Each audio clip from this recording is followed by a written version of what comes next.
Morgan Stanley says that between now and June, the economy will shrink by 38%. That would be a depression, the likes of which we've not seen before. Travel shut down.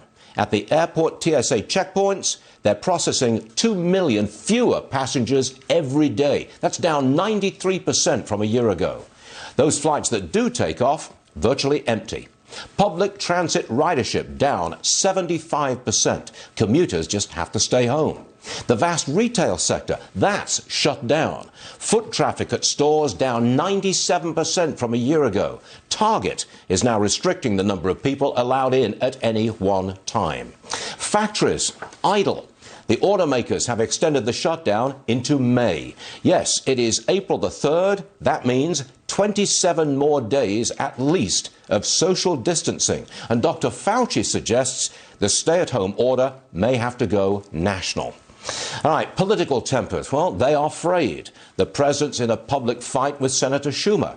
And Speaker Pelosi will establish a commission to investigate the president's virus policy. That is pure politics, extremely divisive. The Speaker's commission will become an attack machine right before the election. That's politics. Temperatures rising on the corporate front as well. 3M is under fire for allegedly selling face masks to foreign countries when they're badly needed here. Now, the markets, let's get there. They're kind of wobbling. But so far, we've not gone back to challenge that low on the Dow of 18,591. In fact, the Dow remains above the 21,000 level. This morning, despite the dire economic situation we're in, we're going to be down maybe 40 points at the opening bell for the Dow, 14 on the Nasdaq, down what? Maybe 1 point on the S&P. That is not an extreme reaction by any means. Check out oil. Yeah, big move up yesterday after the president tweeted about a deal with the Russians and the Saudis to cut production, maybe 10 million barrels a day. Look at this. We're up to 27.98 as we speak. But even at that price, the energy industry remains in deep trouble. If you want to call this a bright spot, do so. The price of gasoline this morning on a national average basis down to $1.95. I'll take that if I can get it. Let's get straight to it. I'm bringing in hedge fund manager Jonathan Hoenig. Let's get at it, Jonathan. Tell me how to invest when the economy may be shrinking by a third or more in 3 months. Well, the irony, Stuart, we always talk about the importance of long-term investing. But lately, it pays to be a day trader. You mentioned we're going to open down, a mere 40 points. Well, there's been a 1,000-point swing overnight. We're seeing these amazing, tremendous swings almost every day in markets now, not just in stocks, but in credits and across the spectrum of investments.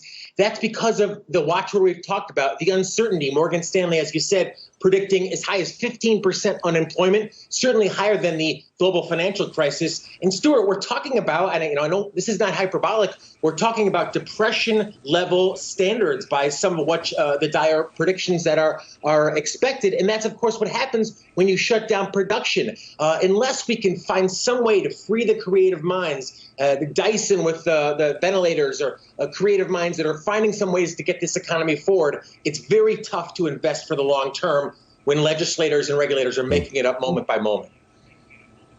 You got it. Jonathan, stay there. I'll get back to you in a second. I want to bring in Paul Conway. He's our labor market expert. Paul, 701,000 jobs lost, unemployment rate up to 4.4%.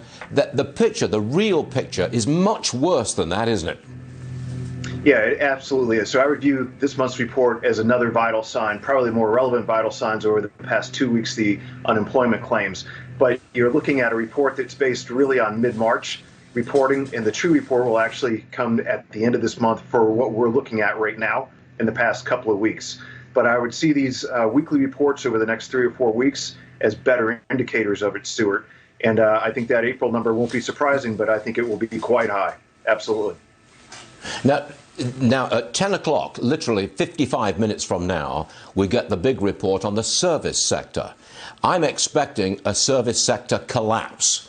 How about you? Because that will be a more accurate indicator of the state of play now as opposed to looking backwards, the services sector. I agree with you. I think that's probably the closest thing we're going to see in real time. And let me just back up and say one thing, Stuart. All of these indicators, and I don't think this is said often enough, But these are not just an indicator of a public health crisis and an economic crisis. This is a crisis in every single household you're looking at, for those who are losing their jobs, those who are laid off, and the absolute chaos it creates in a household. And so right off the bat, our heart goes out to those folks and have them understand that we're in the middle of it, and this is response time. So you see the government trying to do a response on economic and healthcare at the same time.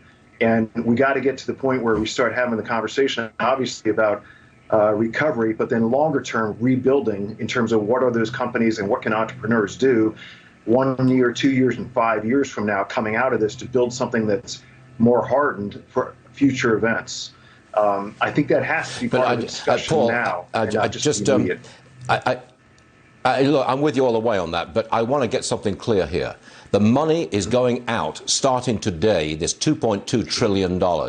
I want to make the point that that is not a stimulus plan. It does not stimulate the economy. What it does is rescue individuals, the kind of people that you're talking about, Paul. Absolutely, Stuart, I 100% agree with you. I mean, it's very important to look at this as a workforce stabilization type of measure in the very early stages of something that's emerging and we're first taking a look at. Having managed the effort for the federal government as a chief of staff for Gulf Coast rebuilding, that was $147 billion.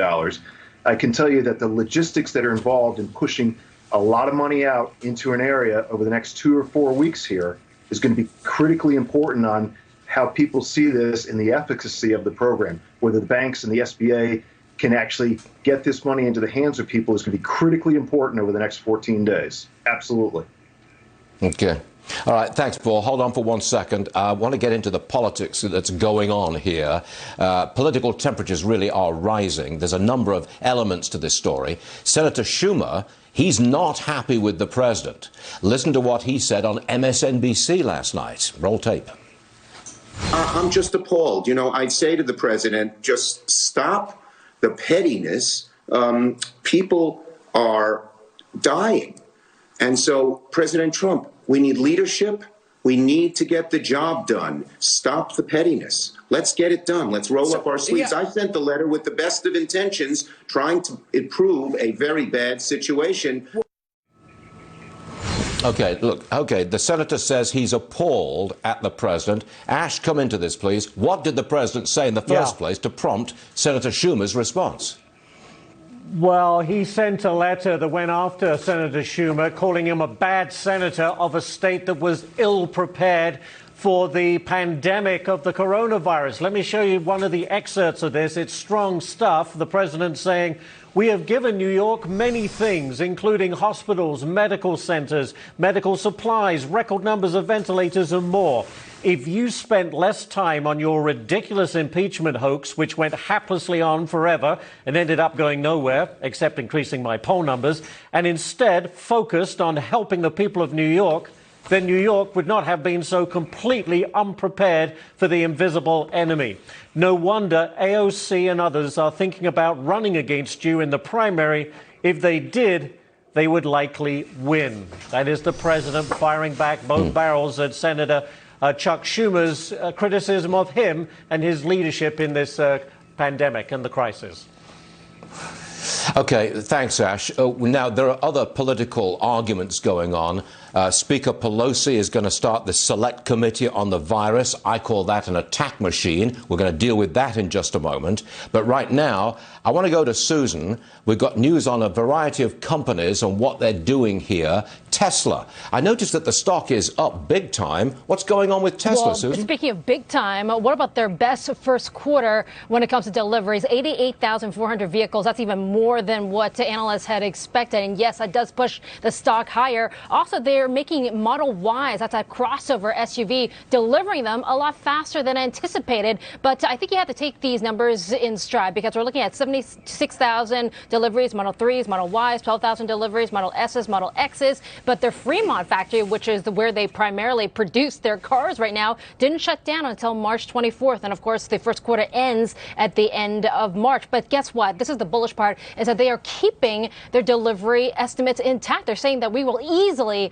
exceed 500,000 deliveries this year. And that's despite the ongoing coronavirus pandemic. So they're sounding bullish. And I guess the markets are reacting.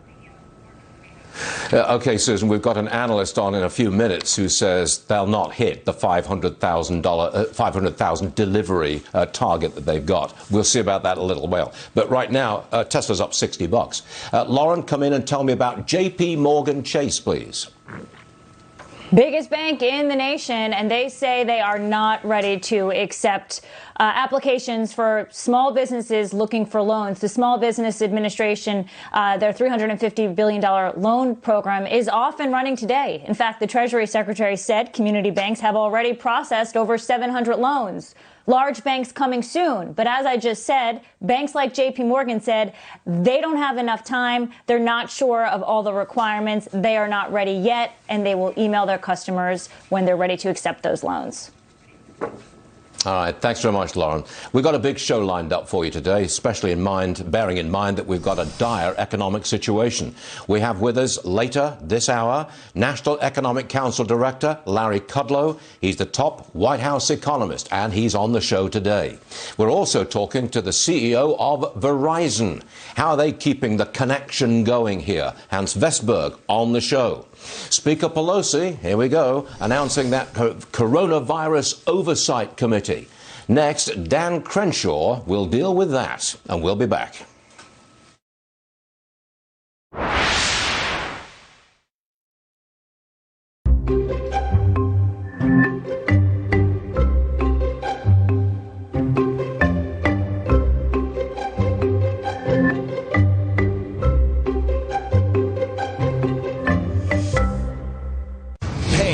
Swelling, stiffness. When your hands hurt, you can't function. Until now. Introducing the new CopperFit compression gloves with Sure Grip technology to give you more power, more control, and more agility than ever. Our most advanced copper-infused compression fabric woven into an ultra-lightweight performance glove that fits like a second skin to support relief and recovery of sore muscles and painful joint stiffness. And new Sure Grip bands built in to provide a strong, non-slip grip for more power and control. You need total control of your hands when you're doing anything with construction. Your hands are your livelihood. The CopperFit gloves are great. The grip is outstanding here with these different ribs. It makes my hand a lot more usable. It just feels like you're just ready to start the job. The gloves have been a game changer for me. They help with flexibility and pain and soreness. They allow me to do my job even better. Breathable wicking fabric with an open finger design for full range of motion, feel, and control. They relieve my pain. When I grab something, I'm not in pain. The support or whatever magic these things do, I don't know what it is. It doesn't matter to me what it is, it works. I get a lot of pain, and it can make it difficult to do the smallest thing. While I'm wearing this, I do not have any pain. I can use it on the keyboard, I can use my phone, I drive with it, I sleep with it. I love this glove. The new CopperFit compression gloves with Sure Grip technology. Relief from painful muscle and joint soreness. Guaranteed or your money back. Call 1-800-378-3146. Or on the web at getcopperfitgloves.com for only $19.99. Order right now and your shipping is free. I tried it, I use it, I know it works. CopperFit gloves definitely just make my life better. I've used CopperFit before. This has helped my hands so much. These things work. Feel better with copper-infused compression. Ask for it by name. CopperFit compression gloves. In a changing environment, consistency keeps us on track. Columbia Threadneedle Investments. America fighting COVID-19. The markets reacting with volatility. Now get your next move. Stay with Fox Business. All right, good morning, everybody. Trae Campbell here coming at you live. Today's date is 4/3/2020. Hope everybody's had a good night's sleep, ready to trade. We're going to do things a little differently today, just a little bit differently. So we're gonna have a little bit of fun today. Today's gonna be a fun Friday. We're gonna test a strategy today. And that's going to be my main focus, is testing the strategy. Good morning, Mike. We're going to see how the strategy ends at the end of the day, because I'm going to trade every single signal.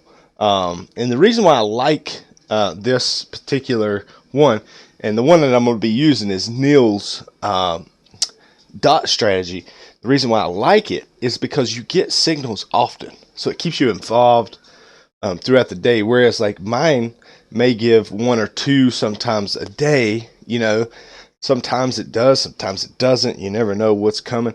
His is consistently popping out new possible entries. So we're gonna play with that. So yeah, that's the dot strategy. Yeah. So you're familiar with Neal's charts and his CCS, or not CCS? That's our company. What is this called? It is. Hang on. The ASC trend dots.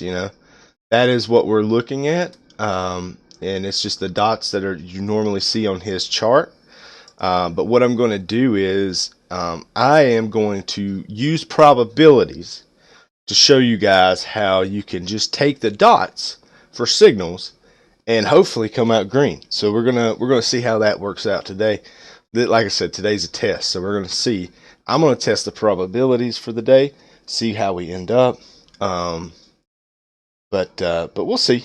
So my name is Trae Campbell there on the right, Neal Collenberg on the left. Together we make up CCS Investment Group. We are on Periscope, YouTube, Twitch, Facebook, all the above. Join us, trade with us. We have lots of fun. We've been doing pretty good in our staying consistent. So that's something that we kind of pride ourselves on. Is we're here every day. We try to bring material here every day for you guys. Like I said, today is a test. It's fun. We're gonna have a good day. Having some fun here. So let me pull that up really fast, Mike, so you can see. Oh, nope, wrong one. Sorry about that. So, oh man, I got something messed up here. Let me. Good morning. Let me see here. I got my chart messed up. So, hang on. Nope, not that one. Let's see about this one. Yeah, it's this one. Let me change it here really fast.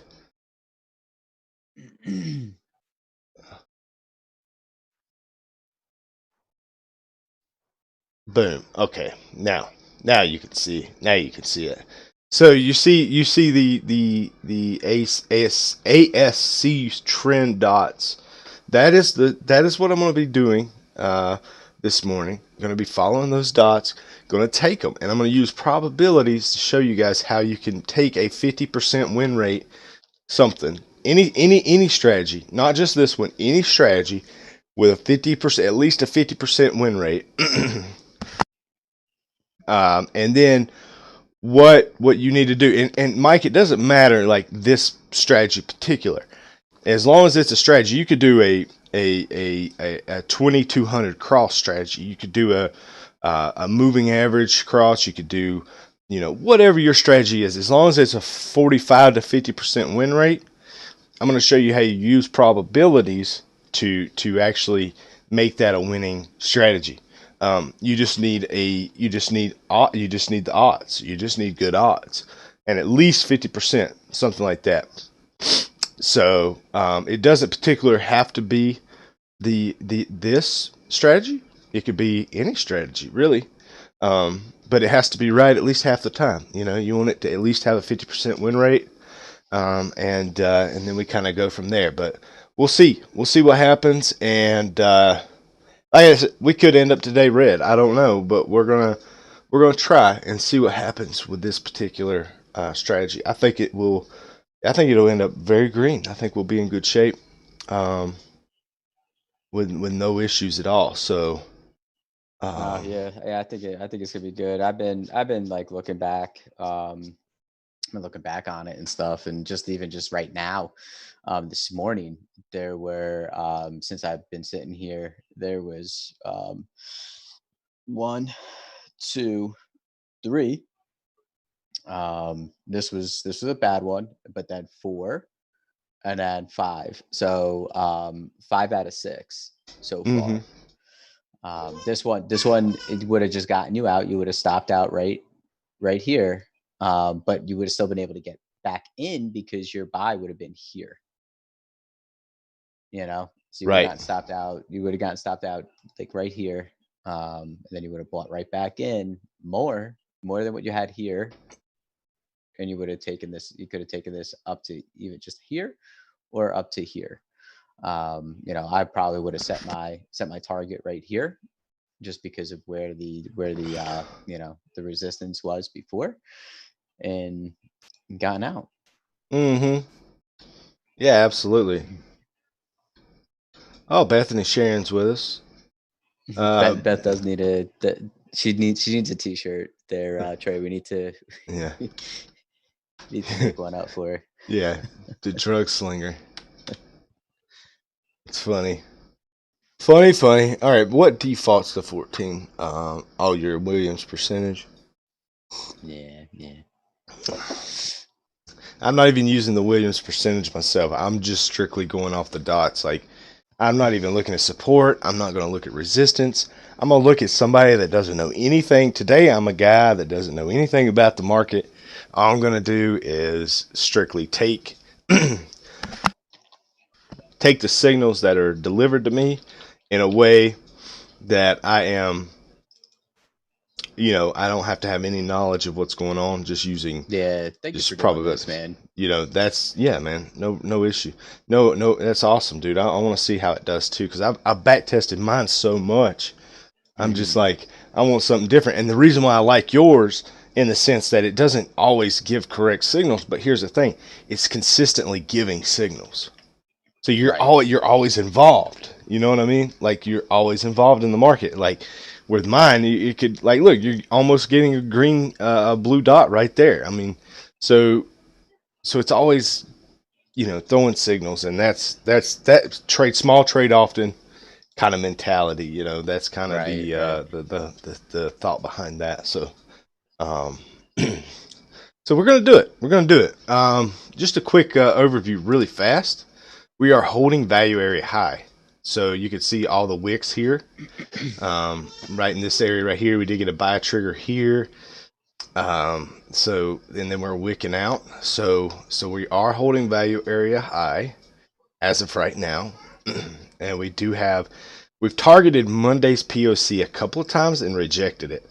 So that's going to be, do we get back up there, or do we collapse down to Friday's POC? We already tested Friday's POC last night, so it'll be a question if we can hold that, or if we collapse. I don't know. The news isn't great, so I don't understand what we're doing right now. I don't really understand it, so I haven't just not really looked at gold. Gold hit 1647 just this morning. So that's pretty good. And also still holding forward position, which is not doing me too much justice right now, but it's okay. Like I said, it's a long-term hold, so we can hold on to it for a while.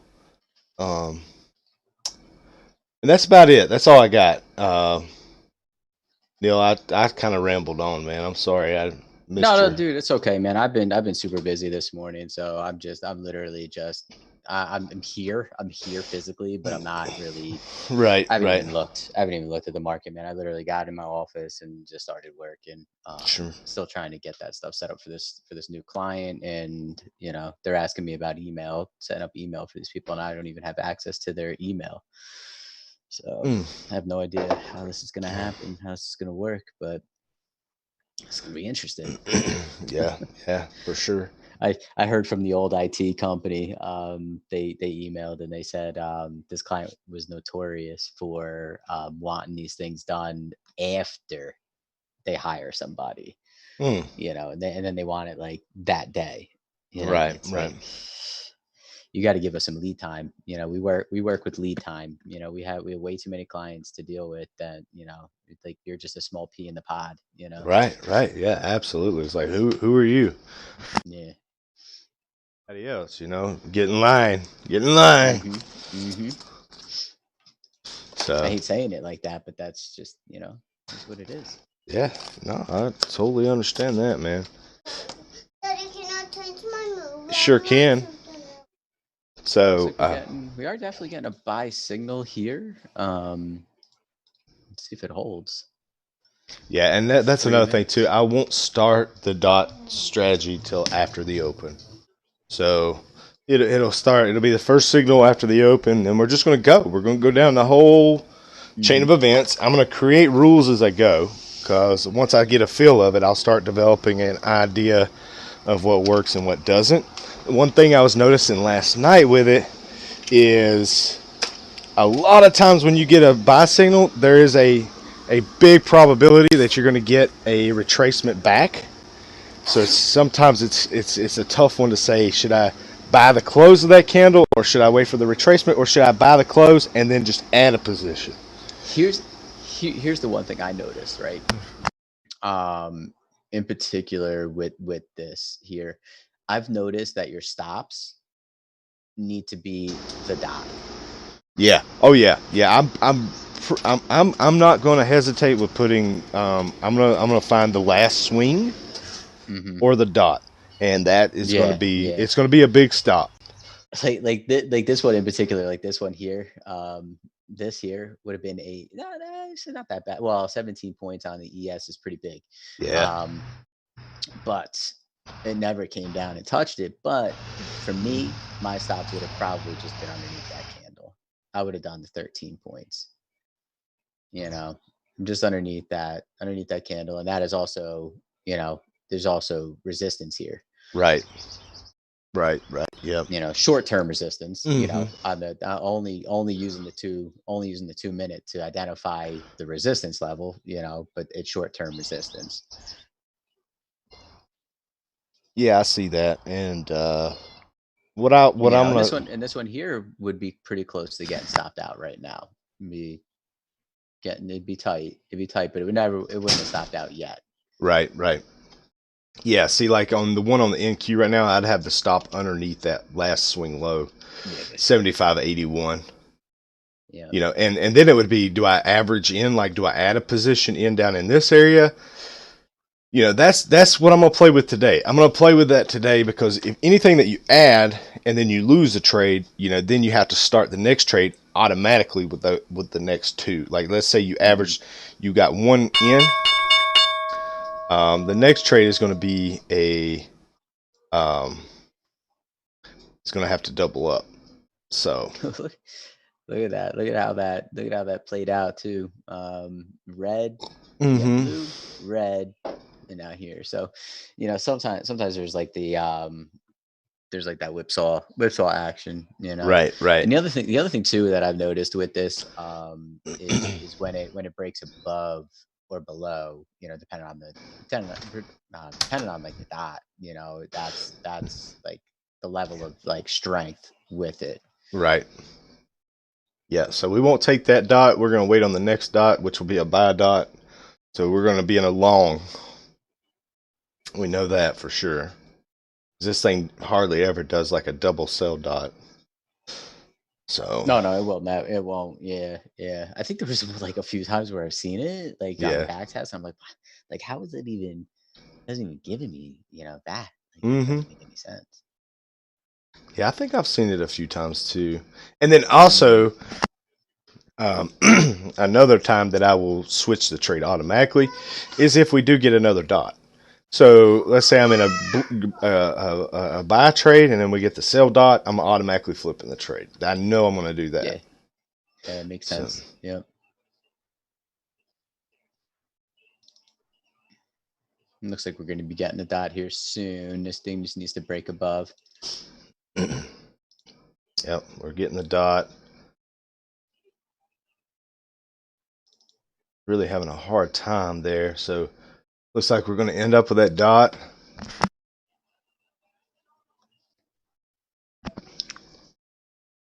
Really tough because I don't have a counter, so I don't know where I'm at with my time.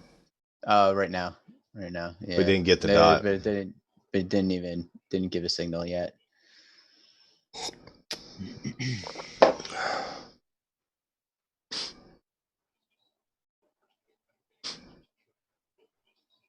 So let's say that we get a dot on this candle here. My stop's got to be below this area right here, you know, at least right now. That's where I'm at. Below that dot, probably below this, you know, just to give it that extra hope that it can actually do its thing.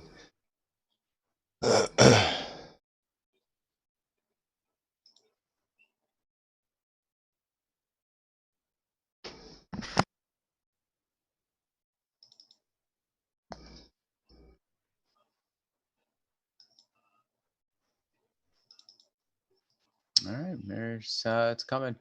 You got a minute here left here on this one here, Trey. If this stays. Okay. Lots of lots of resistance here in this level. Yeah, yeah. See, it's getting taken away.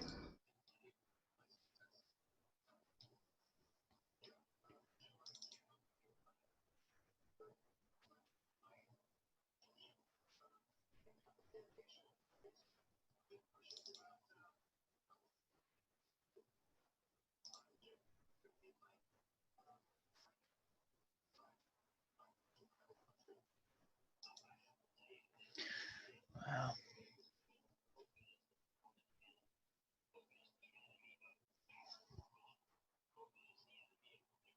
I'm trading both, Mike. Trading the NQ and the ES.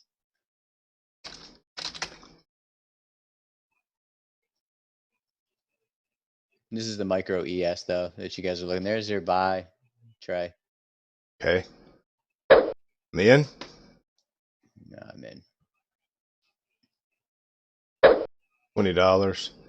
I got a $20 target. It looked like it hit it. I wasn't quick enough to pull the trigger on it, so we'll see if we get another one.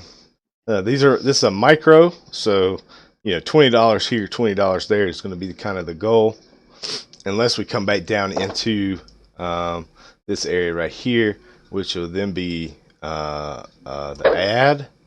So hopefully we get back down into this 20. I can do an add, and we'll see how that strategy goes. But if we push up, I'll just take the $20, and that'll be the first trade in the books.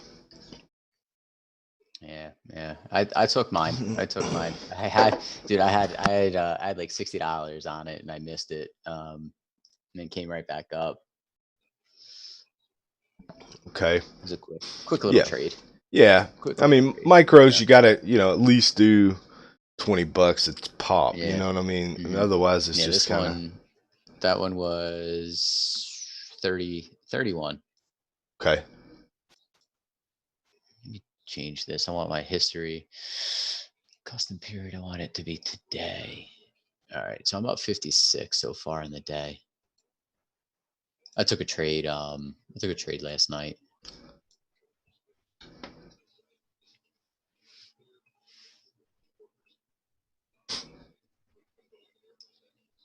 Okay, so it looks like we're going to get a little push down here. So what I'm going to do is I'm going to put an add in, but not right there. I don't want it right there. I want it right there. That's where I want the add.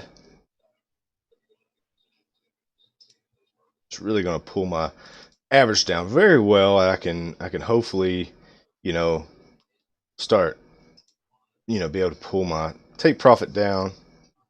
So we'll see.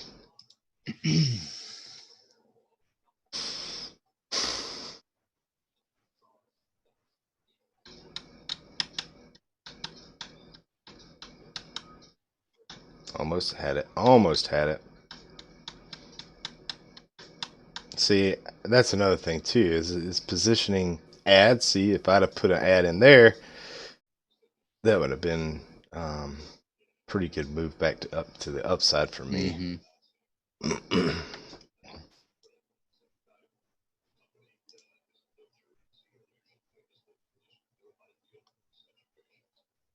one thing I don't want to see at this point in time is a red dot come in. I don't want to see this thing pass underneath this 200 or this 20 and hold, because then I'm going to get a red dot and have to switch the trade, which is fine.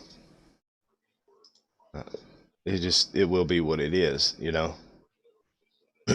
It looks like we're going to get it, though. Here's our $20 move right here. Ah, are you serious? Wow.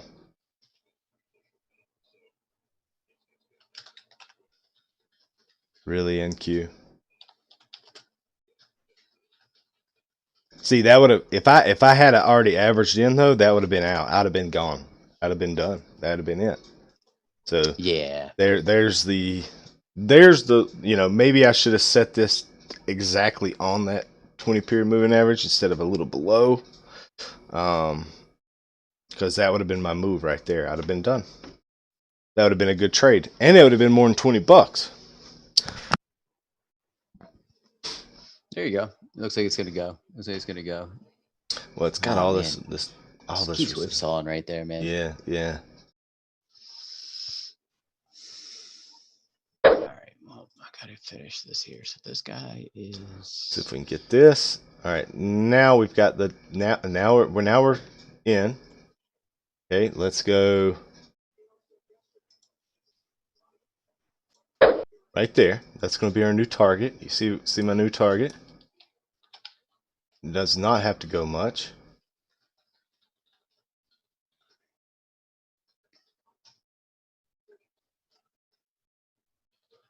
Obviously, I got the stop loss in place there as well. Unless we get a red dot, then we're going to automatically switch the trade.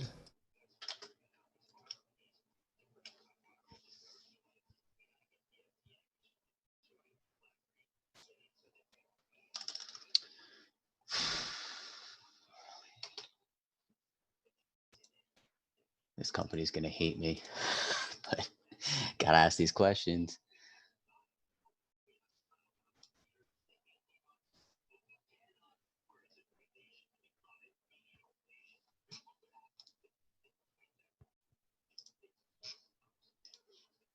All right, guys. First trade in the books.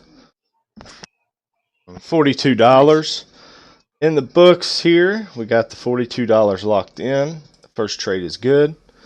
So you see how that worked out. That was a perfect example of a good ad, and it worked. So had to be a little patient with it. As you can tell, my emotions are kind of I'm not emotional with it because I'm on a demo account today. So just so you know, this is not live. This is on a demo account. And the reason I'm doing it is just, I'm not going to put real money on it until I run this test particularly. So just want everybody to know that if you're trading real money, don't go off of my this is, like I said, a demo. I don't believe in it yet until it's tested, right? That's the thing. Now Neal's tested it enough. He knows, but he knows it's good. But for me, it's just one of those things where I have to kind of walk the fire myself, and once I do that, then I'll put real money behind it. I'm not scared. But it does need a good test, just an all-day test.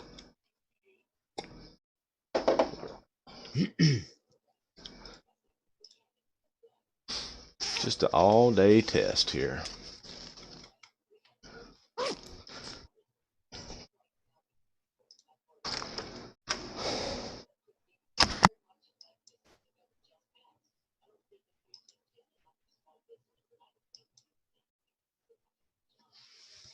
Ooh, look at that.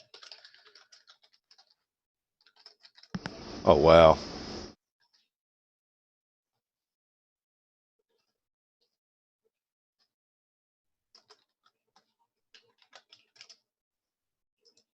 Man.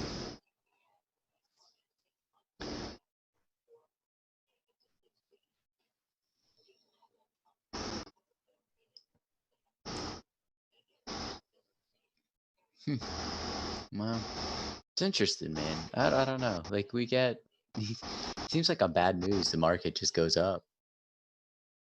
Dude, I know, man. That's crazy. Doesn't even make sense. Like jobs report, bad.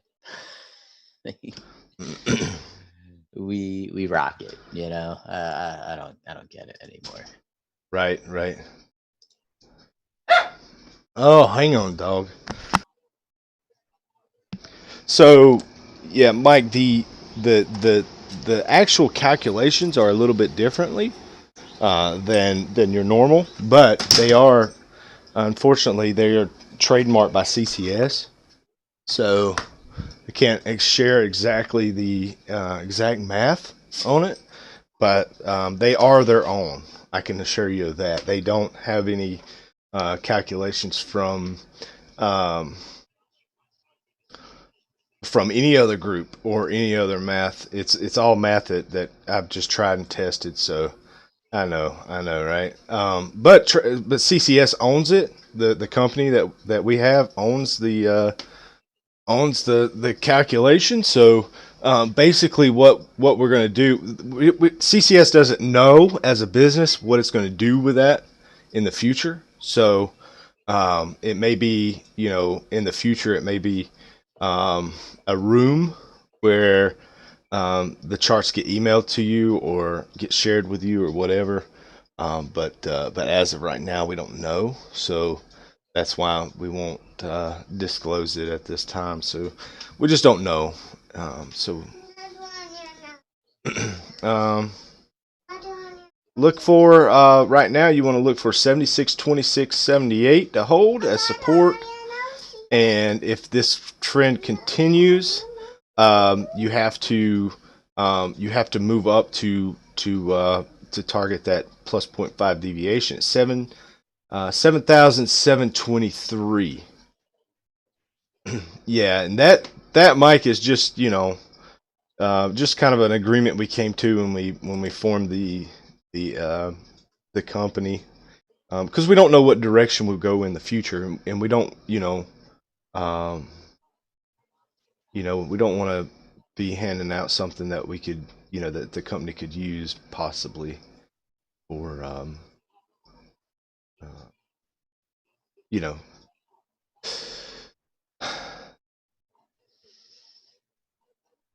for edge. That's what I'm trying to come up with. Yeah, I know. And then I was told that I couldn't. So, company wise. So sorry.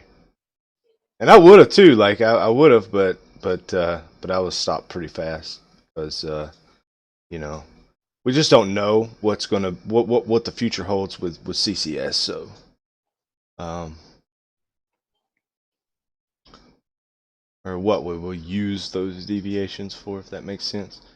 Um, Yeah, and I'm sorry about that, Mike. When Trey and I discussed it later on, we came to that decision that it may be beneficial for us to hold on to that, and maybe use it like he's talking about. It could be like a subscription type thing, and it may not be, we may not charge a lot, but like it's just something because like we put in time. Trey puts in a lot of time at the end of the day to create those deviation levels. So to me, like I feel like that time is definitely worth something.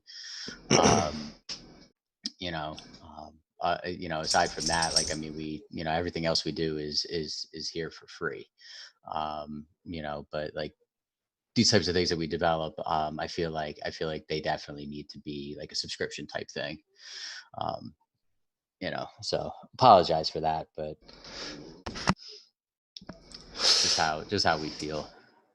yeah, and it's it is a very unique set of numbers, that took years actually to develop for myself, and I just last year had the breakthrough of coming and figuring them out.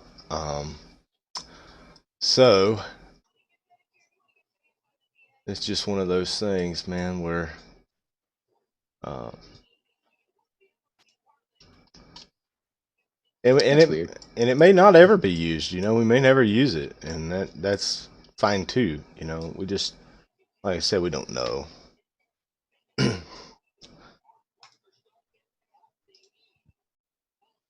Yeah, we could definitely do that, Mike. We could definitely figure out something. And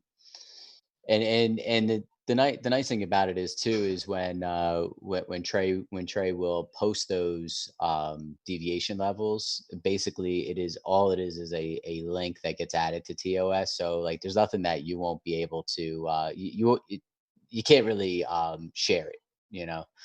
I don't think, right, No, Trey? no, you won't Right. be able to. But Mike, if you want those, I can post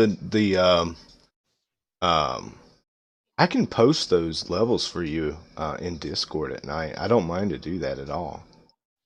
I can just do a general post Yeah, for the general levels. deviation post, and Sure, like sure. yeah, Mike, and what I was doing too is because like this here amp doesn't support that. So what I was doing was just draw normal like lines, and then the only thing I didn't have was the POC, but what I did was I just changed the color lines to match, so that like in my head when I seen it, like I knew that was the top of the POC or the bottom of the POC. So I kind of created my box a little bit.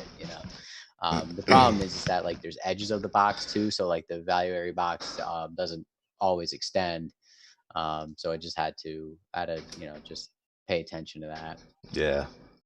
Yeah, nothing plots this particular strategy like TOS. Without Yeah, TOS TOS, is it's pretty just neat.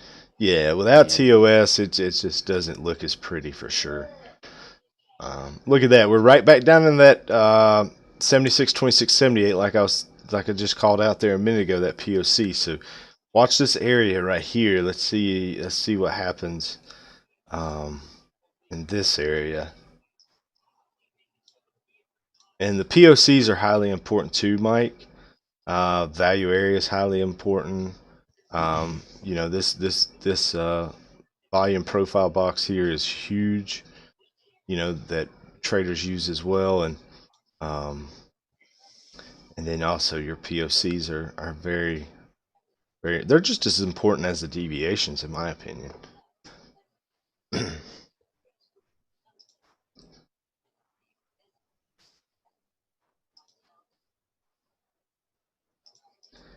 Yeah, nothing should be exactly the same, man, because I do use a unique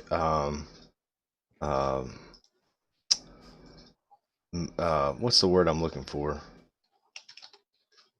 What's that? For the I'm looking for a specific word. I can't think of it. Oh, my brain. What was he? Well, what was the question? I may be able to help you out there. I don't. No, I was just telling him that no other deviation level would match because I use my own Oh yeah, calculation. your own calculations. Yeah, your own math. Yeah, Yeah. That's kind of Yeah. the word I was looking for, but it wasn't the wasn't the word, but it's close. So, POC is common. You can find it on YouTube. It's used by volume profile.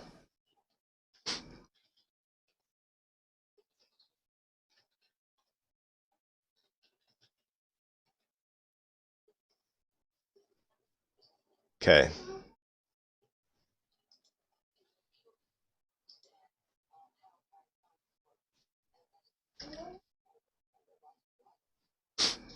All right, waiting on this cell dot to come in. Yeah, it should come in once we cross over. Once we cross over here, the 50 should start getting that. Should start getting that signal. Yeah, because we got a top. We got something to base our stop on now. So we'll see how it works out. There it is. Still got Still got a minute. we got a minute here.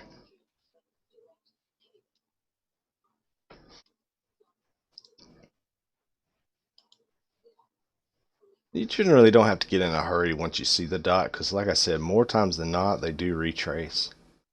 Mm-hmm. So a lot of times you can actually get a better entry than just hitting the button right at the minute change.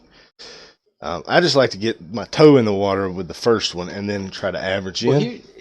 There's a reason why I like getting in right when that happens, and sometimes it never retraces. It never does. Yeah. If you're gonna try to get in, yeah, get in there, get your toes wet.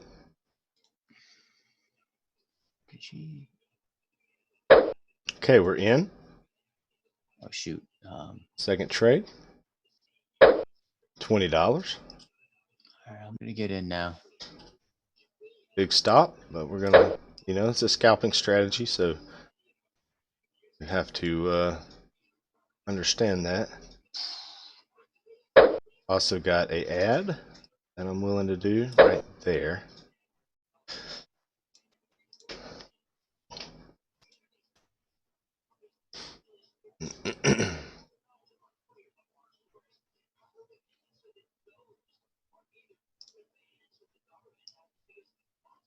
Good morning, Salt.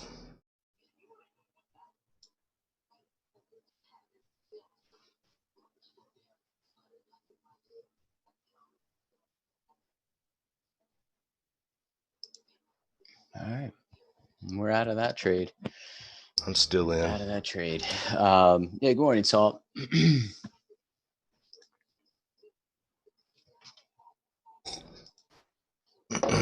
Trying to hold him for at least 10 points. Good job, Ron. Dude, there she goes. There she goes.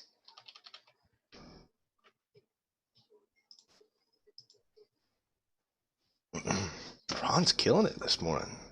Mm-hmm. I think Ron's following along with this little strategy here.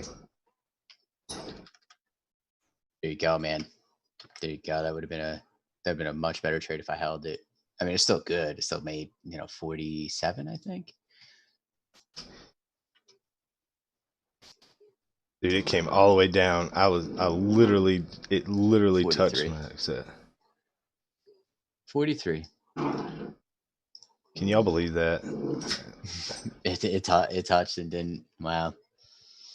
It's gonna go, man. It might actually continue down to this level here, maybe. Hey, rested literally right on. Oh, because I had it set for 2150, not 2020. Dang it. Oh. Just give me 2150. Jeez. Well, you can see I was right. It came to $20. I just did not get out. But that's good. That's more like real life scenario, because even like when you're live, when you got your live account, sometimes this thing can actually come to your price and even punch through it a little bit, but sometimes you don't get filled, and this is stuff that you just have to deal with. Now watch us get a blue dot, and if we do, I'm gonna switch the trade over.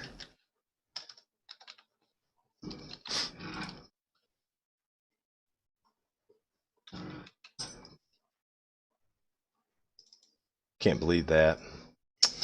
I know.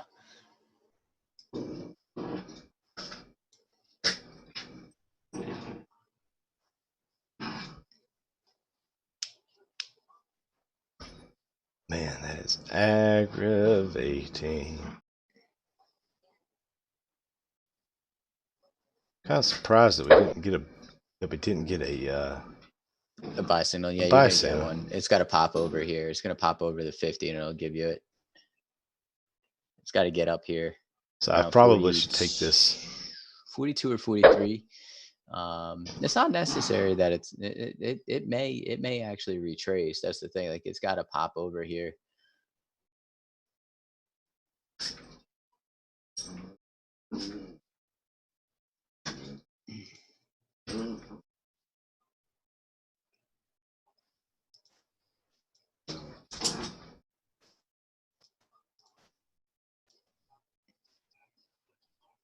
I can't believe that, man. That just blows my mind.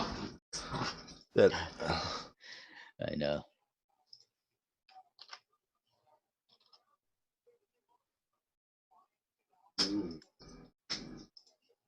What's going on? Come on. Paste and go.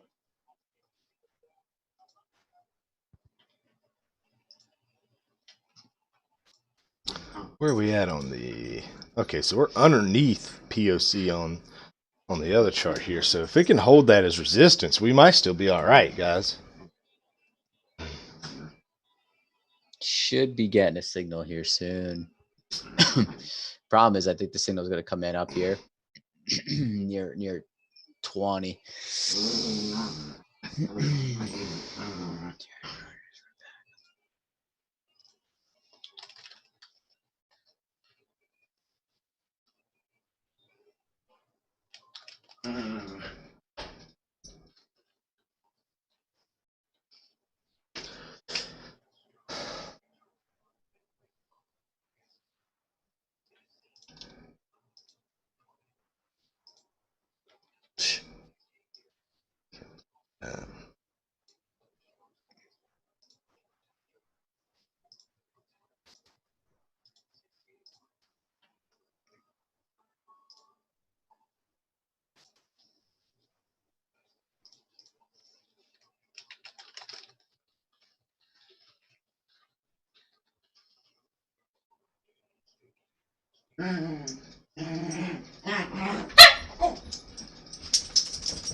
Server may be down. What is going on?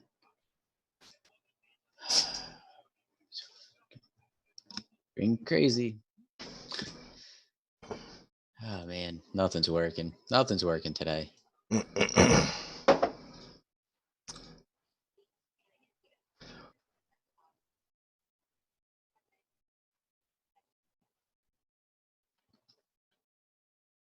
Oh, dude, Ron, you're welcome. You're welcome, man. That's what we're here for, man.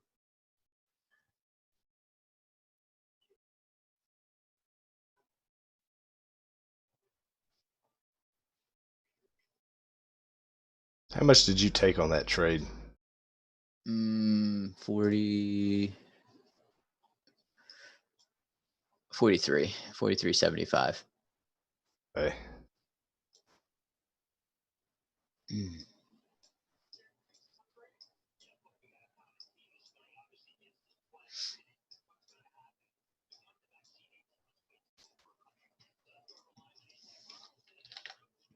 See, I probably should have left that ad. Got in there, and then I could have rolled this thing over and probably snapped out of it. Yeah. See, like I said, today's price. I'm just discovering how I need to trade this today. So, you know, it's no bad thing today. It's just one of those things where, you know, figuring it out. We're figuring it out how it should be traded. You know, but I definitely think adding is vital because sometimes it can rescue you out of a potential bad trade. So.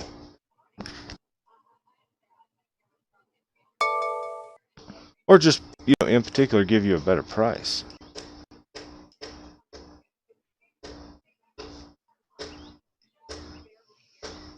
Ooh, all right, there's the blue. Okay, so we're going to switch this trade.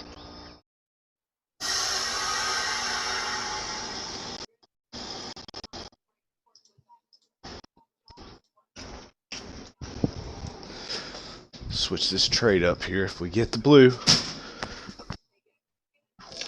Hang on, I'm getting a call.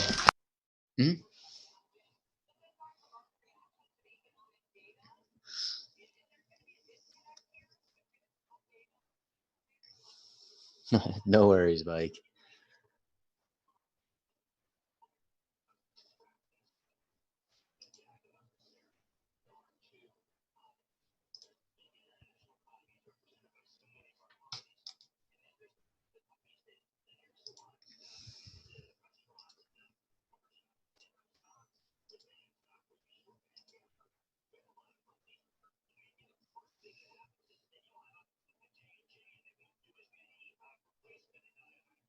All right, guys, here we go. Putting it through the test now. This is the test. We're up 20 seconds here. We got a few more seconds. This is good because it could actually get me stopped out long before my actual stop, which is good. It means I'm not taking all the heat that I should be taking, you know. So, but I am going 2 contracts this time.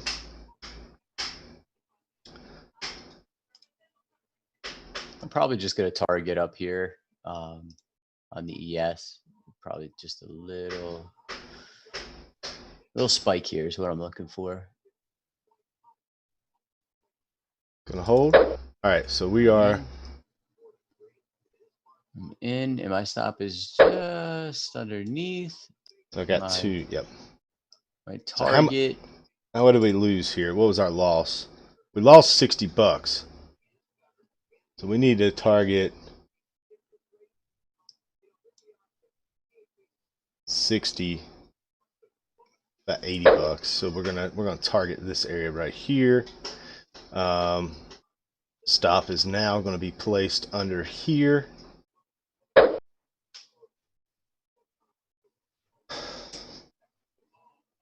We're down $17 on the day. So let me keep that running for us too. So we got a winner and a loser. Also have an ad. We're going to add at the 20.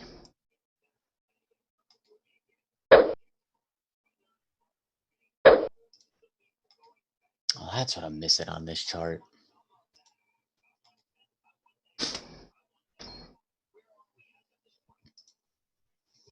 Knew I was missing something.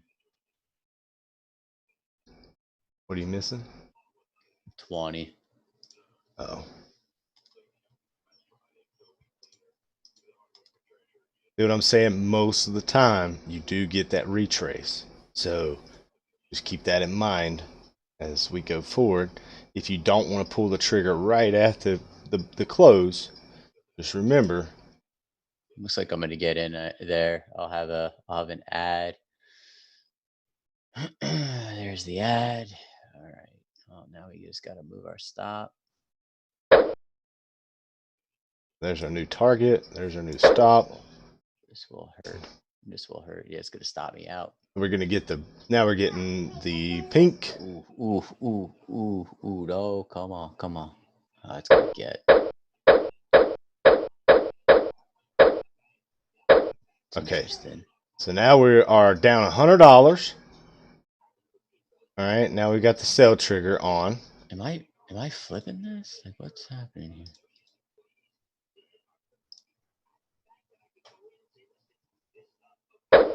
There's our new target. Adding to this thing every time, just letting those probabilities play out. We're kind of in a range right now, so we have to keep that in mind.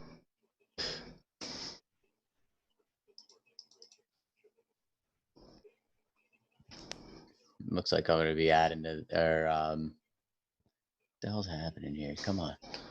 Looks like I'm going to be going short here, Trae. I'm already short. Already flipped. Oh, you are? Yeah, I flipped the trade. Oh. Yeah. So it took a $142 loss on the long. Now I've got the short on, so I'm down 100 on the day. If this thing comes down to target, we'll be fine. We're just letting the probabilities play out. So let the probabilities play out. Is there an add point? Possibly. Possibly an add point here. We'll just have to see.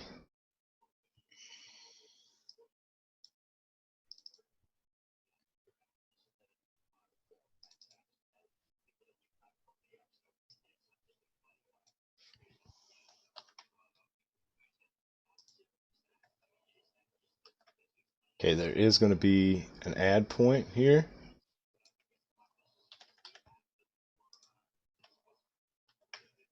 Not quite there.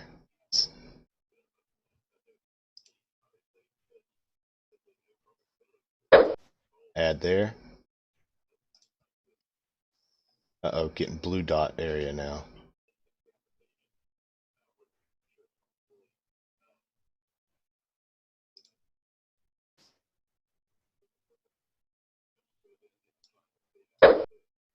New target.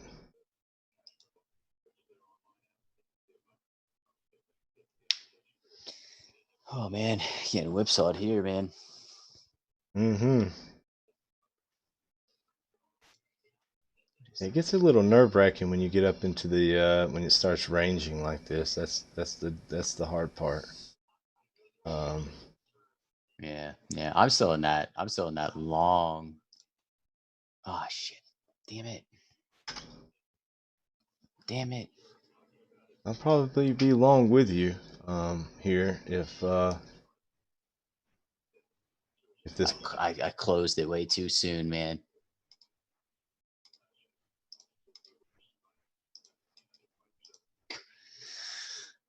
Oh well.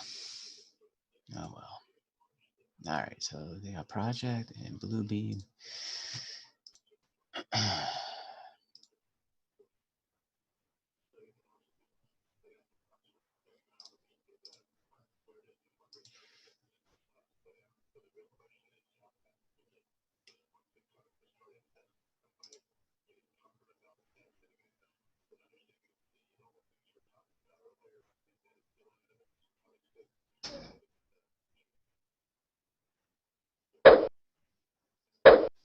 All right, so now we're long.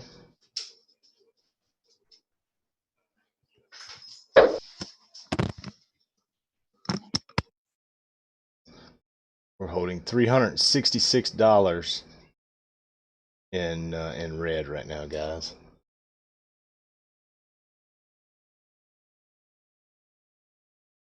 I think it's really got to work for us now.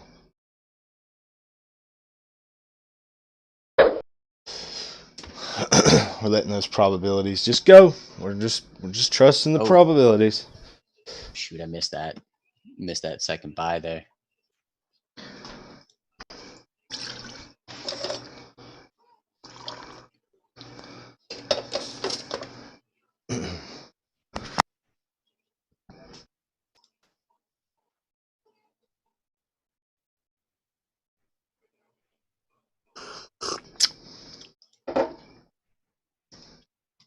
One of these are going to run, so we just got to keep that in mind. And we're already up $100 on this trade, so let's see if it can continue. Well, we were.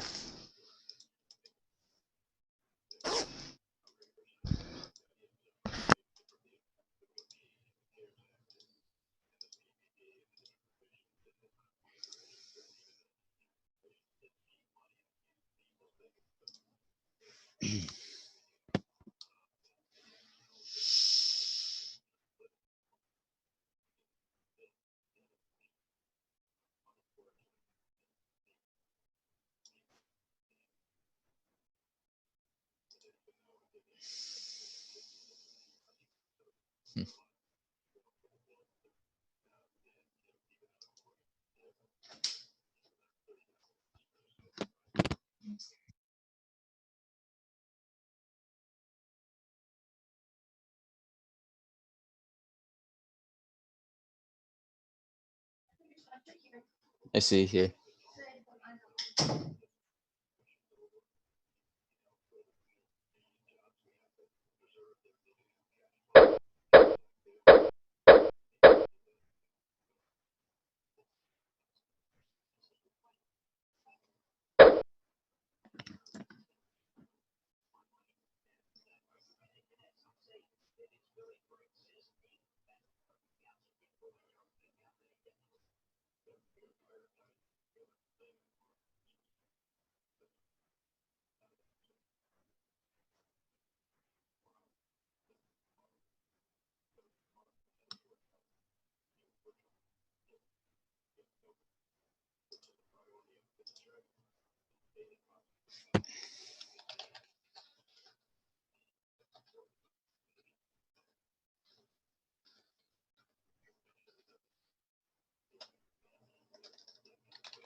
All right, Trey, you're getting a dot here, red.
All right, guys. So now I'm in another flip trade here.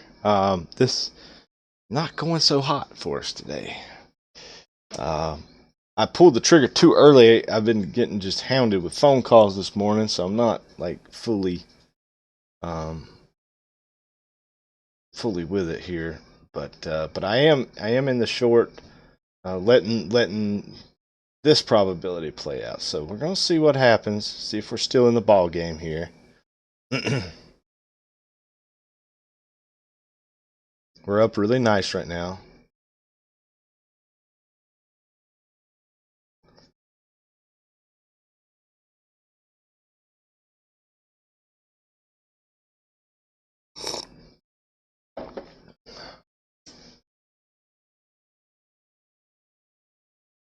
Down $854 total.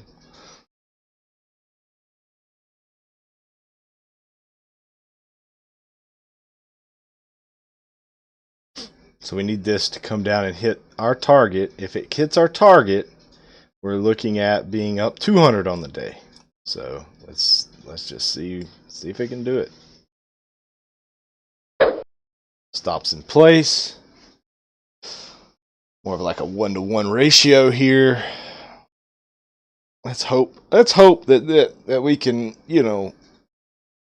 call this this whole range done, and it can hit our target, and we can reset the probabilities at this point. Because right now we're up 2 standard contracts, letting this thing run out. So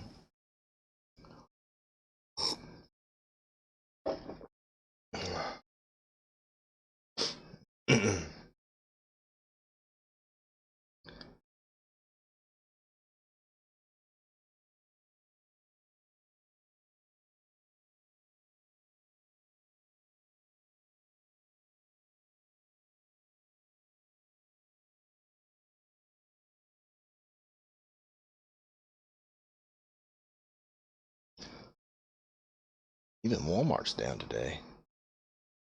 Everything's down.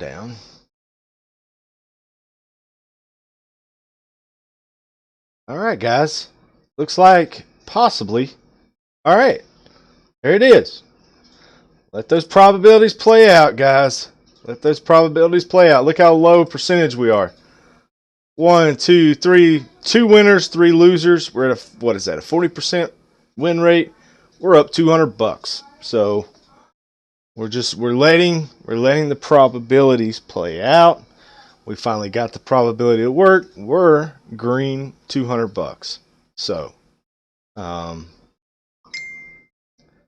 we have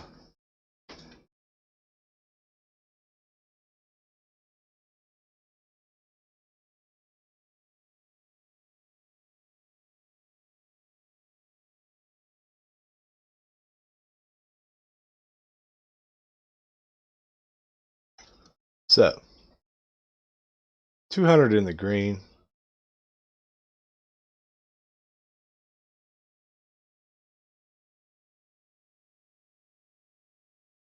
I'll take that. You know, probabilities are playing out. So we've got about, let's see, 35, 39, 40, 41, 41, 48, 48 contracts. That's in and out. So let's go 48 times 74. 35.52 in fees. So 200 minus $35, and that's what we have. So, but we're still up. You know, this is a big number. Big numbers. Big numbers though.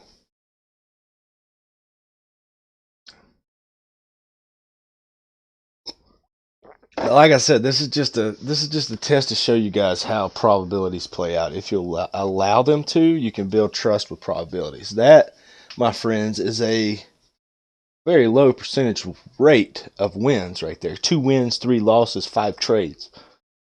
You know, that's like 40%. Yeah, thanks.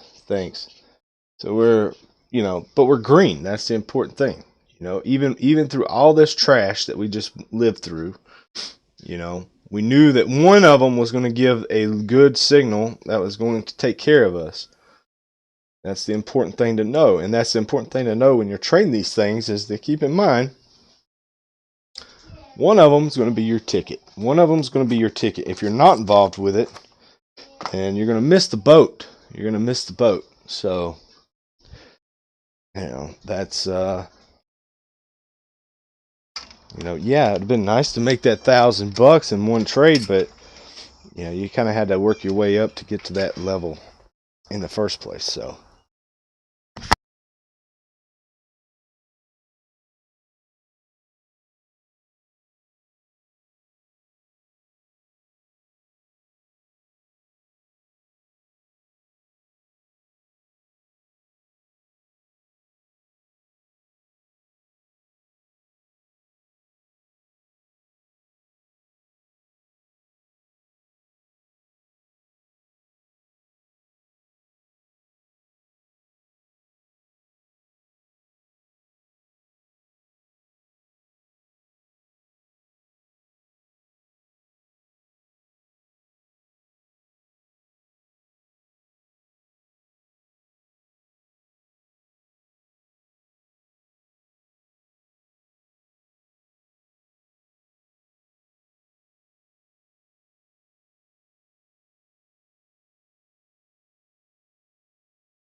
together a very strong plan on the health side and the economic rescue side. Stu, this is not going to go on forever.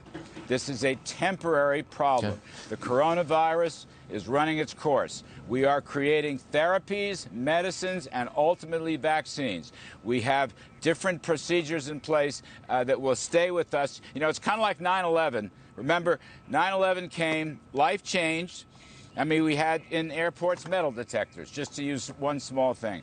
A lot of things are going to change how we live our daily lives, but we are Americans. We will adjust. Already, individuals, communities, churches, small business, everybody is adjusting and everybody is pitching in. Never seen the country so strong. So yes, of course there's optimism. This thing is not permanent. Everybody knows that. So we've just got to get through with a little hope and prayer. Let's get through the next bunch of weeks. That's my best advice. Play by the rules, play by the guidelines. We will get through this. Yes, you're darn right I'm optimistic. That's in my DNA. Can I reverse myself and ask one more question? The president's meeting top oil executives today. The energy industry in America is flat on its back. I mean, it has crashed. What can the administration do for our energy producers? Well, look, in terms of the pandemic and the collapse in demand, there's nothing we can do right away. All right? There may be some issues smaller items that I'm going to leave on the table for that meeting. I helped organize that meeting. But one thing the president has already done is he has spoken a number of times with the leaders in Saudi Arabia and Russia, and has told them to stop colluding and throwing oil on a market that is already vastly supplied by oil in relation to the collapse of demand. He's essentially said to them, you need to cut back your production because you're having this little war between Saudi Arabia and Russia, and that is damaging everybody. That's damaging consumers, motorists, homeowners, and it's damaging the frackers and our energy business. U.S. is the #1 energy producer in the world. We will stay that way. But when we see that kind of collusion going on for no good purpose except perhaps to hurt the United States, we have to take action. The president's taken action, and he expects that there will be a considerable pullback in energy production by Russia and Saudi Arabia. And you can see in the market, I think, price of oil up $7 or $8. We can't solve the pandemic demand problem right now, but we can make sure there's a level playing field and stop cartelization that might damage this country's future and, by the way, the future of everybody around the world that has to deal with energy. So we can do that, and I think you'll see President's negotiations bear fruit very soon, Stu. Larry Kudlow, we want to thank you for taking time out to be with us today. It is much appreciated, and we hope to see you again real soon. Larry Kudlow. Thank you. Yes, Appreciate sir. Thanks very much indeed. All right. When Larry started the interview with me, that was about 20-odd minutes ago, the Dow was down 45 points. Now we're down 220. I'm not sure if that downside move has anything to do with what Larry had to say there. Let's bring in, we've got Jack Howe, Greg Valliere, both with us. They're market watchers, they're economists. I'm sorry, I misunderstood right there. We've got Ashley, we've got Susan, and we've got Lauren with us. Susan, I want to go to you first, if I may.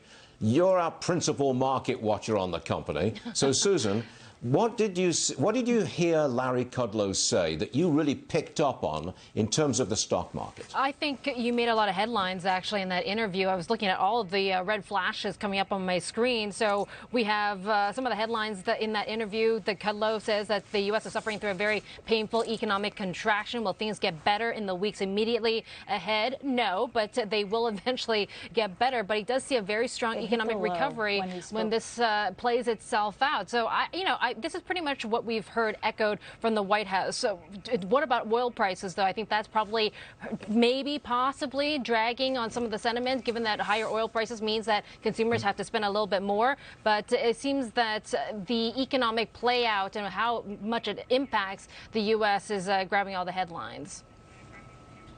All right, Ashley, what stuck out to you? Well, I like Larry Kudlow's fighting spirit, and towards the end of the interview, he said, we are Americans, we will adjust. Everybody's pitching in. We have tremendous unity. He said, let's get through the next bunch of weeks, he said, but you're darn right, I am optimistic when he talked about this country coming back from this unprecedented economic hit that it is suffering through right now. And he is right. The question being is, how long is that going to take? Well said. Lauren, last word to you. You've got all of 20 seconds. The market hit the low of the session when Larry Kudlow said this: oil demand is down, and there is nothing we can do about that right away. He was realistic, not optimistic or pessimistic, Stuart. Oh, well done. 20 seconds precisely. That was real cool. All right, everybody, we've got to take a short commercial break. The market is down. The economy is flat on its back, and we'll deal with it all after this.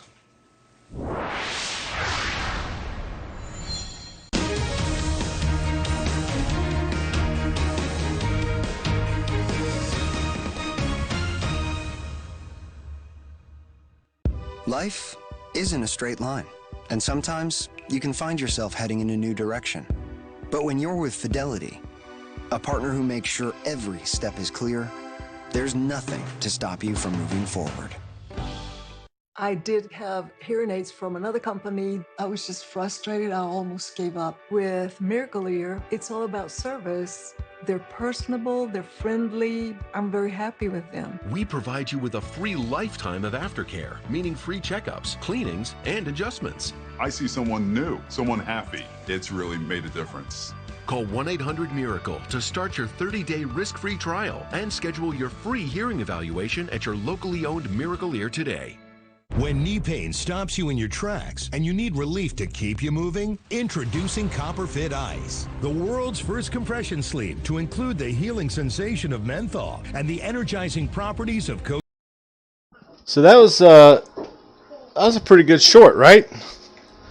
So we had to wait on it to kind of figure out what it was going to do, and sometimes you have to live through those, because you don't know which one is going to go. That's the problem. But one of them is going to go. Now there is probably a way to zero in and know which one is more problematic to go, but here's the thing. I am just taking every dot, just to prove that you could be profitable trading, every dot without any strategy at all, just using probabilities. Just like Ron and I were talking about the other day, kind of like blackjack, but with better odds.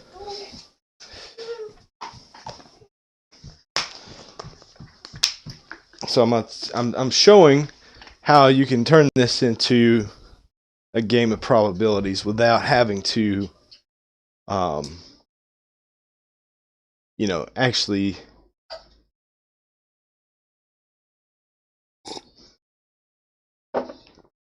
know anything. Quite frankly, you don't have to know anything. Just when the dot happens, you take the trade. When the dot happens, you take the trade. So that's what we're doing today. That's why we're having fun doing this today, because this is a day of discovery for us. We're learning.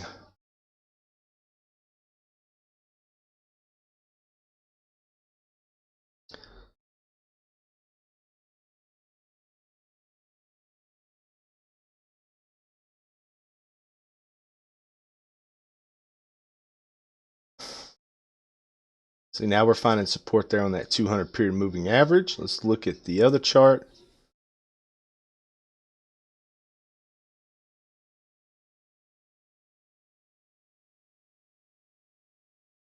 Okay, so we got a sell trigger there. But we're sitting there on the 200. We're kind of wicking out. Let's see what happens.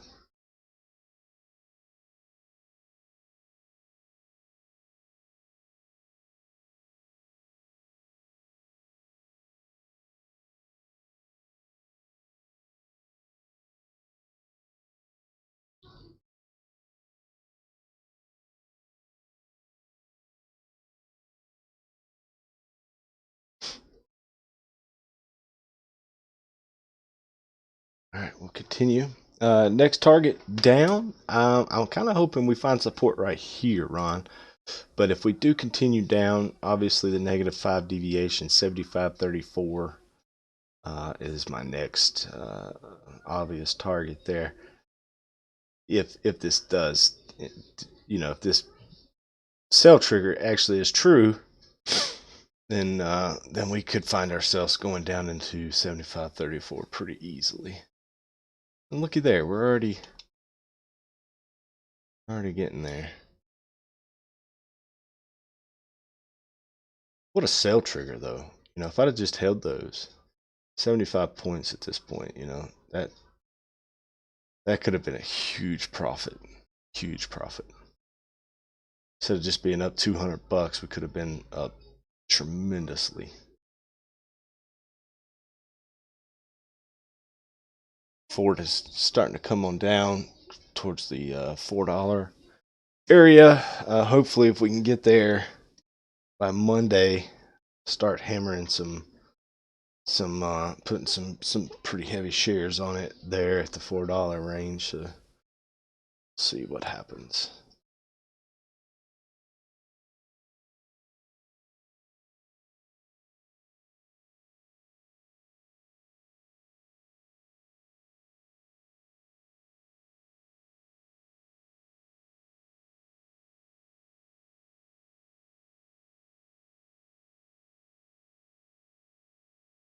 Looking for more rejections here at this POC and the 200.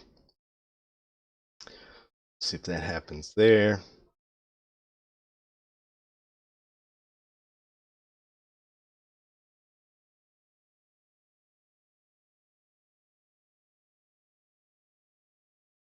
That's right. Just like blackjack, but with better probabilities. Yep. I mean, who hadn't played blackjack, you know?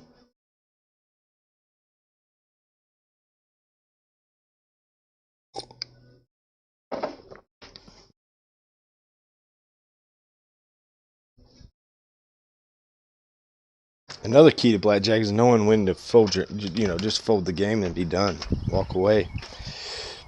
If you understand how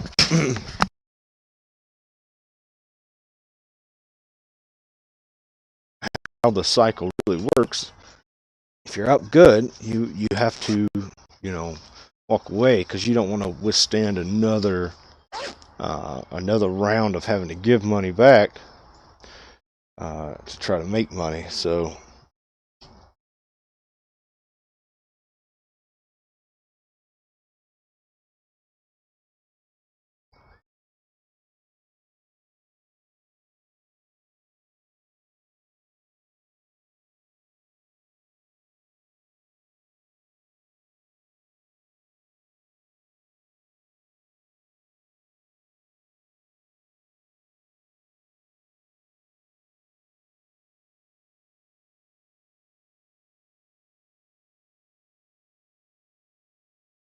what is a beautiful day. Beautiful day.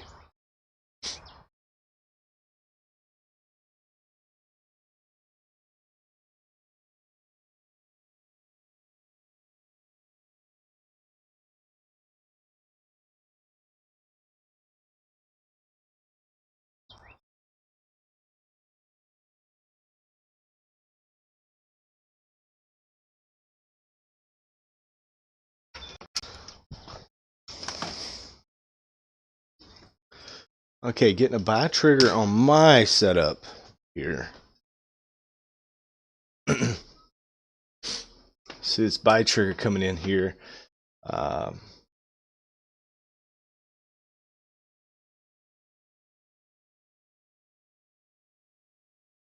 not taking it today, though. I'm sticking with the dots. I told myself I was going to stick with that today, but that looks good. It looks good. You got a good stop loss right there at 75.46. Good entry there.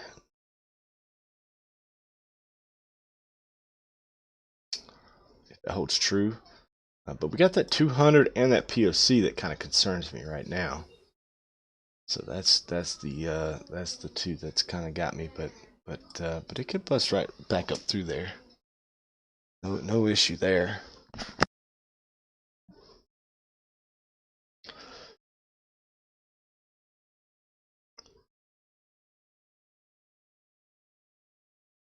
There it goes. Are you gonna get through 200 period moving average there, little green guy?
Looks like that was probably a false signal there on my behalf.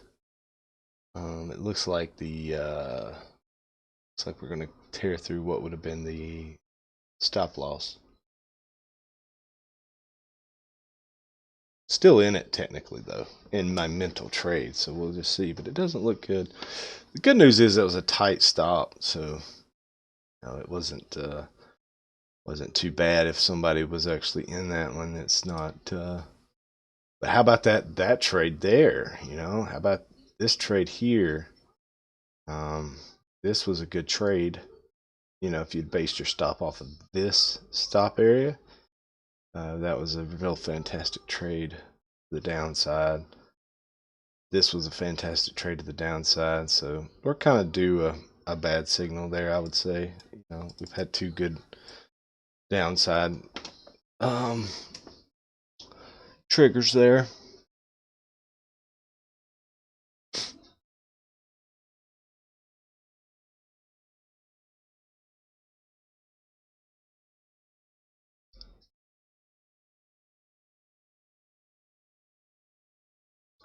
Here we go, targeting, remember that 75.34 level.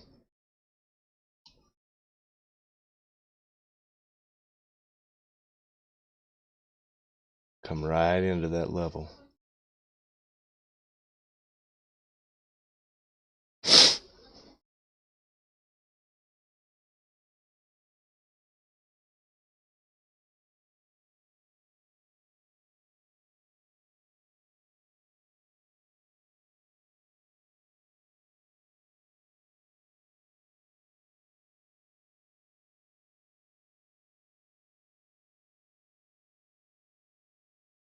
In the month of April, can you see the price of crude oil dropping back below $20 a barrel?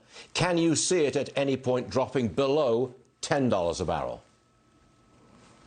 Well, I can easily see it falling below $20 a barrel as the Midwest, the Cushing hub, fills up over the next several weeks. Could it go down lower? That is easily possible, especially if OPEC doesn't act or acts in a very limited manner. Okay, Andy Lippal, thanks very much for joining us. We appreciate it. That's the other crisis.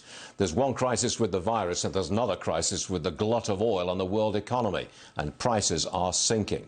Okay, we got that down. Crude oil right now, $26 per barrel. By the way, the national price for gasoline, the national average, is all the way down now to $1.95 per gallon. Check out, there you go. No, actually, that's the wrong price. It is now $1.95 on gasoline. Got that. I'm not going to pay 2 cents extra. I'm not going to pay $1.97. No, I'm looking for $1.95. Tesla had its best quarter. They delivered 88,000 cars, and Chief Elon Musk says he wants to deliver 500,000 cars this year. Next hour, we have a guest who says that is virtually impossible. Nonetheless, Tesla stock is up $30 as of right now. Coming up, House Speaker Pelosi formed a new committee. It's a commission on the coronavirus. Plus, the DNC has postponed the convention until August. Tammy Bruce joins us on Politics next.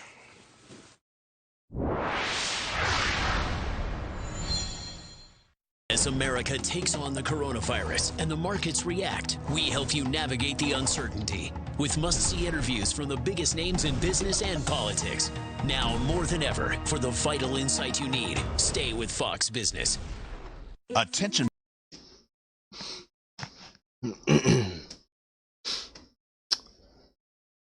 75.35.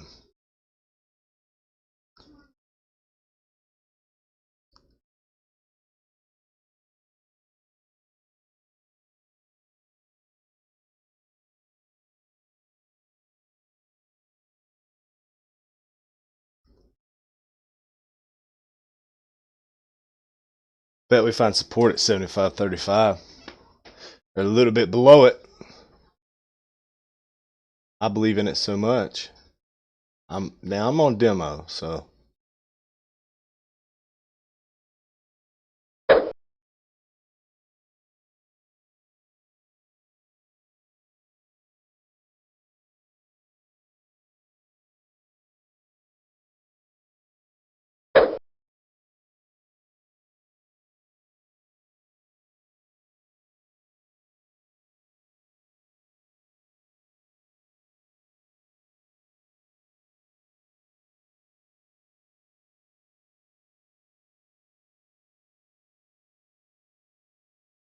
See how we come right into that deviation level.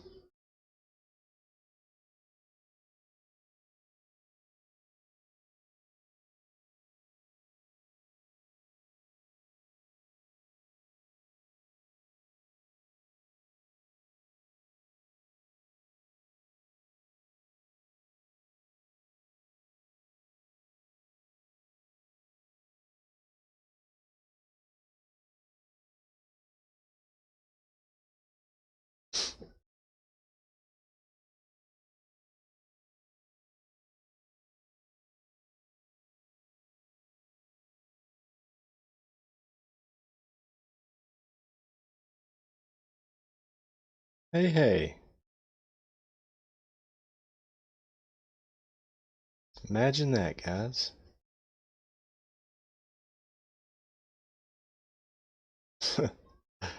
Imagine that. What? How'd you know that? Well, we were right there at that deviation. Boom, boom. Easy trade. Easy trade.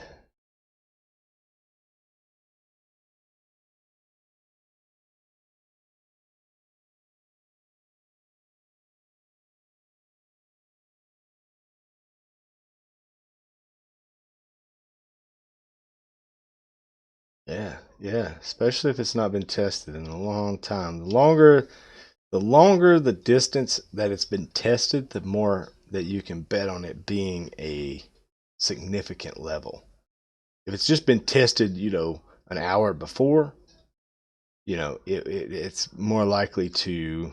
I got 10 points on that one, and it's still going. Um, you don't want one like, look, you see how this POC got tested here, and then it came back into that POC, and then it was done. Here's what you want to look for. If you're gonna buy just blind support, just make sure that it's not been tested in a long time. And you can look overnight. The last time it was tested was late, early in the morning, 5 o'clock in the morning. So we got all this, data that's happened, and it's the first time that it's touched in a while. So you can know that there's demand there. But if it's just touched, 30 minutes ago, you can guarantee that it eat most of that demand up. And if it's already come back, then it's more or less not going to find that demand there again. It could, and you end up with a W pattern or a double bottom or whatever, and that happens all the time. But I like to find the ones that just haven't been touched in a while, and if you can find those, then those are more likely to give you the support that you're looking for. So let's wait and see if we get a buy signal with the ASC trend. Looks like it's pushing pretty good. So we'll see. Up 221. Up 221 on it. We have now 1, 2, 3 losers. 1, 2, 3 winners. So we are what's up, Scotty? Yeah, we're doing pretty good. We're half and half. We're 50% win rate right now. We got $221 in the bank. Life is good, right?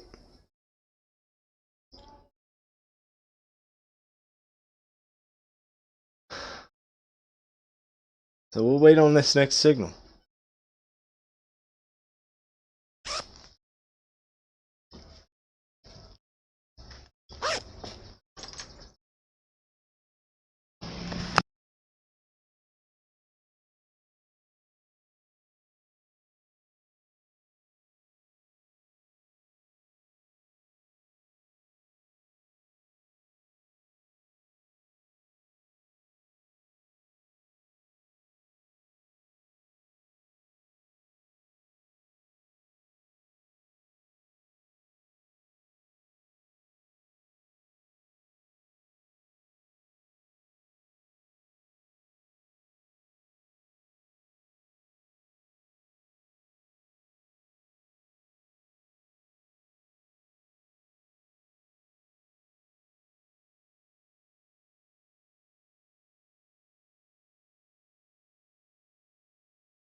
Nice, Scotty. Nice.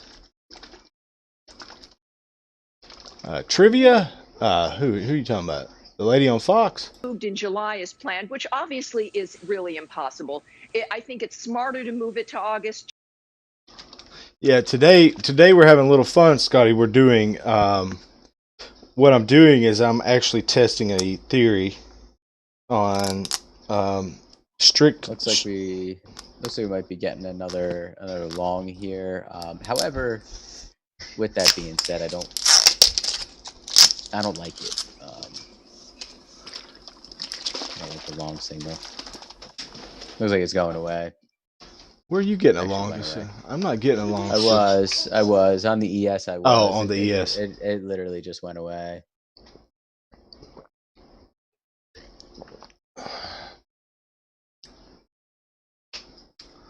So yes, Scotty, what we're doing today is we're testing a probability only strategy.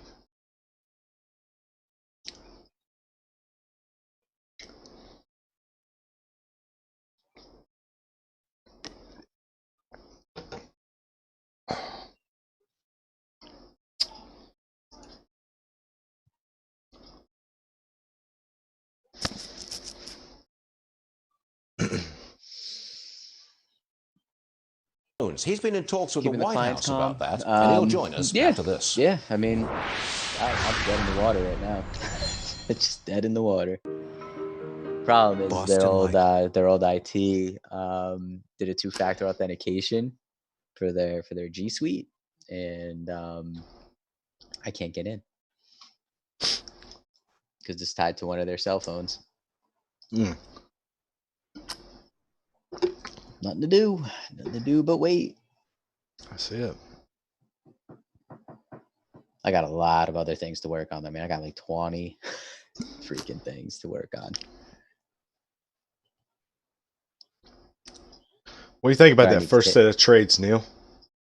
First set of trades. So here's how I'd be trading this.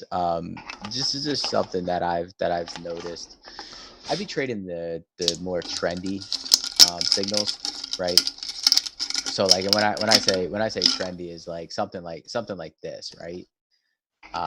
You know, and where you get like, you know, these moves here, you know, and once you start seeing it start going sideways, I would kind of ignore all that noise until you get like a good, like a better signal off of something like a resistance line or something, you know what I mean? And like even this support was good. Like this support would have been this support was a good play. It's a good long.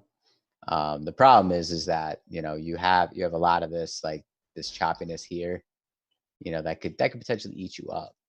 Like what do you think? Like I think that's a good thing to kind of point out and kind of look for. You know? I agree, and then and then it's kind of tough to say because the problem is you don't know which dot is going to give you that move that we just experienced.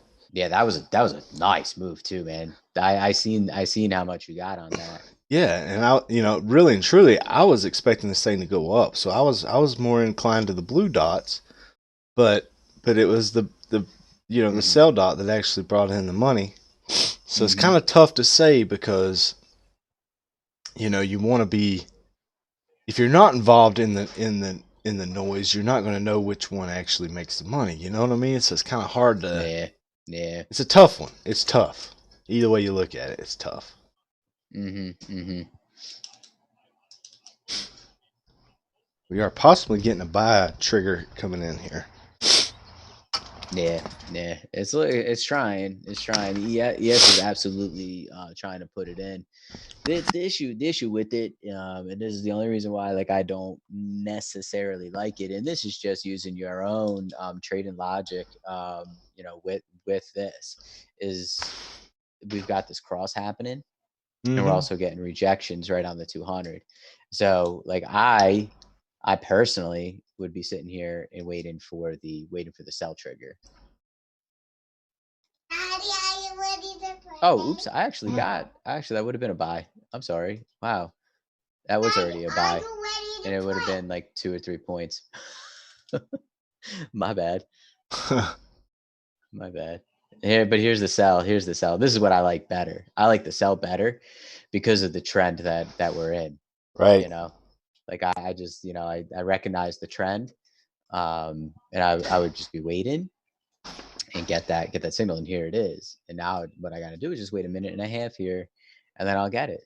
I'll take it. I'll take it. And with the theory that this thing's going to continue down. So this will be the second touch of the -5 deviation here as well. We'll watch and see what happens. There's two wicks now on the deviation level, so be careful. Okay, they could be buying that up right there on a Oh yeah, I could be going into like a bad trade here. Yeah, could be. I mean, that's why we're starting to see it. Like you're seeing it right here, and this is also another key thing to look at too. Is like where's the Williams? Where's the Williams? It's down past 80.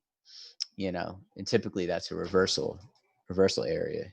I mean, you can still see it sit below here and trade below there. Yeah. I'm still gonna take it though. Like I'm gonna take it.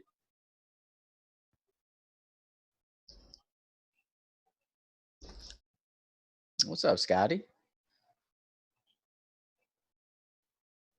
Is it 57? Not 38. Man, I need my glasses. That monitor up high is like hard to see. like, what does that time say? Like squinting. Mm-hmm. There, it's going away. Oh Problem man. is, I want that. I wanted that to be red.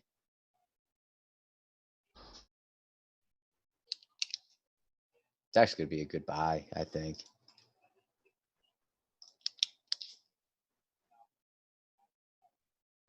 Okay, we're getting blue dot now.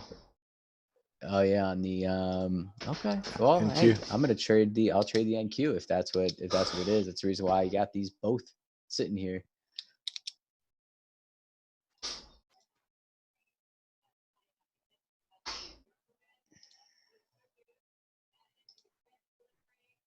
Advocating for a 2-year tuition freeze. If we're talking about deferrals, we're talking about bailouts, we're talking about all these huge multi-trillion-dollar packages, the least that we can do for college students is to freeze the thing. Yeah, Ron, you got to be careful. You got to be careful, especially when you see that cluster, start happening. But the problem is, like, and Trae kind of hit on it too. Is like you don't know, like you have no idea. Like, is it going to be a cluster of dots, or is it or is there going to be a trend?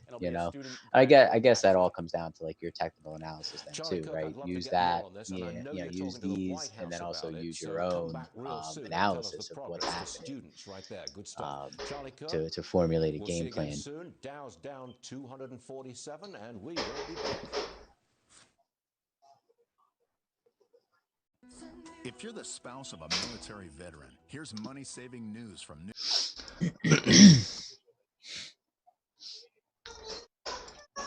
Oh, I got about 20 seconds left on this one. Is it going to give us a blue dot? Is it going to give us a blue dot? It's really having a hard time deciding. It's got about 10 seconds. 9, 8, 7, 6, 5, 4, 3, 2, 1. All right, I'm long. I'm long. I'm gonna play it. I'm actually gonna put my stop just below 75.38.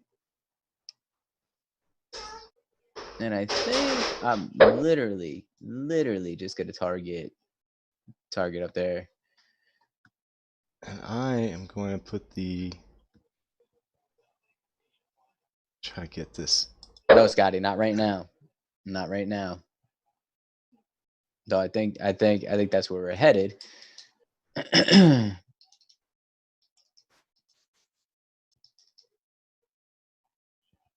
a bit. Thank you. All right. Let's see if we can get $40 out of this bad boy. Just a scalp. Just a little scalp. Come on.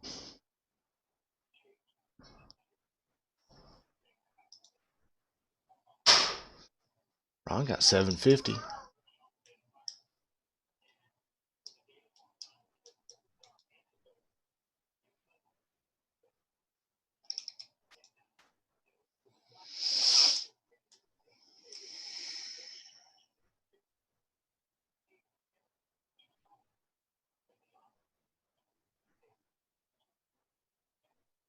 Hold it. What's the negative 5 you said? 34. We've touched it twice. Okay. We've kind of got a double bottom on it, which is a nice sign that we could pop. A lot of people don't know where that -5 is. Just the big dogs and us. Just the big dogs and us. And if it doesn't work out, we'll blame it on Carol Baskin.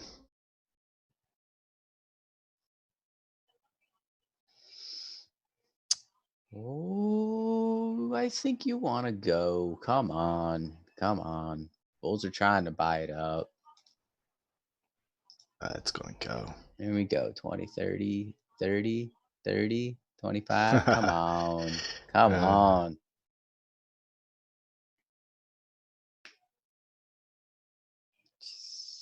All right, I'll take my 60. Come on. Just give it to me. Come on. Don't play around.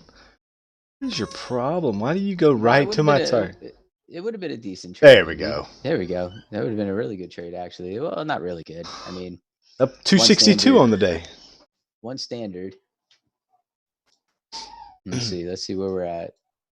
235. 235 there, buddy. Nice.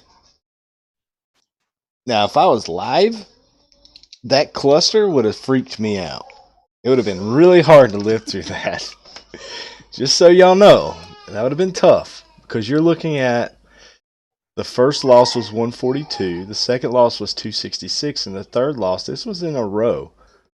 3 losses, 488. And then we turn around and make $1,000 on top of 42, 40, and 21. So, you know, those would have been hard to swallow. No joke. But if you had played it just like that, you'd be up almost $300 on the day. So, just goes to show.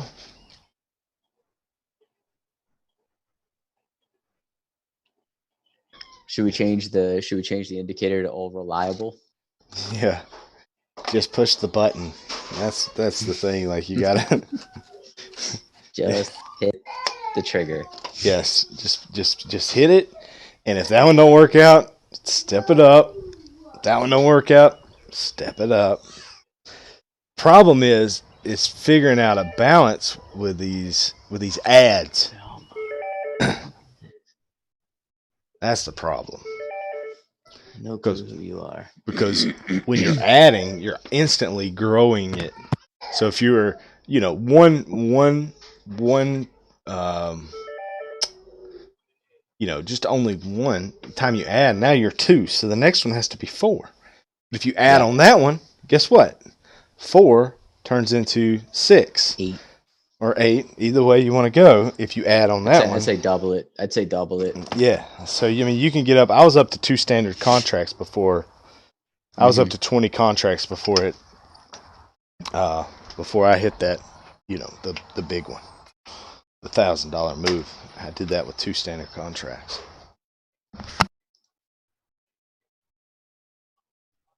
Which still in reality isn't a whole lot. I mean, it really isn't, but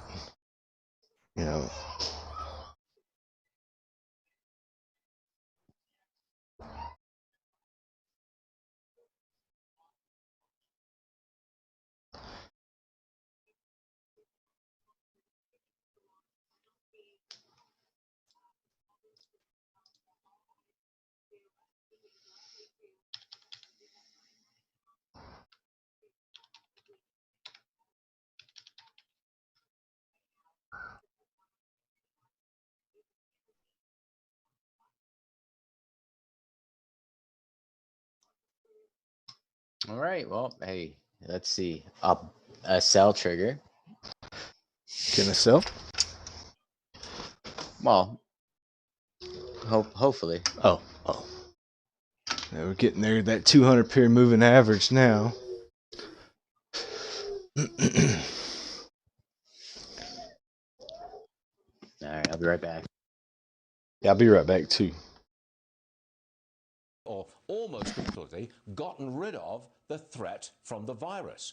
Now, Brian, I predict one enormous political fight when we start to see some bending of the curve. Some people will want, get back to work, let's open up the economy again. There'll be that very strong point of view. There will also be a point of view, say, don't waste the lockdown that you've been through for 5 weeks. Don't let it come back for a second wave. There's an enormous political battle coming. Yeah, and we need to be preparing for that right now. I agree with you, Stuart. The one thing that could make this much, much worse is at the point where we need clear, rational thought. We're going to get partisan bickering. But the truth is we have to solve two problems. We have to solve the health problem, and we have to solve the economic problem. And unless politicians can get together and talk across the aisle about that and agree that they want to try to do the best for both of those, you will prolong, certainly, the economic problem. And that is going to hurt tens of millions of more people who were not directly affected by the health issue. They will have their lives devastated by the economic issue. We cannot afford it. And you're right, that's a huge risk. What we've got going now, the package that is the money that's going out now, I call that a rescue. That's not stimulus. We don't get to stimulus until we're on the other side of this thing and you pump in some money that will make the economy grow. Do you see the need for a fourth stimulus package down the road? You know, what I see the need for most right now is getting the execution of this relief bill done right. You have many, many small businesses right now who are counting on that Paycheck Protection Program to be in place today. They are counting on it to keep their people on their payrolls, to pay their bills. And we're getting some questions about whether that's being executed properly. That has to happen. Larry Kudlow said that very clearly. They're focused on execution. I think he's right. We need to take the $2 trillion we've allocated and spend that well. And once we've done that, we can talk about a forced stimulus. But Stuart, I don't want to see a forced stimulus. I think we're gonna get a for a bunch of government spending. we're gonna get a that sell trigger here. And doesn't get anything real done. I think that's There's the a sell risk. on the NQ. Let's get Congress, let's sell get on the the administration, ES. let's get our bureaucracy focused on dealing with the $2 trillion we've got right now.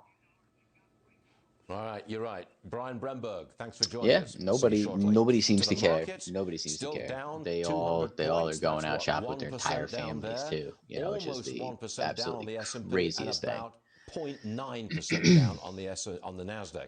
That's not a huge reaction, bearing in mind the dire economic news that we're having to digest. Jason Katz is with us, UBS Managing Director. Jason, I'm surprised that the markets are taking, well, they're not exactly taking it in stride. All right, 30 but the news seconds. is so bad, It went away. I would have thought we'd It have went a away bit on more the of a downside move. ES What say you? here. It's going to go away here on the have NQ. to remember, Stuart, is by design, this is self-induced. Or is it going to stick around? So, I think it's going to as stick far as around the here. employment numbers are concerned and how If the it markets does, reacted, I mean, if you take the bats out of the hands of the New York take Yankees, it. they can't score. And that's precisely what's happened here. So as dire as it 5 seems seconds. right now, in the fog of war, it's hard to see Gone. from the big It's picture gone. perspective. Yeah, There's light don't at the take end of it. this tunnel. We just don't know how long the tunnel is. Well, on the So NQ, in the it's still meantime, there. We're stuck in this vortex of sobering news, and the markets, to some extent, have discounted that. At least looking out a quarter, maybe a quarter and a half, what the markets haven't discounted is what the world looks like if the economy hasn't been turned on, say, late spring or early summer. Can you give us a rough idea of how you think the American economy will look and feel, say, 1 year from now? Well, hopefully we're over it by then, but what will the economy look and feel like? Very well could be. Okay, short. Right. For sure. Could be right. All right, Trae short on the NQ because the NQ signal stayed. I'm still waiting on the ES to give this signal here. It's gonna. I think it's going to. It's going to. Just gotta wait another minute here. Another minute. The NQ is gonna be nice if it breaks down below these lows here. I think there's gonna be another really nice trade here, Trae. Yep. If it's got a further breakdown.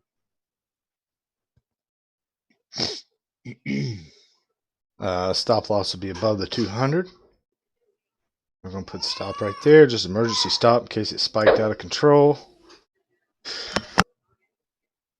something we couldn't manage. So it's always good to have a hard stop in place in case something crazy happens. I am going to look to add at the middle Keltner. Come on, ES. Got that add point right there. See if we can get it. ES still wants to be a buy here. Come on, Still come on. wants to be a buy.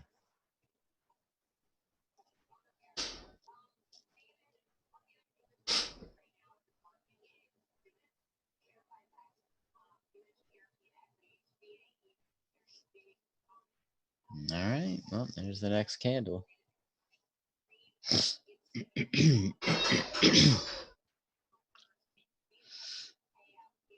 I really do anticipate this thing to go a little bit lower. You're starting to see like the deviation between the 220 happening. Like you're starting to get it to get the separation here. Mm-hmm. Last 3 taps also on the negative. See, 1, 2, and 3. Boom, boom, boom. Mm-hmm. And it's just a matter: is that gonna hold or is that gonna break? You know, like Right, that's right. the question. You know, and you have to be like, you have to pay attention to that stuff.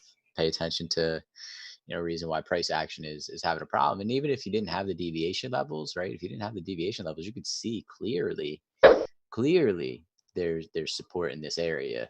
I mean, you're seeing these wicks here.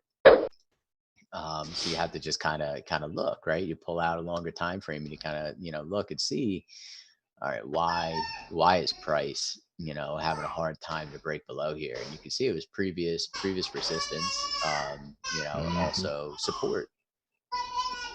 Early in the morning, it was support. Is that when you're out and you can't maintain that 6-foot distance, to wear some sort of facial covering. Well, that's the key. They don't want to say face masks because they don't want to run, because they want to save the face masks for healthcare providers and the first responders, Stu, but some sort of facial covering. If it's impossible for you to be more than 6 feet away from people, some sort of facial covering, a scarf, maybe a bandana, whatever it is, that is the recommendation. We're going to hear officially from the CDC maybe later today, if not tomorrow, on their recommendations. But the guidance has changed. Okay, let's get more on the medical side of things and our administration's response to the virus.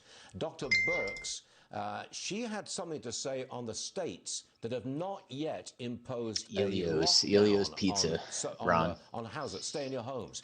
Lauren, what have we got on that? Yeah, she said responding to the coronavirus is a nationwide approach, and all states need to do their part. Thanks, Beth. We have to change the logarithmic curve that we're on. Sweet. We see country after country Thank you. having done that. Look at that breakdown. Look at that what breakdown. What it means in the United States is not everyone is doing Awesome. Here we go. Only as strong as 3:02 now on the day, guys. Every state. Trey just got that. Trey just got that. Nice. And listen. NQ played really well. When we see NQ others played beginning nice. to No, I still got. I've been waiting on this one. I anticipate the breakdown even further here. Yeah, we're definitely pulling out of the gray area for sure. From the grimness that we had this morning. So, all right, I'm getting ready to rock and roll here. Well, 40 seconds here. This thing may whipsaw back up, or it may continue to drop. I'm hoping continue to drop because I'm going to be taking this here in 30 seconds.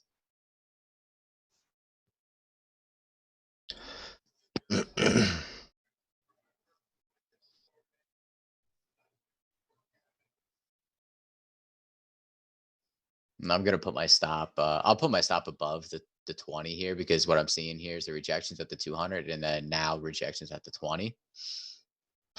Nothing for me. I'm on. Sorry, Neal. Go ahead. Rejections are where? At the 20. The 20. Okay. So I'm just above it.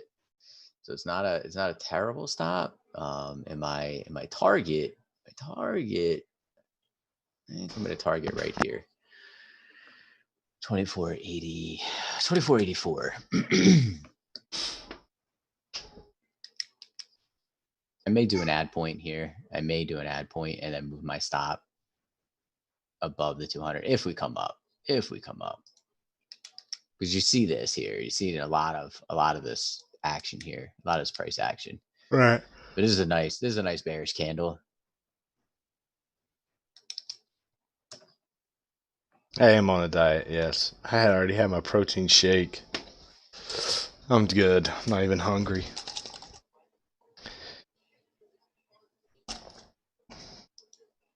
Boom. Got it. It's even going further. Nice. Going further. Nice. All right. 291.25. 291.25.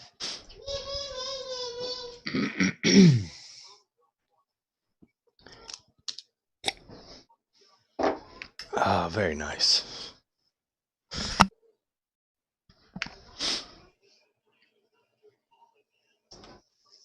Dude, I only had the one loss on this, and that was just because I got out like just too early. Because I was like, oh man, I was anticipating the rollover because of this dot. And then this dot went blue as I was getting out. And I could have actually wrote it up, taken the wick and just wrote it up. The more I think about it, if you wanted a more conservative approach instead of adding, you could just only take the ones that, what you could do is once you get the dot, you could set like a halfway entry or a retracement entry. If you get it, you get it. If you don't, you don't, kind of thing.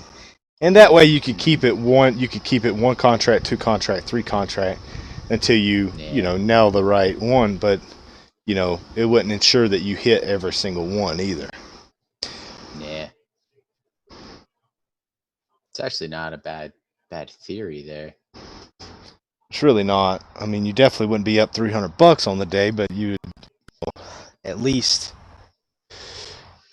at least knock those mitigate some of it, like mitigate some of those those losses, right. And hey, like you said, it may just be a little bit less, and maybe instead of 300, maybe 150, right.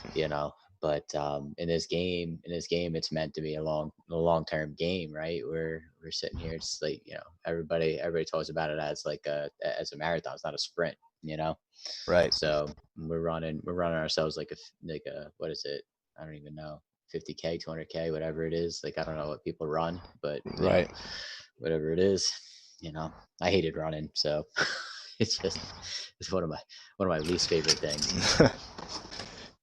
I used to love to run, but not anymore.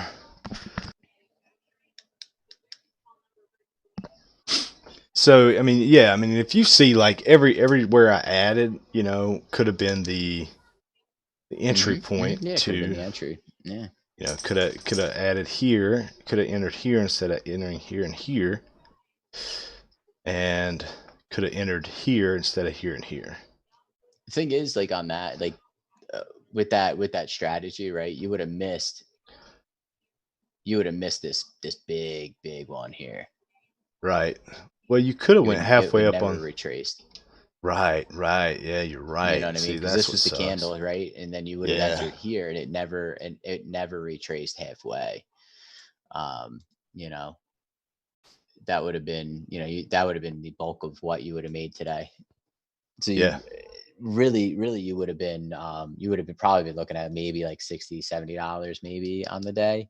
Yeah. If that, because you would have been in this mess, because you would have been getting halfway entries. It's easy to get a halfway entry when you're on the when the trade is not going to work out for you. Obviously, you know what I mean. Obviously, going to spring back and not only get you in, but also take you out as a loss. So, yeah.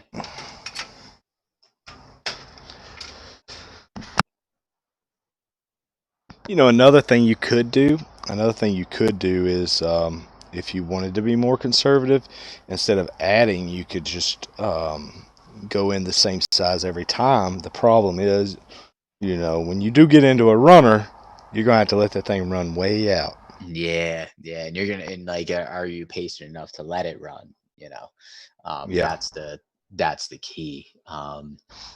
The only other thing that I could see maybe doing is like, let's say you start Foreman, this starts Foreman, right? Mhm. And you get to like a minute, like if you're especially if you're trading on the 2 minute chart, right? Let's just say 2 minute chart, everyone's trading this, right? Right.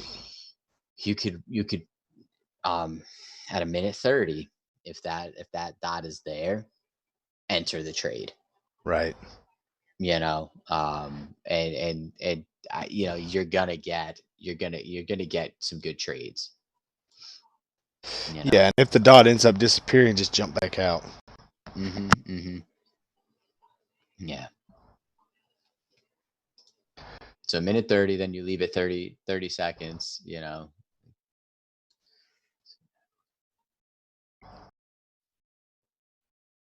That's honestly the way I entered that really good short trade. I started entering it early, and it played out pretty nicely.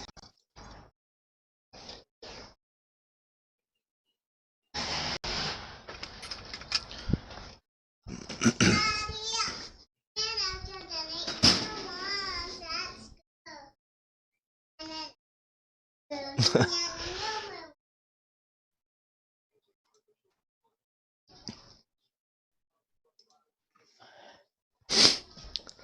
right, cool. All right, let's see. Got a lot of emails here.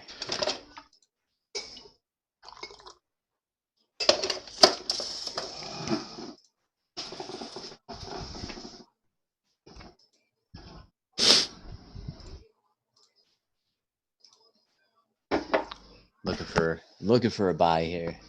Yeah, looking for a buy, but here's the thing.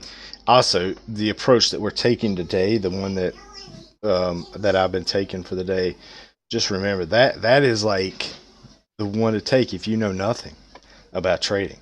You just literally go off the dots, you know, and you still make money. Like if you use that pattern, if you use that probability, you're still going to make money. You don't have to know a thing about it. You don't have to know nothing about short. You don't have to know nothing about support or resistance or anything. Yeah, candlestick patterns, nothing. Nothing. Patterns don't, are not even relevant. You don't even need to have a 200 or a 20 period moving average on your chart. You just, you just trade these dots signaler, pretty much, and that's it. That's right. You know.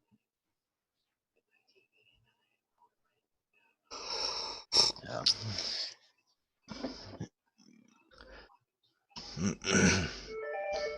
Okay, I'll be back.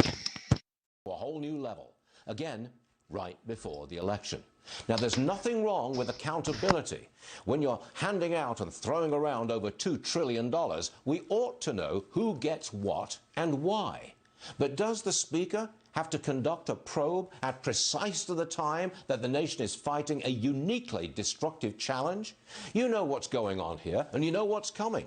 Congressman Adam Schiff and perhaps Congressman Gerald Nadler, they'll be called on to pour out their anger at the president, and it'll all be very public. The banks that lend money to distressed businesses, they'll be called vultures and thieves. And drug companies will be called profiteers. And throughout it all, in the background, will be the lawyers, eager to pin liability on anyone with deep pockets so they can grab 30% of the take. It is divisive, it is politics at its worst, and it is desperation. Speaker Pelosi knows that the Democrats are in extremely weak position, so she is grabbing the last available option, the one she's used before. Investigate, investigate, investigate. At all costs, slime the president right before the election. I believe we have Steve Hilton with us. This is what the president said about it. Roll tape, please. Endless partisan investigations, here we go again, have already done extraordinary damage to our country in recent years. You see what happens. It's witch hunt after witch hunt after witch hunt. And in the end, the people doing the witch hunt have been losing, and they've been losing by a lot. Conducting these partisan investigations in the middle of a pandemic. Going long at 75-15. Really big waste of vital resources, time, attention.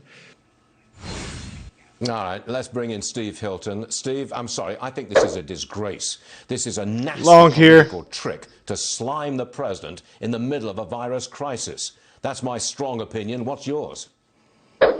I think you're exactly right, Stuart. I think Nancy Pelosi has shown over the last few weeks that her instinct on everything is to try and get the political advantage, political opportunism. That's what she's focused on. You could see it in the way that she responded to the urgent need to help deal with the costs of this shutdown. What was her instinct? It wasn't to try and improve the bill, to try and make the money go to people quicker, to help small business or working families, all the things she says. It was actually to try and get her political priorities in the bill, about voting, about public sector unions, about the Green New Deal. It wasn't about helping people at all. And then you can see it in the way she was talking last week about the president, accusing him of killing people. She is trying to get the political advantage rather than help people. And I don't think that will be forgotten when this is over. I think it's a move of desperation. The Democrat convention has been pushed into August, and Joe Biden is simply lost. I don't see the guy at all. So Pelosi is acting out of desperation because her party is in such bad shape. Again, that's a strong opinion. That's mine. What's yours?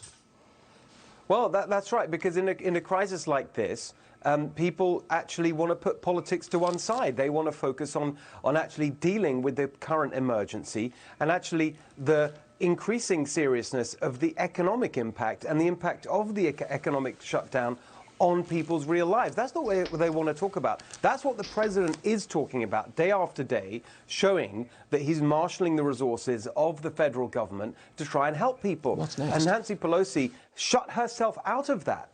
And Joe Biden is desperately trying to get relevance by doing these rather strange interviews from his basement or whatever. But every time he goes out, he shows that he's the last person that you want in charge. So I think you're right. They're really worried about the politics. We do have an election in November. And I think that people will take into account how their leaders performed in this moment. And it's not looking good for Nancy Pelosi.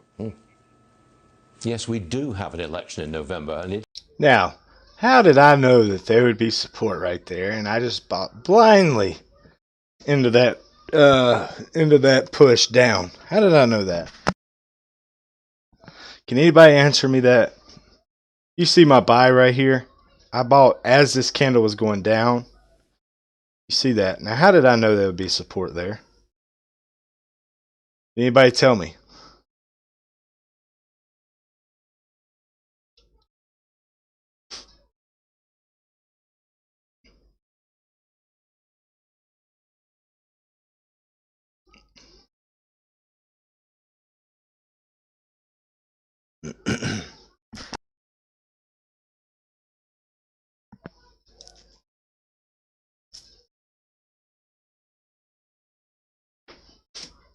Nobody? How did I know? I bought that as it was coming down. I bought it as it was coming down. So, how did I know that this thing was going to pop?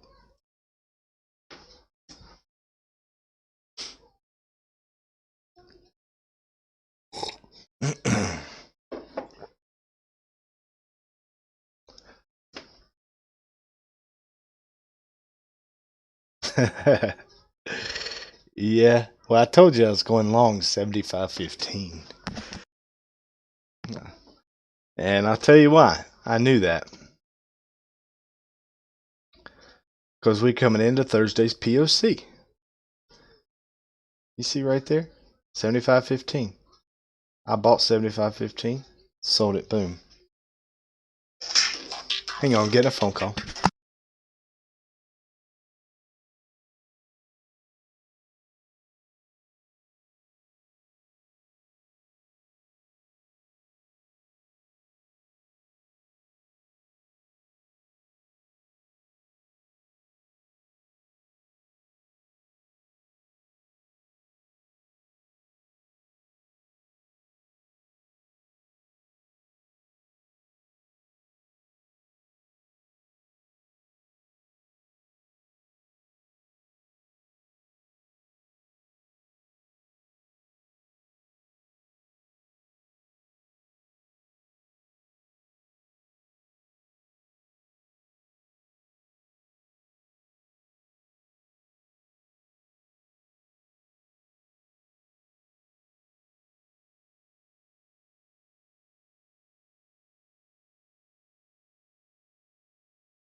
Ouch, that's going to hurt. Now, I know purely anecdotally that some real estate deals which were signed and the deposit made were then upset and broken off. Have you seen a lot of that? I've seen a ton of that, and I'm experiencing that myself personally. Here recently in California, they actually came out with some new legal contracts stating that buyers could cancel their escrows due to coronavirus and get their deposit back. So these are unknown times. These are uncharted waters. We've never seen anything like this. Okay, Tarek, I have to end it there. I'm kind of short on time. But look, thanks very much for being on the show. Come back again, please, because the real estate market is fundamentally important to a lot of people, and we want the news from it. Tarek El Moussa, thanks for joining us, sir. We'll see you again soon. Got it. Now, I want to update the situation on board that aircraft carrier, the USS Roosevelt. Cases of the virus have been found on that ship. Ashley, bring us up to speed, please. Well, the biggest news from the Roosevelt has to be that the commander of the ship, the captain, has been removed. Captain Brett Crozier has been removed by the Navy for what the Navy says was extremely poor judgment. The captain had sent out an email saying that, we are not at war. Sailors do not need to die if we do not act now.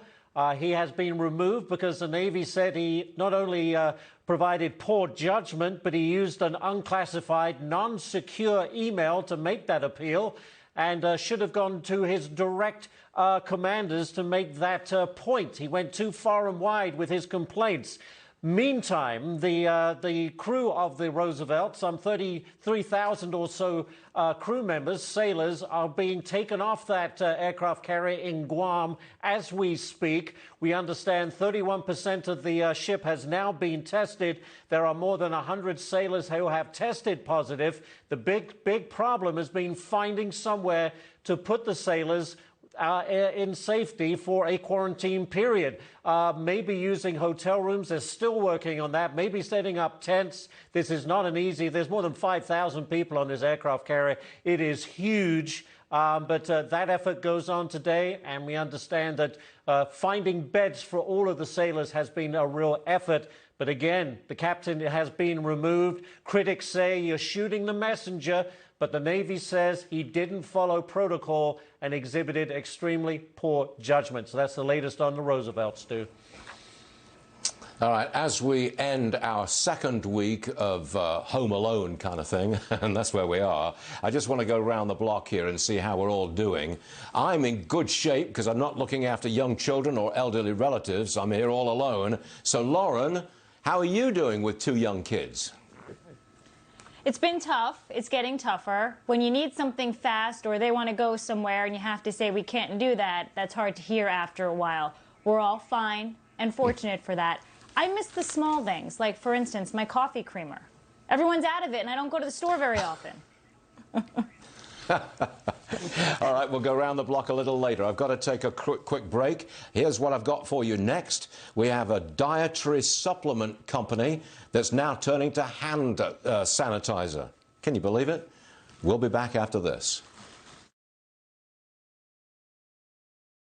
I just love hitting the open road and telling people that Liberty Mutual customizes your insurance, so you only pay for what you need. Only pay for what you need. Liberty, liberty, liberty, liberty. You wouldn't accept an incomplete job from anyone else, so why accept it from your allergy pills? Flonase relieves your worst symptoms, which most pills don't. Get all-in-one allergy relief for 24 hours with Flonase.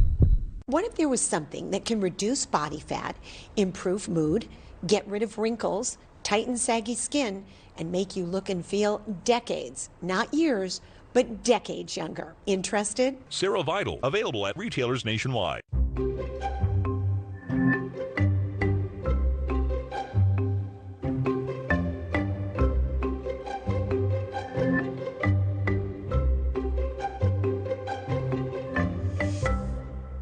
Combating the coronavirus. I'm prepared to do whatever is necessary. As the markets react, we have the insight you need. Stay with Fox Business for continuing coverage.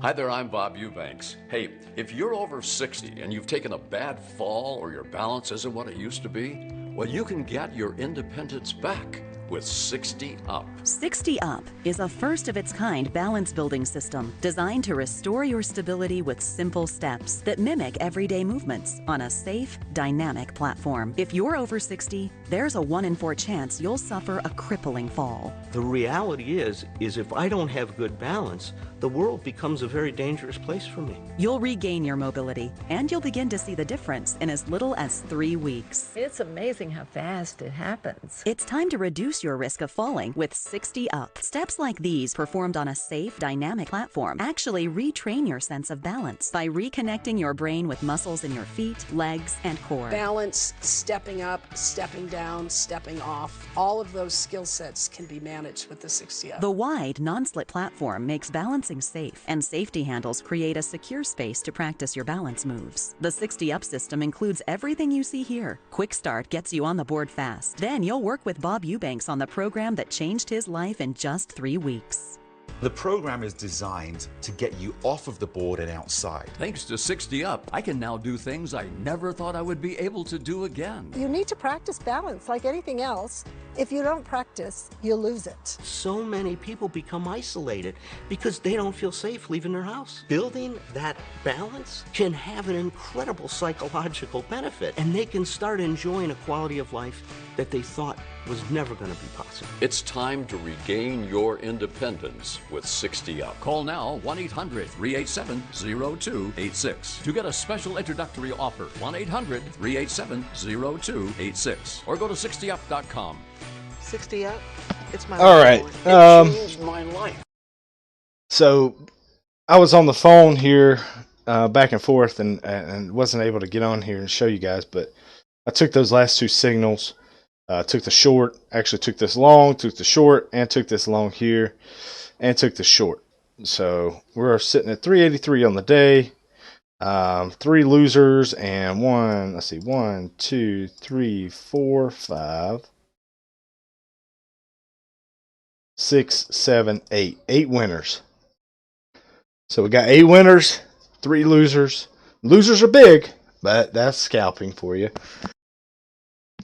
Yeah, that's 2 micros. 2 micros. The $1,000 was actually 20 micros, 2 standard contract sizes, because that was in that range of mess up top there where we were, I was sizing up as the probabilities increased. And, that's kind of the strategy as well, as we size up like blackjack. We're just playing those probabilities. What we're doing is we're feeding. So this one was the first loss was 4 contracts. That was 2 in, 2 ads. The second one was 7 contracts, so we stepped it up. And the third loss was 15 contracts, so we ended up going bigger on that one. Ended up being 488. And then our final, the big winner there, was 20. So we had 20 micros at the end on that one. And the rest have all been 1 and 2 contracts. So the $20 winners are 1 contract. The $40 winners are 2 contracts. And that's all if, it'll allow me to add. So if we get into a one like this one here, this last trade, it didn't come up enough for me to put an add on. So it's just $20. So I just scalped it. So we're up 383 on the day. Doing pretty good.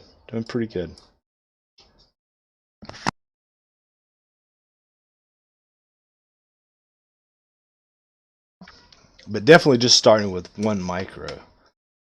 Mic, and then working my way up from there. So this also comes back to a strategy. If you notice, there's a lot of people that you'll see in other chat rooms and stuff that do this. Let me explain this. They'll start shorting. Let's say this looked good for a short. They'll start shorting here, and then they'll add, and then they'll add, and then they'll add, and then they'll add, and then they'll add, and they'll add. They'll add into that short, right? Averaging up, right? And then once this thing comes back down, they'll take their profits. How many traders do you know that do that? There's a lot of profitable traders that do that, although I don't like that way. I don't think that that's a good way. I don't think that that's smart. However, if you're able to kind of do that kind of, no, that it scares me too. Like I don't trade that way. I know a lot of traders that are successful that trade that way, especially with size. Oh, absolutely, and it could. But there's a lot of traders that trade that way and are successful. So I don't hate on it, but I don't trust it myself. I don't have enough confidence in it to do that. Instead, what I have developed is a strategy of saying, okay, instead of doing the layer in like that all the way up, why not layer in as we go out and as the probability goes up? You know what I mean? As the probability of a winner goes up, if I'm going to average in, if I'm going to layer into a trade, I would rather layer into one as the probability goes up.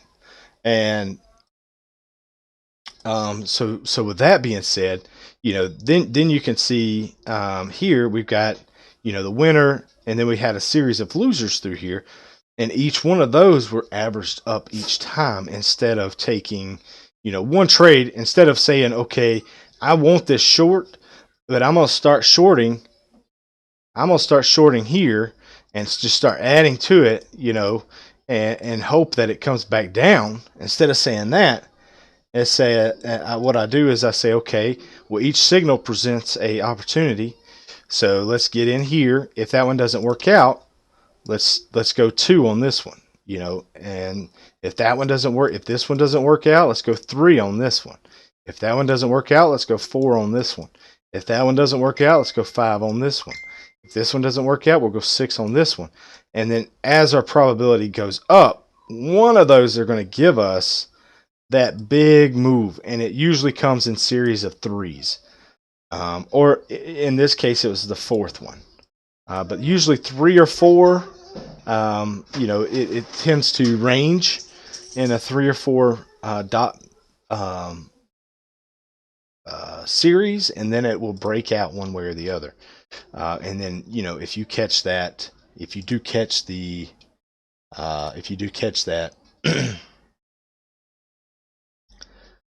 you will see that the probabilities run out. And you can do that with any strategy. I do that with my arrow strategy. It's the same strategy I'd use. Like this one was a winner, this one was a winner, this one was a loser. So on this one, I'd have went 2 contracts long, got that one. So that one would have wiped this loss out plus profit, and then I'd have been in this one here, which would have been profitable as well on the day. So the reason why I'm testing the dot strategy out is because we get a lot more signals during the day, which keeps us more active, keeps us in more trades, keeps us more on task. So, and also, Neal has been so busy, he's wanted to do this and just test this throughout the day like this, just blindly using probabilities to see if it works out.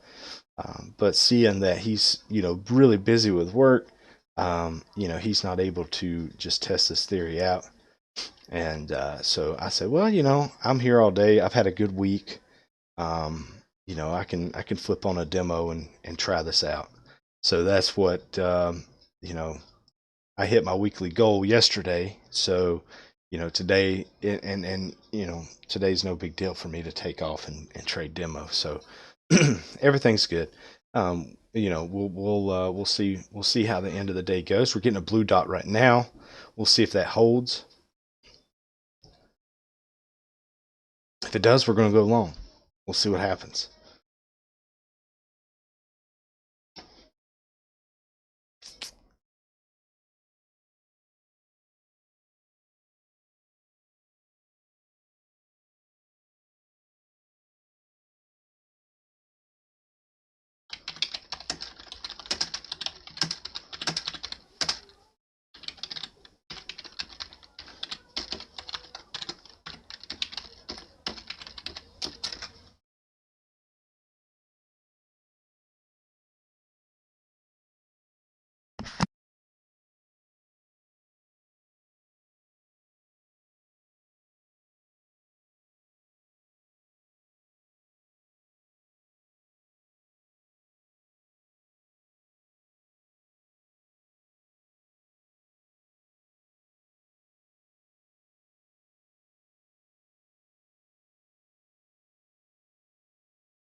Okay, guys, so we took a little bit of a loss on that on this buy here. Took a $39 loss, knocked us down to 344. If we close this trade here, we'll look at being up pretty good here. So let me change this. I'm gonna drop this in here. Yeah, let's look at some new lows. We're at value area low right now, which is 74.78. We can look for that to touch more than likely. Which we're already below that, I believe. No, we're right there. 74.80 right now, so we're below there. Look for some support here though. Okay, Ron, look for support here. Okay, so we just got out of that one trade. Let's blow that up and look back here. Look at us now. 425, guys. 425. Because we lost 40 on that one. On this one, we made 81. And because of that one, you know, that put us up to 425. So every time we're making money in this probability game, right? Let me push this over again so you can see this chart here. Yeah, be looking for support here at value area low. Let's look at where value area low was tested before. It never was. It never was tested. This is it, guys. This is going to be something right here. So it never was tested through the night. So just be aware. There's support right there. Okay. There's going to be support right there.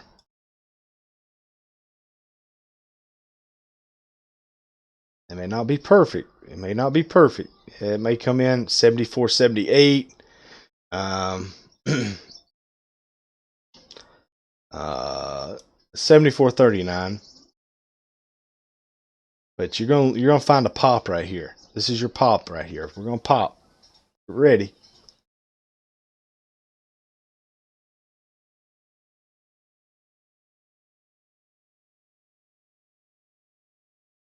To this Defense Act that goes back to the Korean War to make more of a lot of things in the nation's interest. But he might have prematurely judged 3M on something it was voluntarily doing and over which it might not have direct control. We'll monitor that very, very closely for you. In the meantime, we're also monitoring a recommendation which could come down formally today that this whole face mask thing you've heard about might not be a bad idea. It doesn't have to be a formal medical face mask per se, but a suggestion that parts of the country would be welcome to wear some sort of a face covering. Now, that would fly in the face and be a 180 from the recommendations we were getting a little more than a few days ago. I want to get to Dr. Nicole Asafire, who joins us right now on this, and what she makes of this. Doctor, is it necessary? Do you think that people should be going outside wearing a mask?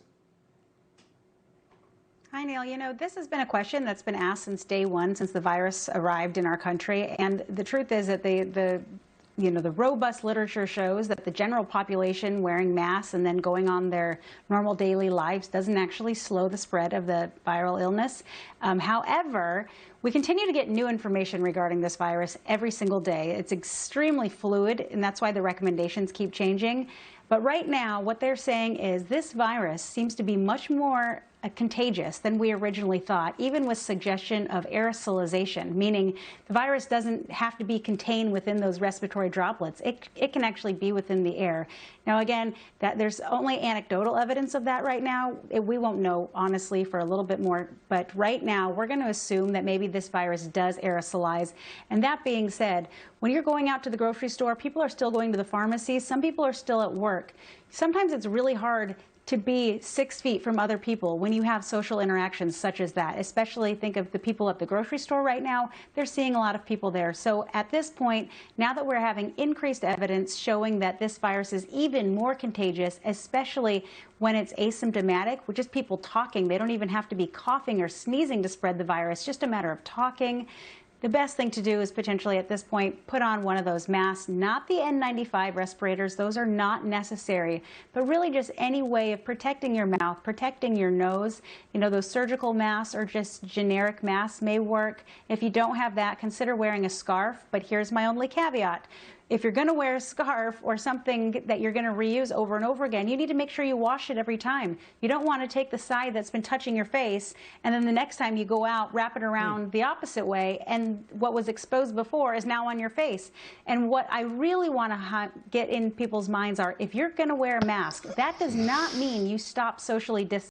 Okay, so we're gonna. I know I said I was gonna do this dot thing all day, but we're up 425 on this for the day. I think that's pretty good.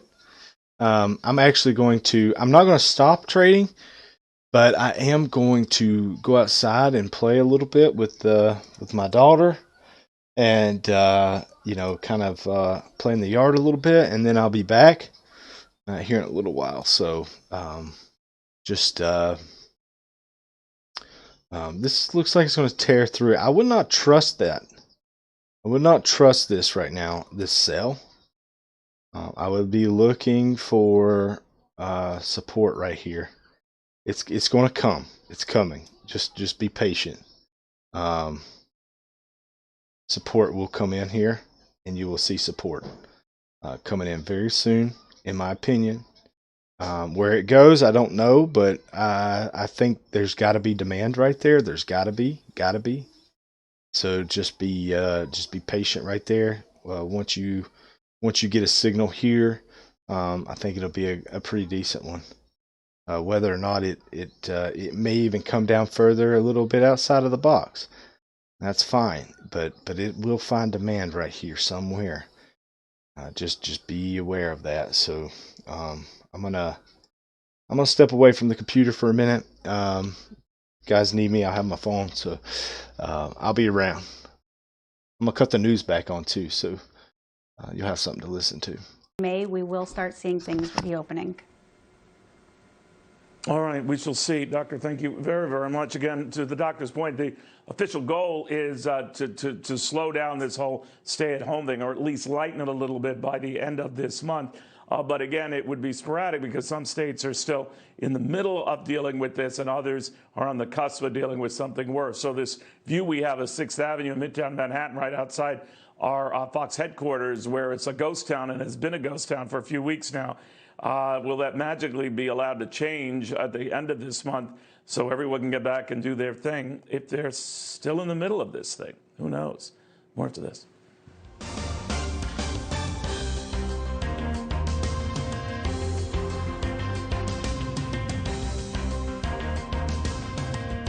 America fighting COVID-19. The markets reacting with volatility. Now get your next move. Stay with Fox Business for coronavirus coverage.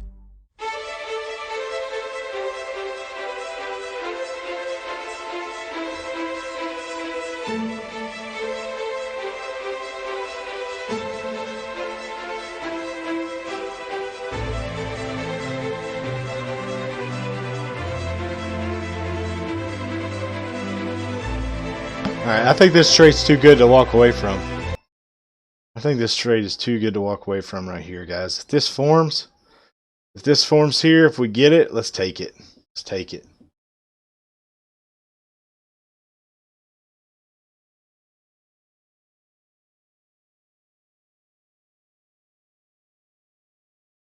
I like that. I like that trade. I think it looks really good. It's what I kind of been waiting on.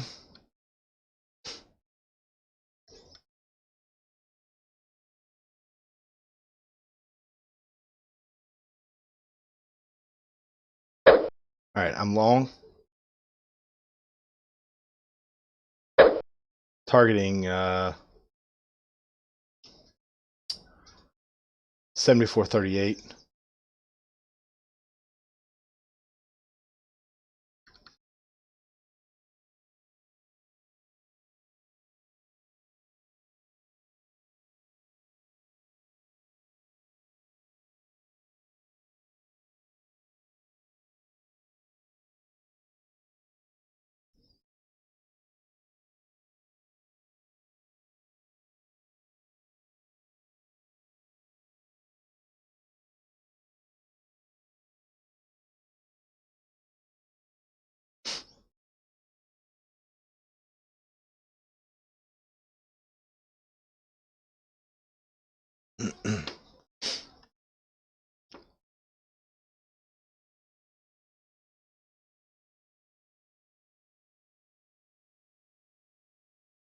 Come on, come on, come on, come on. Push.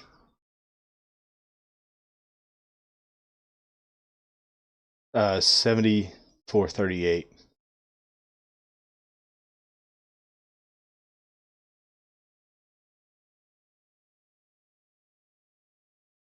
70. I'm sorry.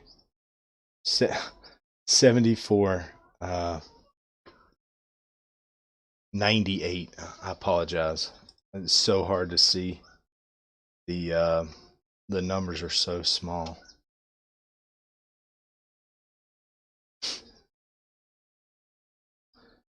If you notice, it's like right there with that old support.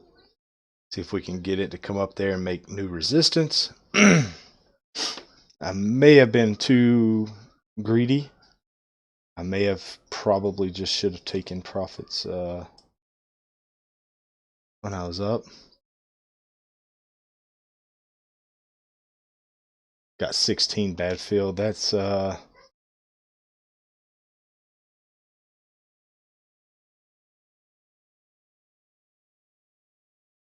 you got $16? Good for you if you got it. I'm still holding it. Still holding it. I think it'll be fine. Hey man, 16 bucks, 16 bucks. I believe we're gonna get a little bit of something here. I think it may it's gonna come back and try to finagle around this area again. But I think that it's gonna ultimately be a good area.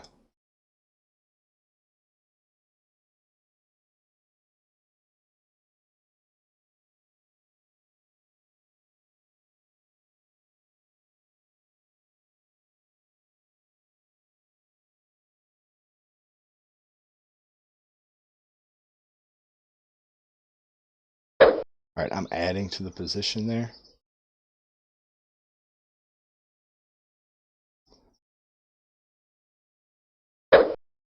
New target now is 92, 74.92. So just need a new pop over that little this little deal here. We just need to get right up in that area. Well, shoot, let me just do this. Let me just do this. Let's see. You see where I added right there.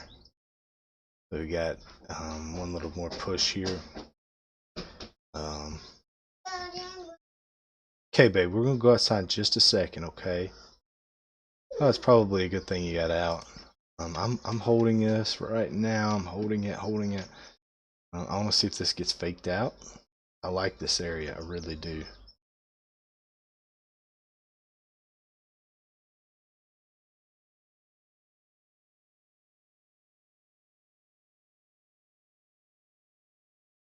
I really, really like that area.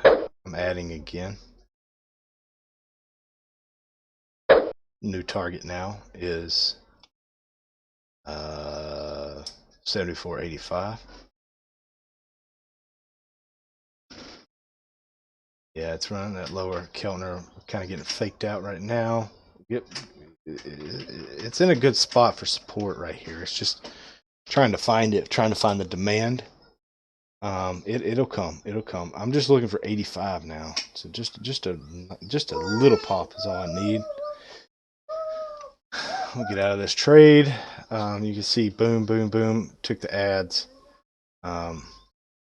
Reason I did that with such conviction is just because of the location where it's at. You know, I just believe in it so much. Because if you look at that, value area low, that value area low has not been. It's uncharted territory on the day and overnight. So being that it's uncharted territory means that there's buyers sitting there. It means that I don't know exactly where they're sitting, but they are sitting there. And the demand is going to run this thing back up. And we can bank on that, you know. So looks like we're going to collect here. Come on. Just push a little bit more. push a little bit more for us. That's a beautiful, beautiful reversal candle right there coming in. Go ahead and throw the stop underneath here. I won't mess with it if it can't hold it.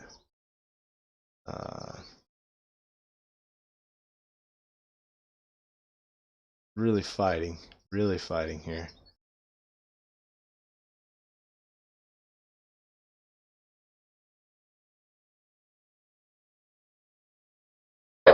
All right, I'm gonna take one off right there just to be safe. I'll take the other one off too. And we'll let the final do its thing. It's either gonna go up there, touch us in, or actually, you know what I'm gonna do? I like this trade now. I really like this trade. I'm gonna give it a chance to run. I'm gonna make sure this candle can hold, and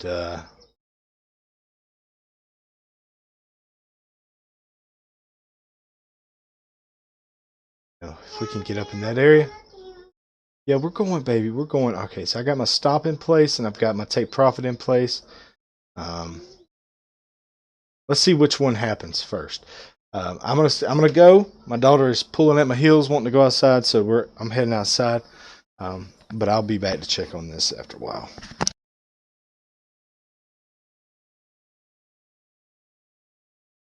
People who are sick with a range of serious illnesses. It's easy and safe to give. If you are in good health, please donate. We need heroes now. Visit redcrossblood.org to schedule an appointment. Attention anyone on Medicare. 2020 Medicare Advantage plans are now available. Did you know you may now be eligible for additional Medicare approved benefits, including dental, vision, hearing, and prescription drug coverage? The toll-free Medicare benefits and questions line is now open to help anyone on Medicare make sure you are getting the benefits you deserve. Just call 800-921-3503 now to find out if you're eligible for a Medicare Advantage plan that includes additional benefits like free hearing aids, free eyeglasses, free meal delivery, and free rides to medical appointments. You may also be eligible for $0 monthly premiums, $0 deductibles, or no copays. Just call the toll-free number on your screen now to see if you qualify for additional benefits. There is no obligation to enroll. The call and Medicare benefits review are absolutely free. Did you know you may be eligible for additional benefits with a Medicare Advantage plan that includes additional benefits like dental, vision, hearing, and prescription drug coverage, free hearing aids, free eyeglasses, free meal delivery, and free rides to medical appointments? Just call 800-921-3503 now to find out if you're eligible for a Medicare Advantage plan that includes additional benefits like dental, vision, hearing, and prescription drugs. You may also be eligible for $0 monthly premiums, $0 deductibles, or no copays. Call 800-921-3503. 2020 Medicare Advantage plans are now available. Just call the toll-free number on your screen now to make sure you're getting the benefits that meet your needs. There is no obligation to enroll. The call and benefits review are absolutely free. Just call 800-921-3503. That's 800-921-3503. Call 800-921-3503. As America steps up the coronavirus fight and stocks react to the fallout, start your day with all the latest developments. At 6 a.m., go inside the pre-market moves on Mornings with Maria. Then at 9, it's the insight you need to handle the volatility on Varney. All right, we've been getting into this a lot with our guests here.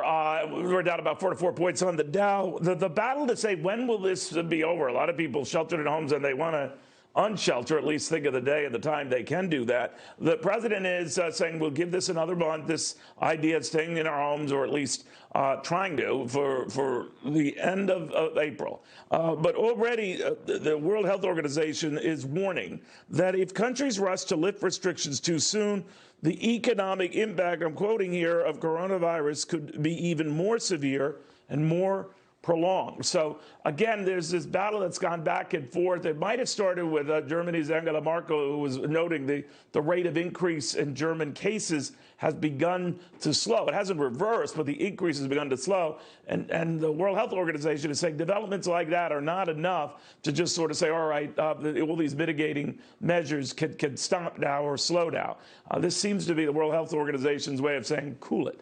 So we'll keep track of that very, very closely. Also keeping track of the ongoing fight to deal with this virus. General Motors, among many, turning factories into fighting machines on the virus. Grady Trimble following it closely in Chicago. Hey, Grady. Hey, Neal, they've been rushing to convert their Kokomo, Indiana plant to make ventilators, something they've never done before, but they've been training about 1,000 workers and repurposing that facility in the last few weeks, and they hope to have prototypes ready to go by the middle of next week, and then they hope to be mass producing the life-saving machines by mid-April, and they're going to scale up to about 1,000 of them. And this is video you see there of those employees receiving training. They also have new safety measures in place at that facility. As soon as employees get in, they answer health questions, a questionnaire. They get their temperature taken. They also have to wear masks once they are on the factory floor, and they keep social distancing once they're there as well. And this is really providing us with a preview of what the new normal of post-pandemic production will look like. So the UAWs were concerned when they were working what safety precautions GM has taken. Now they've totally changed things. So these precautions that they're using in Kokomo will apply to all of their facilities once they do start making cars again, whether that's in a few weeks or a few months. Listen. 2 weeks ago, we didn't understand how this virus propagates and how it can infect people.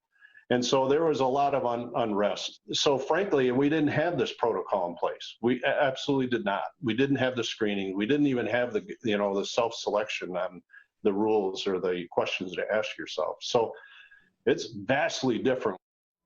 General Motors, of course, had to close factories in Asia as well. Those are reopened, so they're going to copy and paste what they learned with those factories and use them in the U.S. factories once they reopen, whenever that may be. They're also, interestingly, working with their rivals, Ford and Fiat Chrysler in Detroit, to share safety protocols so that when they open, they can kind of put workers' concerns at ease and make sure that it's the safest place possible. Neal.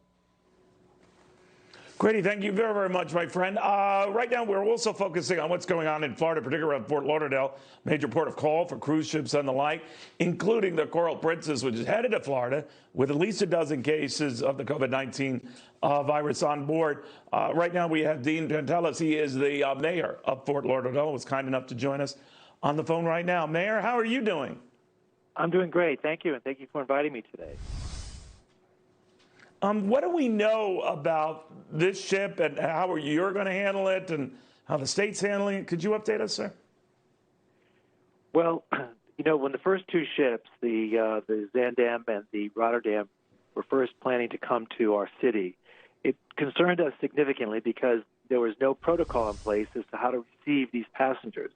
It was our impression that the cruise ship company was just going to allow them to disembark, and there was very little attention being made to making sure that the community that I represent was going to be safeguarded against any possible spread of the disease. So a lot of work took place between the time it left the Panama Canal and yesterday in order to allow these folks to be able to step off the ship. I was certainly not going to let that happen until we knew that there were enough precautions to make sure that new people would not be infected by those that were disembarking. So we've now allowed most of the passengers to step off the ship. They're all onto chartered buses or flights around the world, completely isolated from the rest of the community. And as you know, there's another ship heading our way, and called the Princess and the Carnival Princess. And that too presents itself with challenges. But we're not going to let it impede our relationship with the cruise ship companies because I think if we follow the same protocol, our community will now be protected from any possible infection. But how do you know, right, Mayor? I know that was with your initial concern. Besides those cases, those on board that ship that have COVID-19, there are others who've been in contact with them, certainly earlier in the cruise, who might not be showing any symptoms right now. How do you decide who gets off that ship and who doesn't? So we came up with a multi-layered protocol. All the passengers were in quarantine since March 22nd. They were relegated to their rooms. They weren't allowed to leave. So we know that since March 22nd, that the passengers were quarantined and were not interacting with each other. So for about 12 days, they were quarantined, and those folks that still showed no symptoms, those folks were allowed to disembark, and they were escorted by special buses directly to the tarmac at our airport here, not going through the terminal, not going through regular customs, just going directly to the tarmac, and various private jets were being assigned to the different passengers, several going to Europe, several going to places in the United States. Those living in Florida were being given a driver and a van, and they would be taken home directly, no contact with anybody on shore. So these special protocols were very important to us. Now, those that were sick, those that had very severe illness as a result of either a flu or COVID-19, there were about 14 of them, and 10 stayed in our hospitals, and 4 were sent to Miami-Dade hospitals for treatment. Then there were about 45 who exhibited symptoms but were not that bad. Those people are staying on the ship until they show no symptoms for at least 72 hours, and that ship will stay offshore until those folks get better. So you could see that there was a lot of thought, a lot of planning, a lot of decision-making had to be made. But in the end, I think that the folks here on the ground have been protected, and the folks on the ship can finally get home to see their families. Mayor, thank you very much.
order, print everything you need, slap the label onto the box, and it's ready to go. Our cost for shipping, like, we're cut in half, just like that. ShipStation, the #1 choice of online sellers. Go to shipstation.com/TV and get 2 months free. All right, New York's Governor Andrew Cuomo has confirmed the highest number of deaths in a single day through this whole saga in the Empire State. Better than 560 individuals dying from this virus. So it is not improving there. We're already at the point right now, a total number of deaths in New York getting very, very close to 3,000, with better than 100,000 cases reported throughout the state. We'll keep you posted on that. Of course, much has been made of the fact that we have now far better than 1 million cases globally, and the number of those dying for this has increased in key areas and countries we are monitoring. Hence that argument you heard from the head of the World Health Organization: don't rush anyone getting back to work anytime soon or even talk about it, because you could make a bad situation worse. We'll keep you posted on that. Also keeping you posted on that stimulus that is now making its way to individuals and particularly small businesses, but not without a few bumps along the way. Charlie Gasparino is following all of that, joins us via Skype. Hey, Charlie. Yeah, Neal, you don't want to be too critical because it's hard to just hand out $350 billion on a moment's notice. But here's what we do know. We do know that a number of banks are not administering the program by today, even though we were told by Secretary Mnuchin that they should be up and ready by today to do that $350 billion stimulus program. These are essentially bridge loans to small businesses. JP Morgan Chase, the nation's largest bank, is one of those banks that have essentially delayed the implementation of the program. The online portal that they were putting together is done, but it's not ready for use because they just want to make sure they get through all the kinks on it. One of the problems I think JP Morgan faces, and this is throughout the banking business, is that they're going to get a rush of applications. They want to make sure the portal can handle those applications, and the last thing they need is to be sued, some sort of Monday morning quarterbacking, as what happened in 2009 when the feds, after they forced JP Morgan to buy Bear Stearns and take over risky assets, actually started suing JP Morgan, and JP Morgan had to pay settlements for following the Fed's directives and buying those banks. So they want to make sure in following the directives this time, they have all their I's dotted, T's crossed. So at least at JP Morgan, from what I understand, this portal and these small business loans could be ready as late as Monday. But like I said, they believe they have the system mainly together. It's just a matter of dotting the I's, crossing the T's. Now, you should contrast that with Bank of America. They are open today. They are trying to make loans. But as I said, it is mass confusion out there for Bank of America customers. And I will just say this is anecdotal, but I'm getting these emails from Bank of America customers, and they're essentially saying this: Bank of America is getting flooded with loan applications, no doubt. They are doing a sort of triage here. It's very interesting. One small business owner said he had a line of credit with Bank of America. He's a Bank of America client. But because he does not have a Bank of America credit card, they deprioritized him. He cannot get his loan processed today. He needed, according to his bank rep, both a credit card and this line of credit. So they're clearly playing triage as to what clients could get these loan applications processed for their small business loan. And it's causing a lot of headaches among small business people. They are a very angry bunch right now at Bank of America. Again, it's a tale of two banks. JP Morgan wants to take it slow, make sure they get everything right. Bank of America, ran right into this head first, and they are having some problems, and they're getting complaints from their customers. Anyway, Neal, again, don't want to be too much Monday morning quarterbacking here. It is really hard to implement a program like this that was done very quickly. Legislation happened quickly. You need guidelines from the feds. You have to implement those guidelines. But you can't downplay the fact that it is a mess out there for these small business loans as part of the virus stimulus package. Back to you.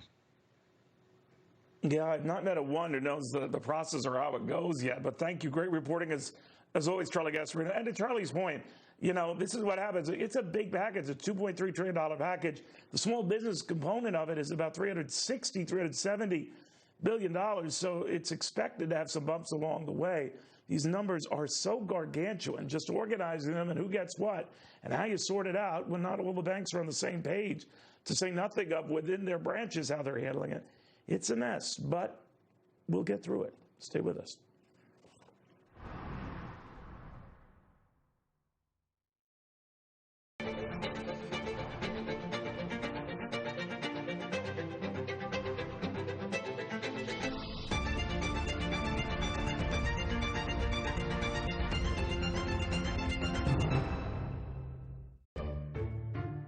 You wouldn't accept an incomplete job from anyone else, so why accept it from your allergy pills? Flonase relieves your worst symptoms, which most pills don't. Get all-in-one allergy relief for 24 hours with Flonase.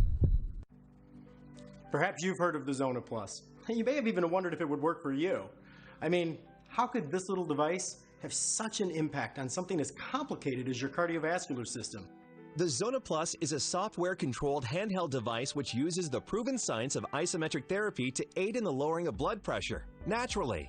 Believe it or not, it works. It's worked for thousands, and it works for me.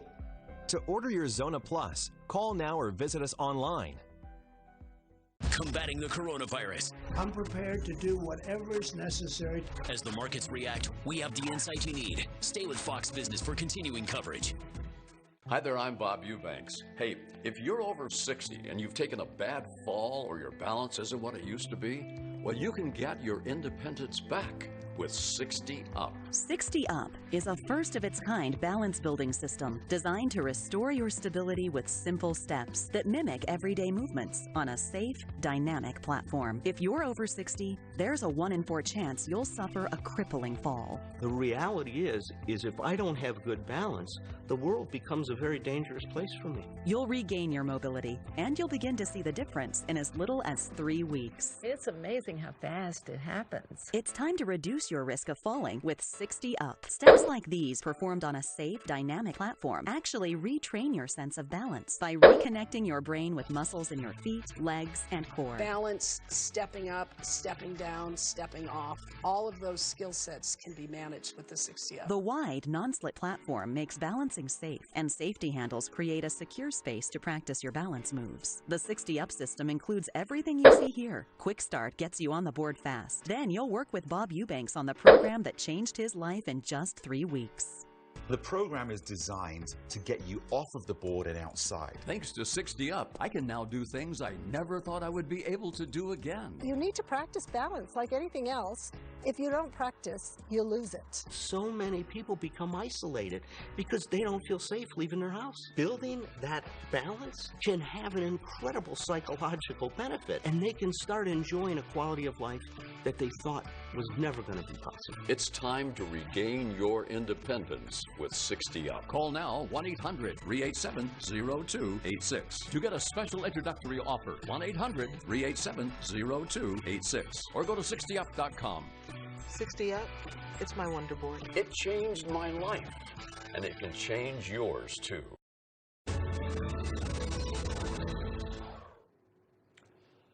All right, they're on the front lines of this battle. I'm talking healthcare workers, and a lot of people say all the right things, but do they do all the right things to help those workers? In New York, they're doing just that. Alex Hogan in Washington Square Park with what they are doing to help out. Alex. Neal, a lot of these medical workers are feeling overwhelmed, but there's a contrast with the people at home who say they feel restless. And some people are doing exactly that, trying to support those who are on the front lines. Two roommates here in New York City, Patrick Long and Connor Delaney, started by sending food to one of their girlfriends and her coworkers at an NYU hospital. Well, since then, Operation Food Fight will deliver free deliveries of whatever meal medical workers want and at the best time for them. Already, the group's raised more than $12,000 through GoFundMe and Venmo, and that's to serve all New York area hospitals. This is one of those times where say what you want about social media, and it has its downsides, but for now, it's a great tool to help us all stay in the loop and stay connected. Sit around, you're going stir crazy, or maybe you feel anxious and you feel uncertain about everything going on. This is a way to preoccupy yourself with something positive. On Long Island in Port Washington, a group named Port Support on Facebook already raising more than $20,000. Their organization feeds up to 200 people per day, and that includes EMTs and emergency fire workers. Their grab-and-go meals mean that everything is cut up very small or it's separated, and that's because workers don't have enough time to eat, and they can only do so while rushing to the next task. In New Jersey, two friends, Gina McGuire and Liz Burnich, started FLAG, which stands for the Frontline Appreciation Group, already raising more than $97,000. We were able to provide over 3,500 meals and pump about $20,000 into our local restaurants. So all of these founders, again, say that this is not just about the food, it's about that support. Neal? All right, thank you very, very much, Alex Hogan, on all of that. Before I get to my next guest, we're getting more details from right now the International Monetary Fund conference that is going on. These are sort of the biggies of the global financial community. And in this press session that's happening right now, they've outlined that the global financial crisis that this has triggered is worse than we went through during the meltdown, that this has triggered something that has gotten far worse than that, and never in the history of the IMF, quoting right now from Kristalina Georgieva, the managing director of the IMF, have we witnessed the world economy come to a standstill. She went on to say it's worse than the global financial crisis, going on to say that optimistically they will, and sense we will all get through this, but it's a crisis like no other, and we should not take it lightly. We'll have a lot more on that. Stay with us.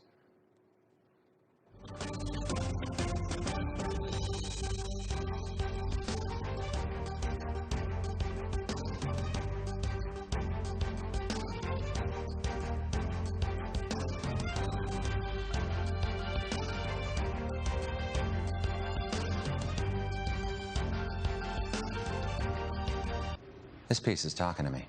Yeah? So what do you see? I see an unbelievable opportunity. I see best-in-class platforms in education. I see award-winning service and a trade desk full of experts available to answer your toughest questions. And I see it with zero commissions on online trades.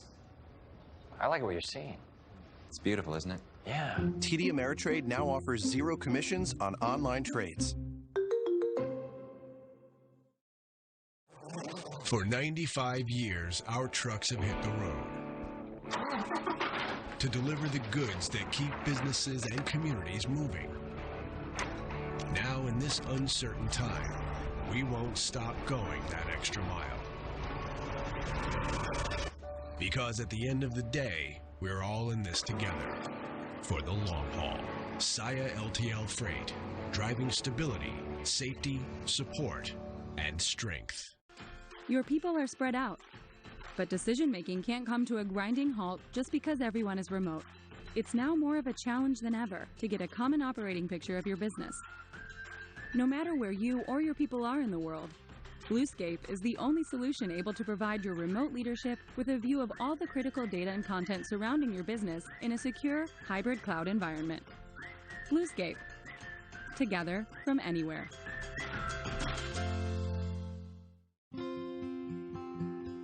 Thank you for always being here.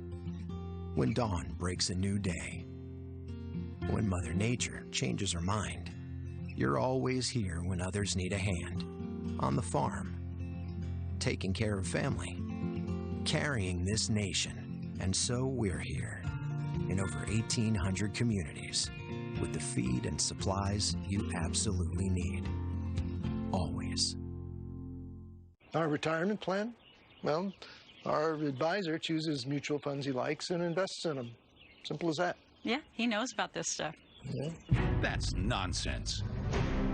A bunch of mutual funds is not a retirement plan. Mutual funds often have layered fees, cost more in taxes, can leave you over or under diversified, and aren't tailored to your specific goals. You may retire, but you can do better. Do you know the downsides of mutual funds or what other options are available? Call Fisher Investments for your free copy of 6 Pitfalls of Funds. We'll also send you a bonus, the definitive guide to retirement income. Call 1-800-737-0077. You're unique. Why have cookie-cutter investments? If your portfolio is $500,000 or more, call us at Fisher Investments. It's your retirement. You can't afford to listen to nonsense. Call 1-800-737-0077.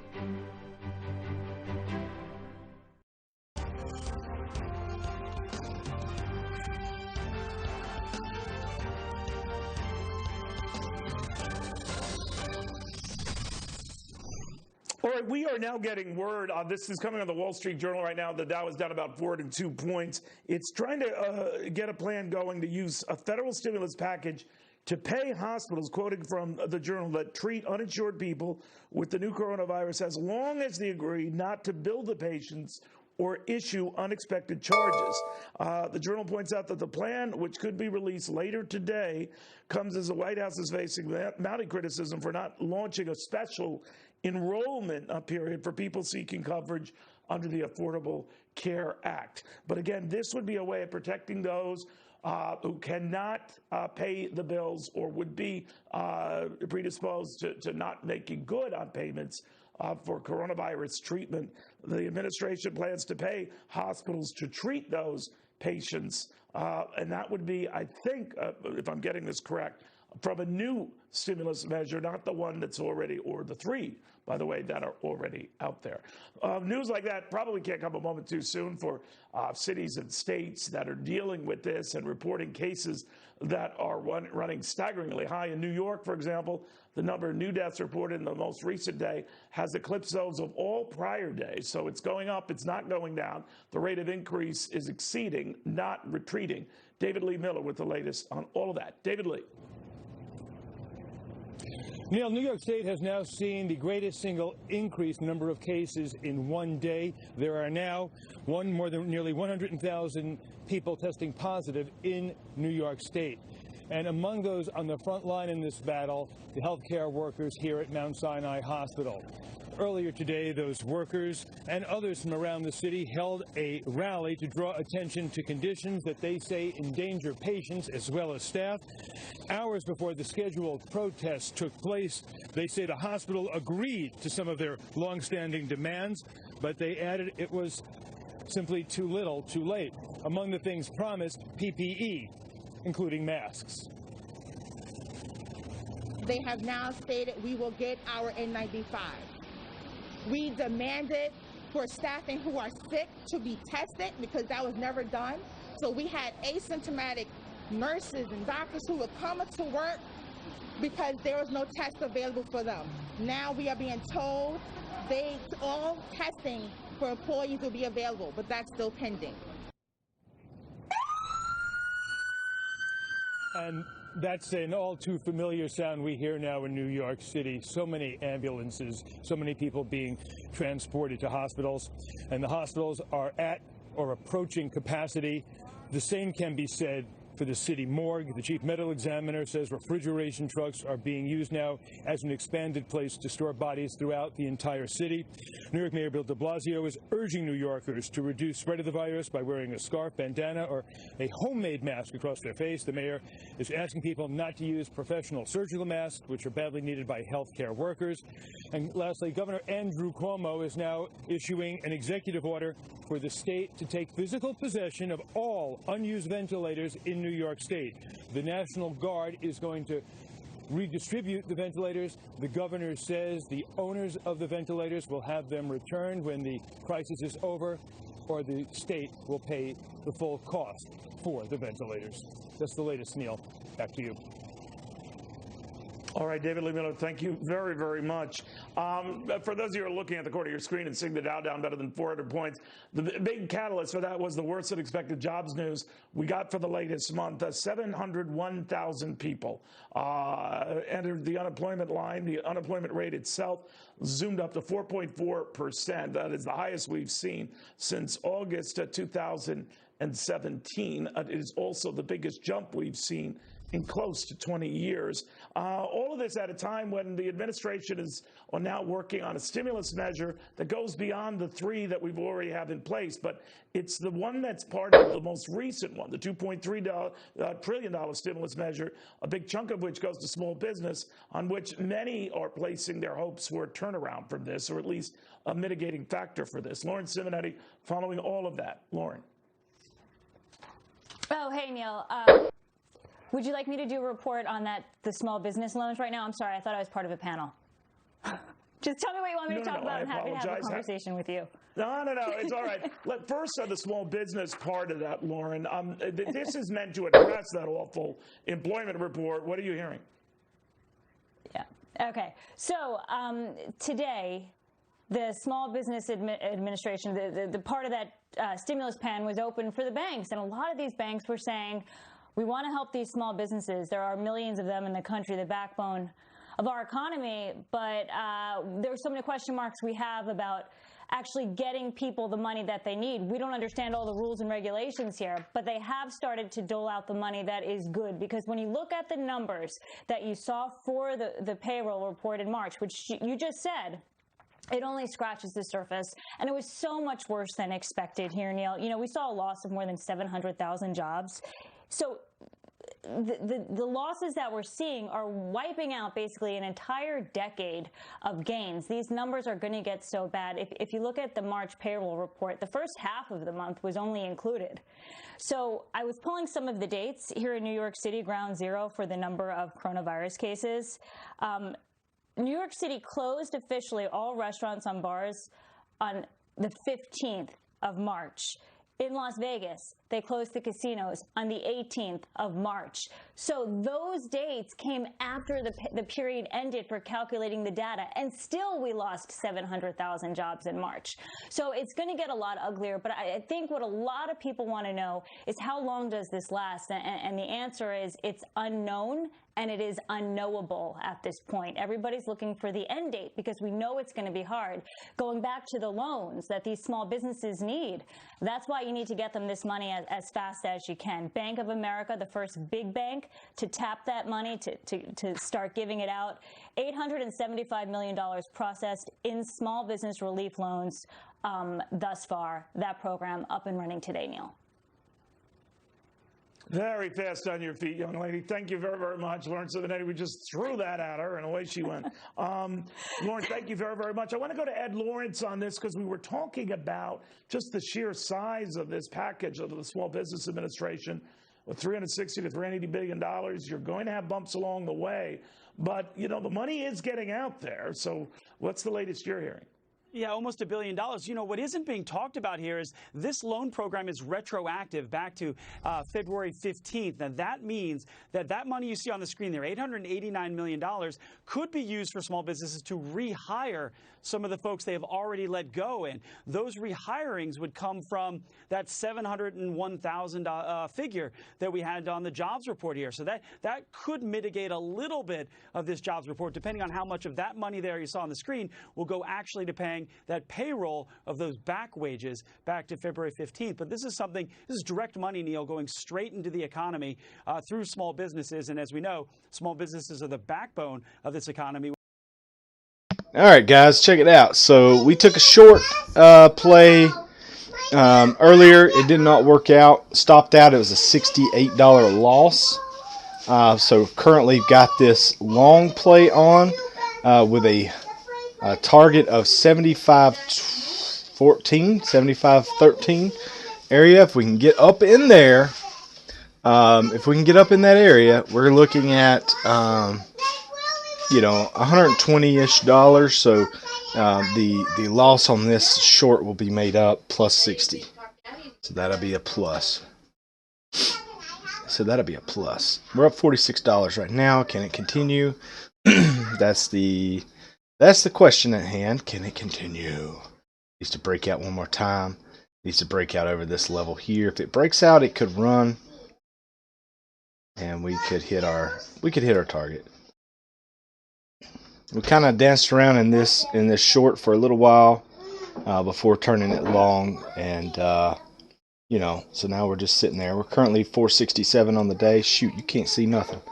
There we go. So you see the long now. So the short here that we played went wrong. So what I did was I stopped out and went long right here. So now we got the long play on. We're up 467 on the day. We were up over 500. But we took that $64 loss right there, and it's really hurt us, really set us back a little bit. So as long as we can get up there, if we can get up there and hit that, level, that's going to be ideal for us, you know. So here we go. We're going.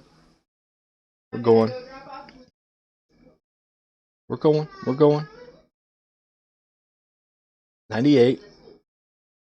98, 100. There we go. 102. There it is. Okay. Which puts us now at 587 on the day, which means we are continuing our track here. So let's pull up all the losers. 1, 2, 3, 4. Wait a minute. Where's my other one? Oh, okay. Never mind. It considered that as one trade. So it took the $60 off and made it into a positive trade because so that was this trade right here. Basically it was a negative trade, but because I made it all one trade, it counted it as one trade. So 1, 2, 3, 4 losers. 1, 2, 3, 4, 5, 6, 7, 8, 9, 10, 11 winners.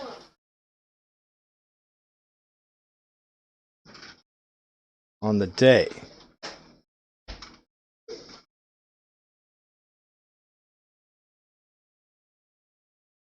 Remarkable day.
Okay, Ron, that's so awesome, dude.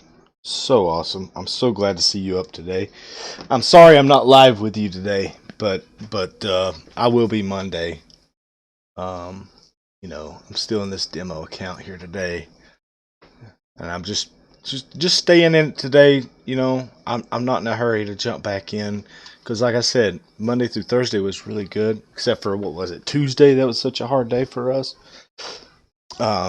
Except for that day, this was a really good day. So I'm just gonna remain in the demo for the rest of the day.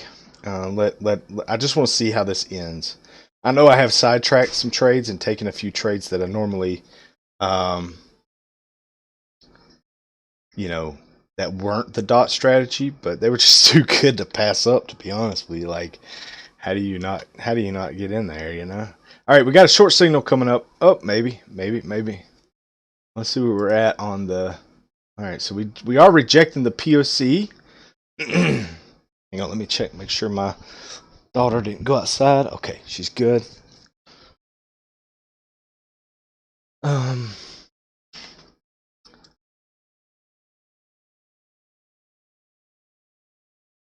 Okay, never mind. That's my wife. She's coming in and out. I thought that was my daughter.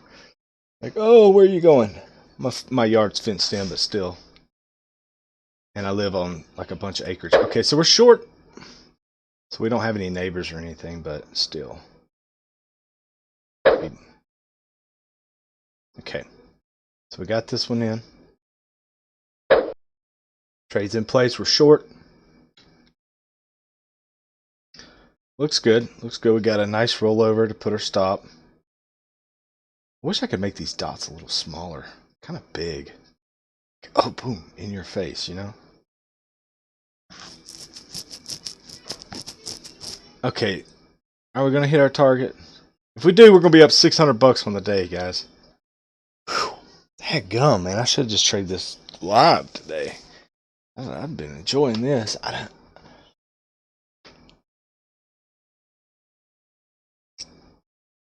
Come on down. Come on down. Just another little push.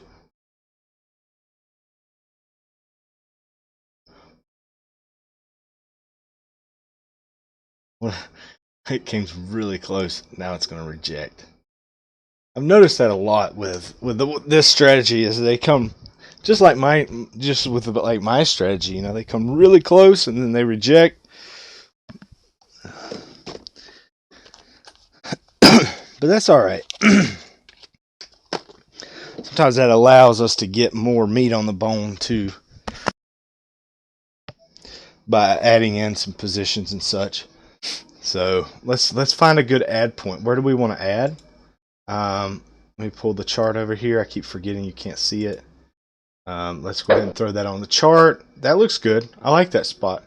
That's resistance right there. So that'll be a good spot to get another short in. We want to add to the position, so we'll see what happens. It either comes down and gets us for 20, or we come up and hit and we'll go for 40. Or we'll stop out and go long. One of those options, you know. Playing it like the casino. But we are the casino. That's the trick. When you are the casino, you hold the hand, the master hand, you know. We are the casino.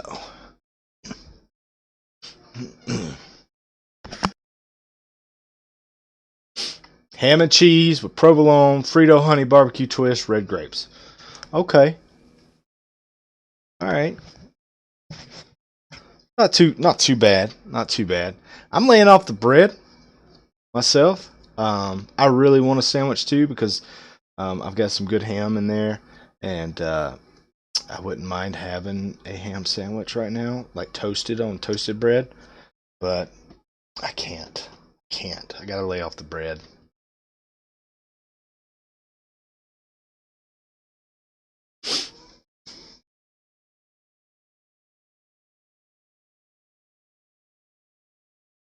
Look how active we've been today. Look at all those trades.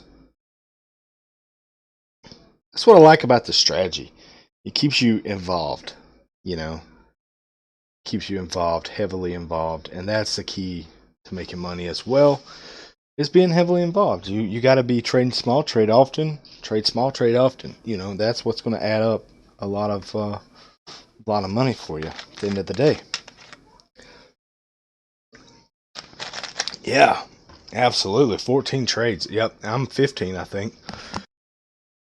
Or 16 maybe.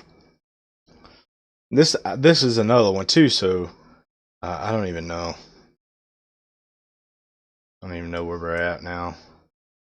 I know we got 4 losers and 11 winners right now. So that's 15. And then this will be 16th trade here. So you've hung right in there with us today, Ron.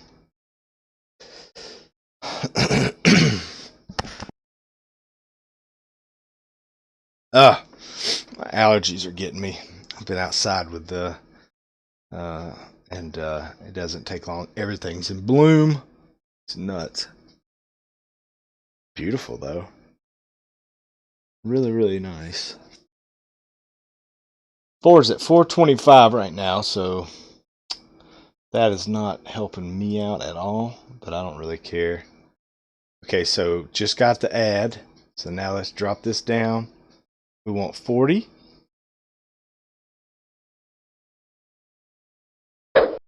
Okay, so we got the 40 on. Let's continue. Our stop loss is going to be right there. Our new stop loss is right there. So let's see what happens.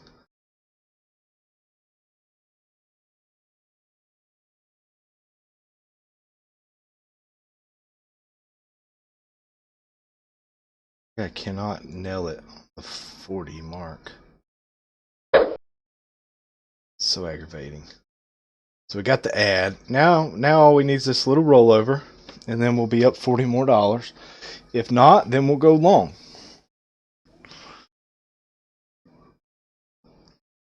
I'm sure we got a long in place here pretty soon, so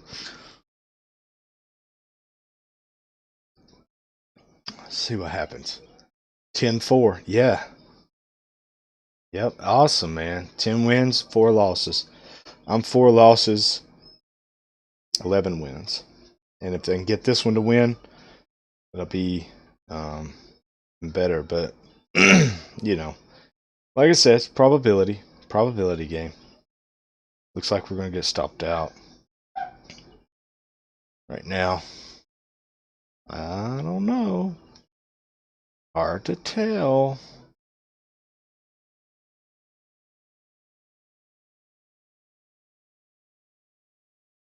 Hard to tell.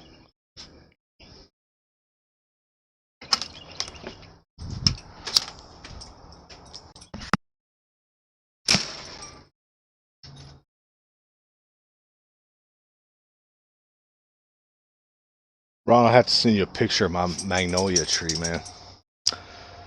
It is incredible.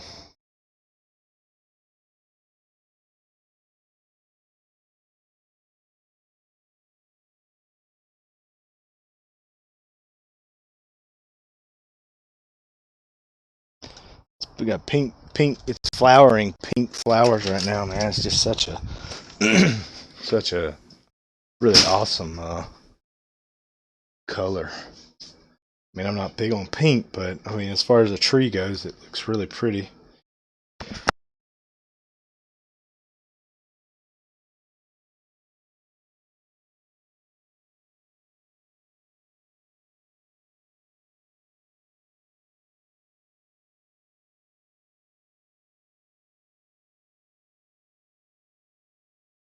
Picture doesn't really do it justice. It really doesn't. I need to get a better picture of it. I'll send you a better picture, Ron. That's not a real great picture.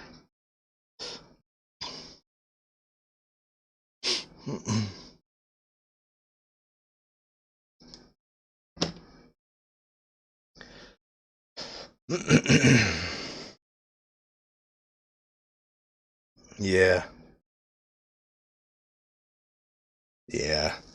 It can be. I mean, I don't know. When you're playing these probabilities, it's either one or the other, right? So look, it looks like I'm gonna make that $40 right now.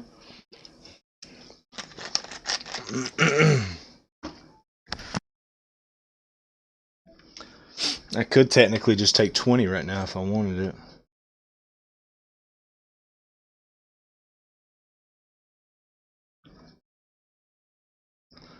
But I want to see it push. I want to see if if we can get these scalp numbers down here so we can. Uh-oh, getting bought up there.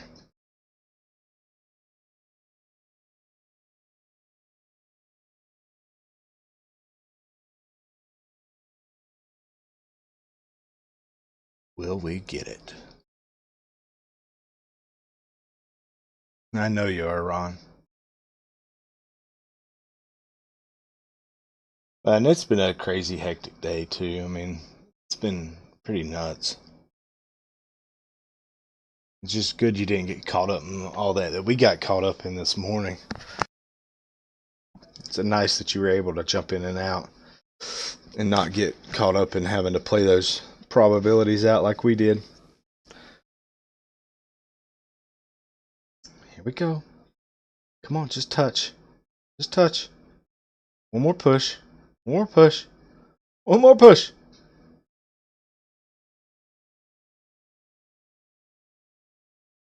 There we go. We got it. I got a phone call. Hang on.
Okay, Scotty, are you with me?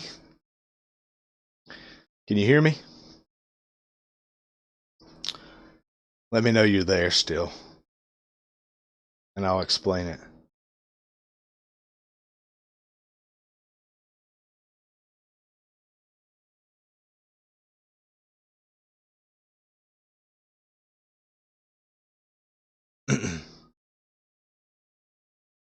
Scotty, you there? Tell me you're there, and I'll explain.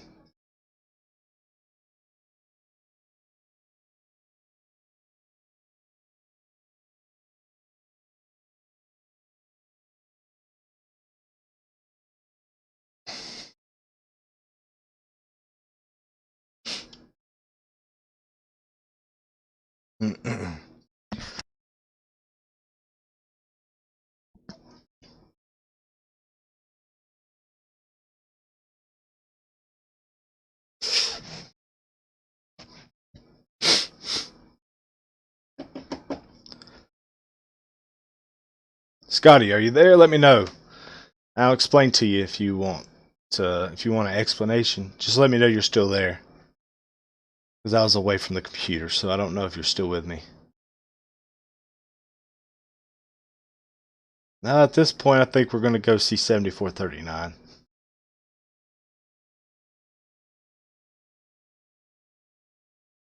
That's my thought. I think we might retrace back up to value area low, and then go down.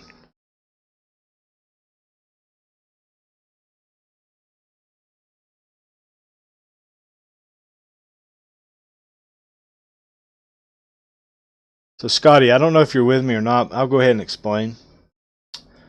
There you can do either. Some brokers will do it per trade, and some will do it per share. I like the per share method, but some brokers will give you the option. Some brokers will just do per share, and some brokers will do like TOS, like Think or Swim. I think they're per trade, and it's, you can do however many shares you want in that trade. That trade's going to cost you $7 or $8 in, $7 or $8 out. Maybe even more than that, like $10 in and $10 out. Per share is usually about 0.046 cents per share if you're with a professional broker in the U.S. Sometimes a little more. It can be as much as 0.075 per share, and just depending on what you prefer. I prefer the per share method because sometimes I'm layering in, sometimes I'm layering out, and I don't need to be charged $5 every single time. But if you are a trader that just goes in all in at one time, sometimes it might be cheaper to do it that way. So you also have data fees, for them to give you the feed, the level 2 feed. You're looking at anywhere from $10 to $15 a month for that. Unless you go through something like Top Step or something like that,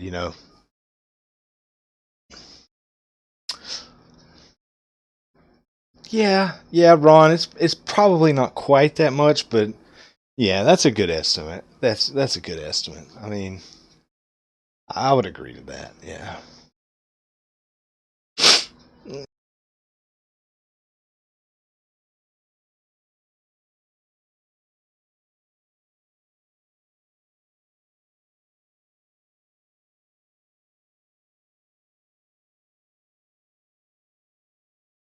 Futures.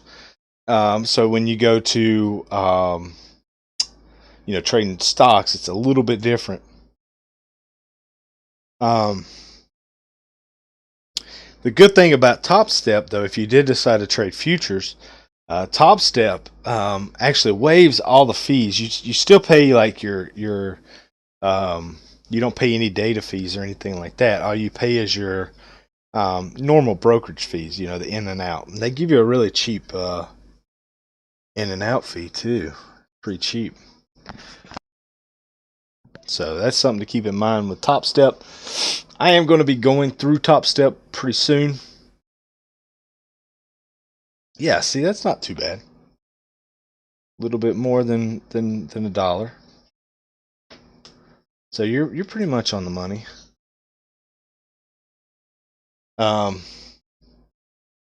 Today, if I was trading this live, I would have been looking at, let's see, let me add up this really fast. Yeah, I like AMP. I'm a fan of AMP. Let me add up what my fees would be for the day, and I'll let you know.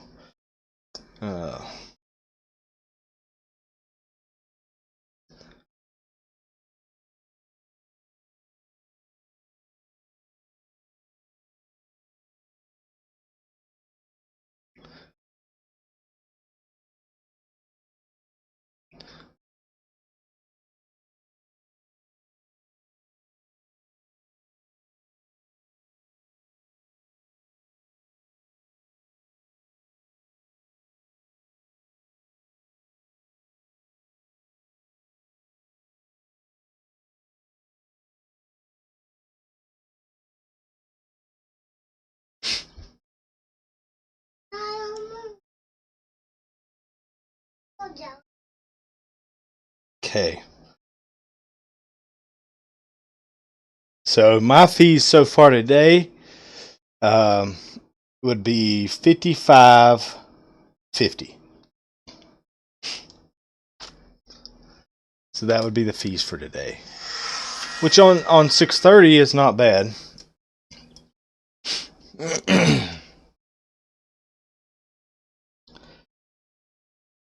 I'm really trying to lose my my voice.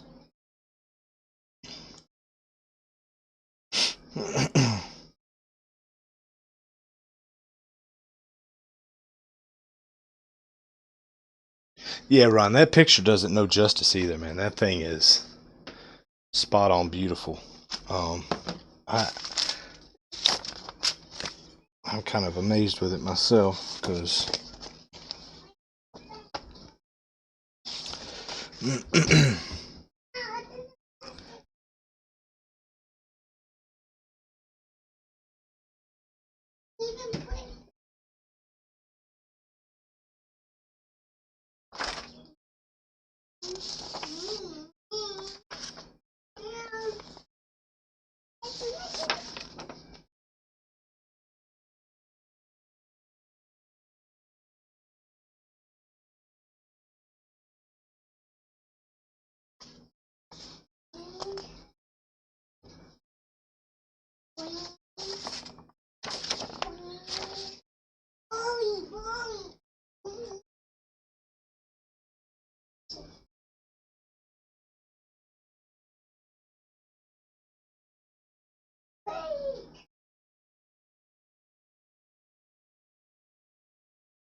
Can I go back outside? There's this outside. Come on, you got me. This new basketball. yeah, I see that. You got you a basketball. Yeah, I see that. Can I go back outside?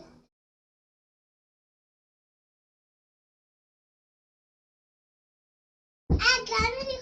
Then what's this?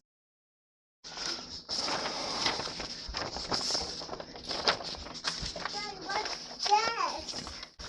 They have been raising fees a little bit, yeah, but not bad. I mean, it's just part of the game. You got any broker you choose, you're gonna pay fees. So you know, it's just the way it goes. What? I'm watching you. That's a good jump. Yeah. You can jump so high. Yeah, I can jump like this. Yeah. This is how it's done. If you've got more than 25,000 that you want to invest in the stock market, or that you if you want to day trade with a pretty good amount, I would look at my favorite broker for trading stocks is Lightspeed. Fantastic broker. Love Lightspeed. Lightspeed's the way to go. But you got to have a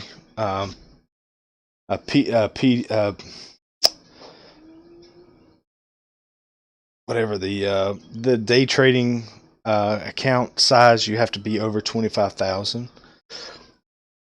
So just keep that in mind, and you have to maintain over 25,000. So really and truly, you want about 30,000. And under a margin account, they give you 4 or 5 times. I think it's 4 times buying power. So you'd be looking at like 110,000, 120,000, something like that in buying power. And Lightspeed's a fantastic broker, though. I don't know a lot of people on YouTube that use Lightspeed that you could actually look at the Clay Trader. Clay Trader uses Lightspeed, so look up Clay Trader and watch his platform. That's Lightspeed. He's the only broker I know. Oh, actually, that other dude uses Lightspeed as well. Who is that guy? The ponytail guy, the one that trades penny stocks. Ron? No, not Ron. Ron. Jeez, what am I thinking? What's that guy's name? What's up, B?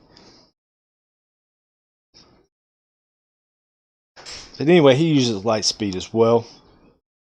The Lightspeed is definitely is highly recommended by myself. I would, you're never going to run into any issues with Lightspeed at all.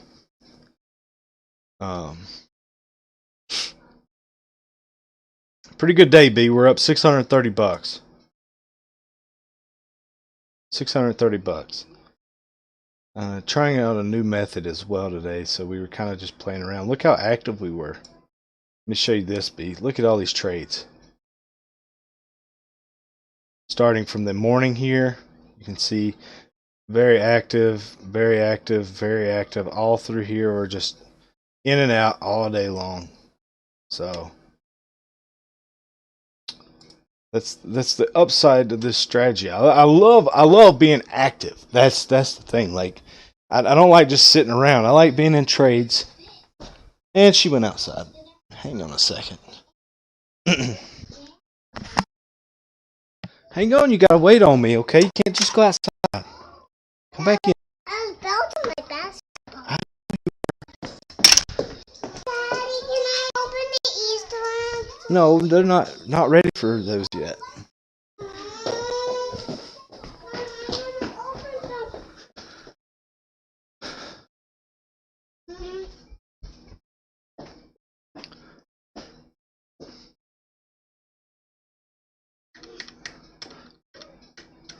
Yeah, and I'm proud of Ron. Ron has, man, he's been killing it lately. I know he's green on the week. Yeah, what'd you have? One bad day, right? You made it back. You're doing good, man. This week's been good.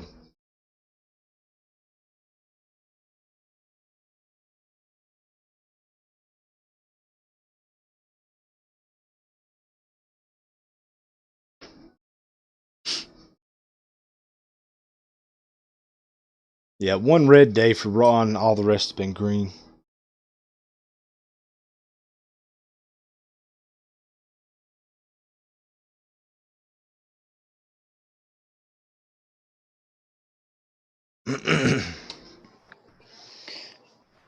What a day.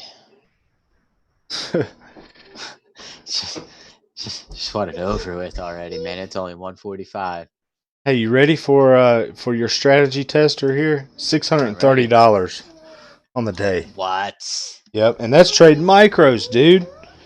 Oh my lord. Yeah, and look at my chart, man. Look how active we've been today, dude. I mean, it's just been, dude, we've been so active, and I love that, man. I absolutely love being active like that. Whether I'm right or wrong, I like being in the action, So, this. Look at all this, man. We've just been killing it with this. Just active.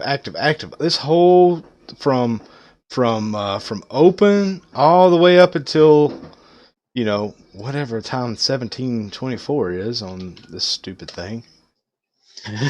No, there's 17:24 is 1 o'clock. Getting a buy trigger on 120. On my chart right now. We're getting a buy trigger. I'm resisting it though. I wanna push the button, but I'm not going to. Yeah, well, here's the thing. Resist that one for right now. What I would do is, well, no, actually, it's kind of looking good. It's getting the shadow. It's got the shadow. It's a small candle. Yeah, look at that reversal candle too on the. And this is starting to look good too. We might be getting a buy trigger on this.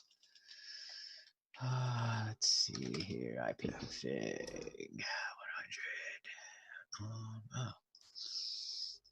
Yeah, man. I just thought, I mean, that's just amazing. $630, and the majority of them we're winning. If we're not winning, we're winning on the next one. So we'll take the loss, and then the very next trade. Let's say we lost 60 on the first trade, we make 120 on the next trade. So we're doubling our loss amount. So it's. And I just got I got a buy here on the ES. Okay. So I'm gonna try it. Do what, I'm gonna babe? I'm gonna get in on this one.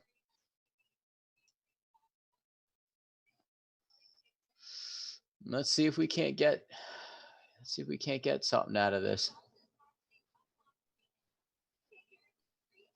Problem with this one here, where it's at.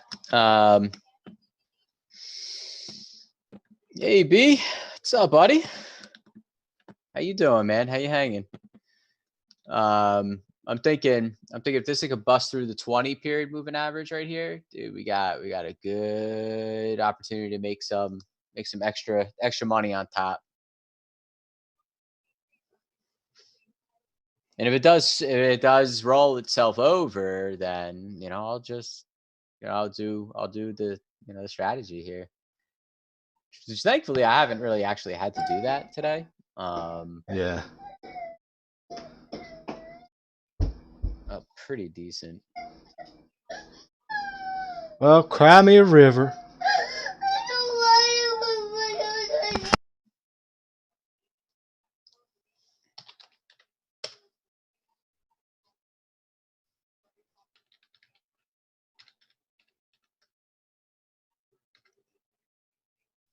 She saw the Easter eggs. Beth bought Easter eggs while she was out shopping today for Easter, so they could hunt for candy and stuff here. And now she wants all the eggs. Of course. Yeah, Like to see the eggs. All right, that's it. That is it. Yeah. So 385 on the day. 385 with my limited amount of time that I've been able to trade. Which ain't too shabby. I'm trying to, Ron. I'm trying to watch.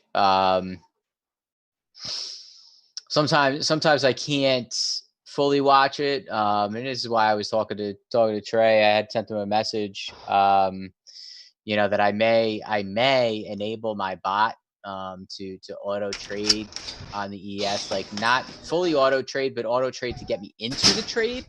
And then when I see it's in the trade, I can manage it. Oh, I'm long. I'll see it. Like I mean, this screen's right in front of my face. It'll slap me in the face, and I'm like, oh, okay, cool. I'm in a trade. Let me just move my stop and let me move my, my target and go. And that's it. And then the only other thing that I got to do is, like, let's say I get stopped out, then I will then have to manually change the amount that I'm trading, right? But I'll have to go into the bot to change it, so it might be a pain, actually, now that I'm thinking about it as I'm saying it out loud. Sometimes it's best to talk things through out loud, so in theory it sounds good, but in actual real life it doesn't. I don't think it's going to work out. I was born to take heat, Ron.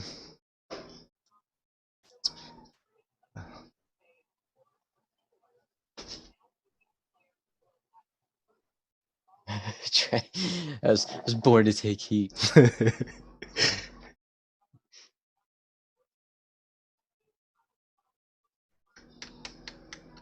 There we go. There you go. As long as the ES holds above here, I think it's gonna be good on the NQ. Can we get 40? Can we get $40? Give me 40. Give me that money. You give me that money. Dude, it's gonna go. It's gonna get you. It's gonna get you. I feel it. I feel it. I feel it. Oh, I'm just so mad at myself. I'm not doing this in my account right now. You know, it would have changed. It would have changed everything up for you, man. Yeah. Been Been a good day. I don't know how I would have handled this morning though. That's the problem. Like I don't know how that would have went. I don't know if I could have stayed steady. You know what I mean? Like that's what you got to do though. You got to stay steady. You got to roll with those punches, man, and trust those probabilities. You have to trust. Without trusting those probabilities, you're never going to make this strategy work. Yeah, yeah. And hey, man, that's what you, that's what you, been saying. You know, literally, you've been saying that. Like, gotta trust it. Mm-hmm.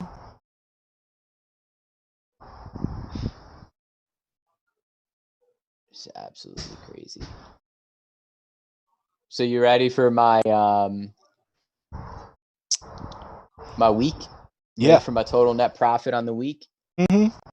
$953.55. Nice. $953.55. Short trades won 91.6%. Long trades won 81.82%.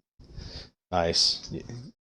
Yeah, dude, I'm good too, man. This week I closed up over 1,000.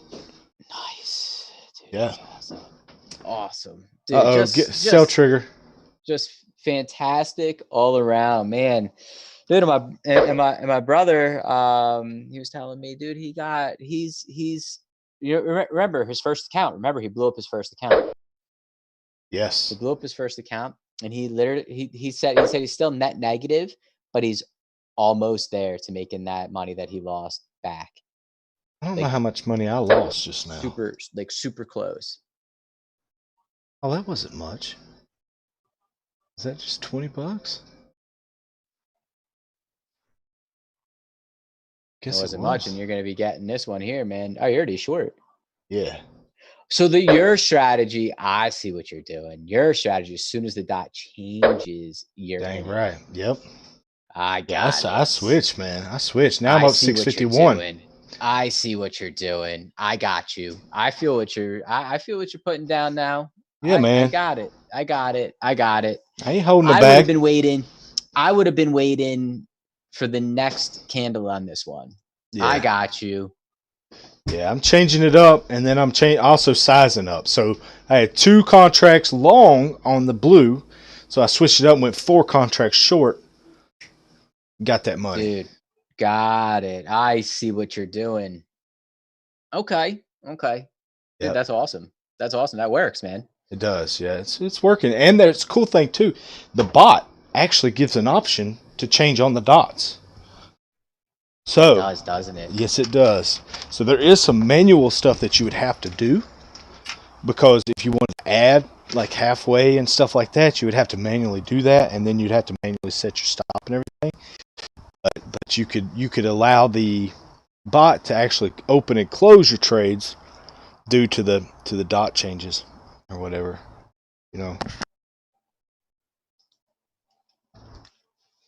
Which that one wasn't much. That was since I only took $20 in a loss, I only went for $20 in profit. So I took a $40 profit. You know, so what I'm doing is, I say I lose $60 on the next flip trade. I target 120. So whatever the previous loss was, I try to double the loss. So if I lost 60, I go for 120. If I lost 20, I go for 40. So that way I'm always, making up what I lost plus the loss.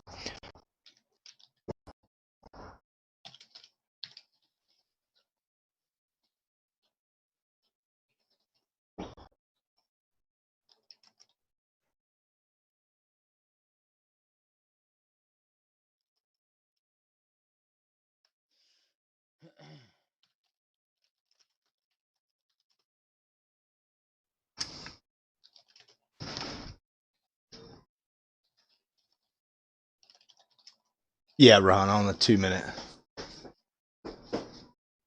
Your bot stopped? You mean your dots? Nah. Oh, that's weird, man. How would it have stopped? No way it stopped. Because I can switch back and forth between any minute time frame, and it's there. It's just different. Dude, look at this one. It's 15 minutes. Still would have been short.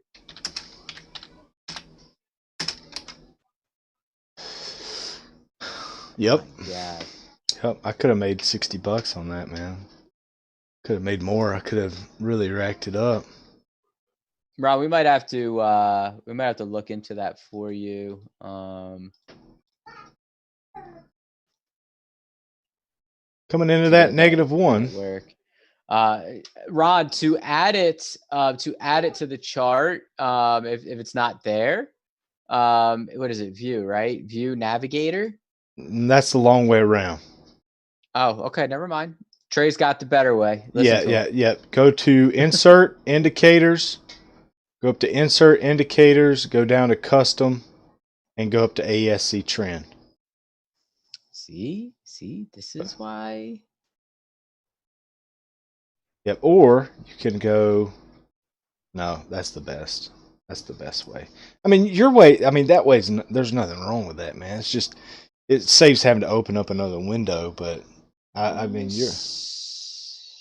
that way is just fine Ron. Ron's dots did stop working. Did they? Yeah, because he sent us a screenshot. Oh, your value is currently 4. No, it's got to be 3. 3. Yeah, we changed that yesterday, Ron. Remember? What just beeped? Oh man, I'm just now. David sent me some messages. We changed so much on the algo.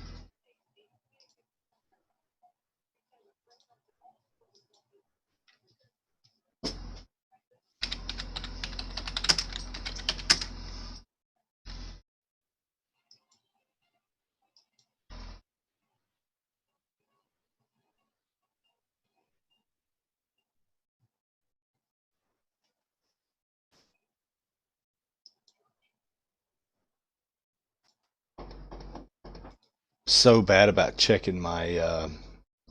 I don't get any notifications when somebody messages me in Discord. So like sometimes it goes like 2 or 3 days, and then I'm just now seeing people's messages. Yeah. I'm short again here. Well, not again, just M. Not even again. Are we getting a dot? Oh, just. Yeah. Yes, it is. And I'm gonna take it $25. Just like time of day, everything. Just let's scrape it together. Yeah. Little by little, it adds up.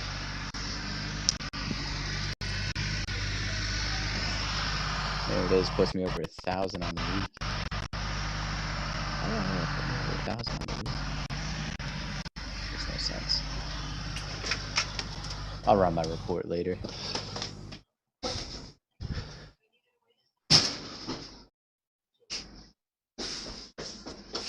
I'm so excited. What you want? Are you? Yeah. Soon there'll be candy in them. You'll have to go look for them. You have to find them. Yeah, mine real high now. Yeah. Big chocolate in them. Hey Ron, if you right click on your chart, chocolate. Can you go to indicator list?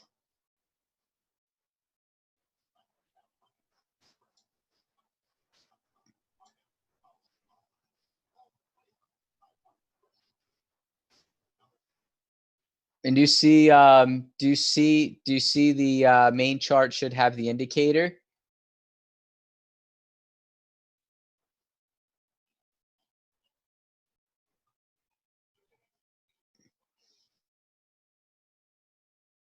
All right, do you see it there? Is it listed there?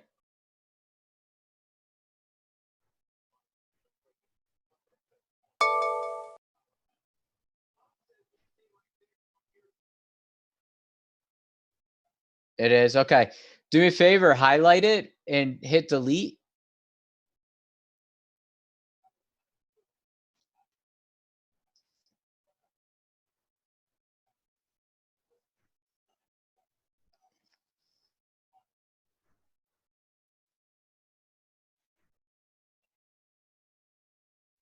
And then try to re-add it. Try to re-add it the way that Trae had said to re-add it. Okay. I'm gonna start working on some other things here right now, but yeah, go ahead and do that. I gotta get these things fired off and get this get these guys set up. You're a turkey. Hey, eat those.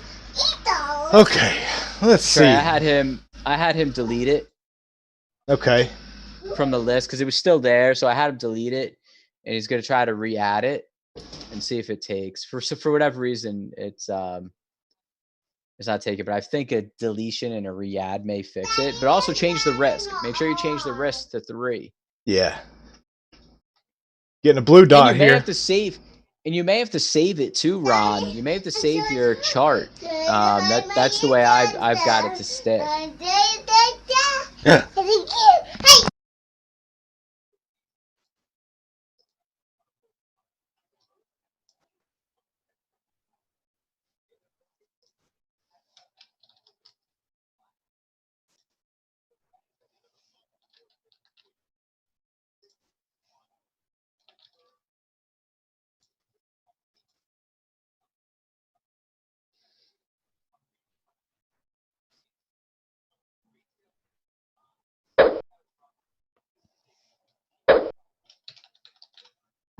Okay. Thought I had a blue dot, but I didn't, so I jumped out. I bought and then I jumped back out. So I lost a little bit of money there. Just $2. Not bad. That's okay. It's all good. All good. All good, yep. Ramos. Daddy, watch this. Come here. Oh, shit. Come here, Daddy. Come here. Dude, when is Easter? Is Easter this weekend?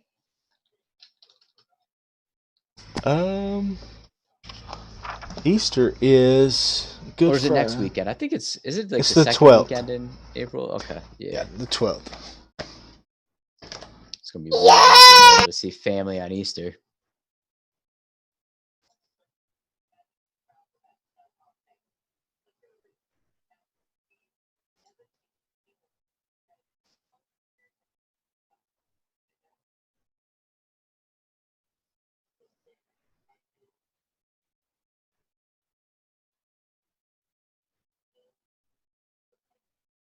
What do you mean number?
This is so much fun. Dad, if you can get it in the pot. Okay, let me see if I can get it in there. We're shooting baskets into the potty. Oh, I missed out. Oh, it hit the cat.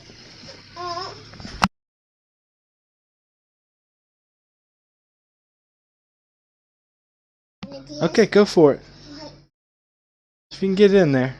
What? Let me take.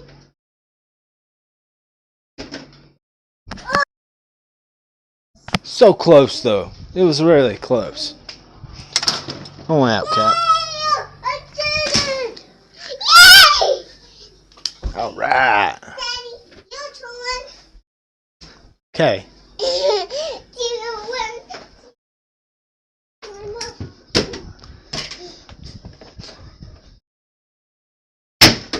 Oh, close. That was a really close one. Dad, I'm gonna go get the ball.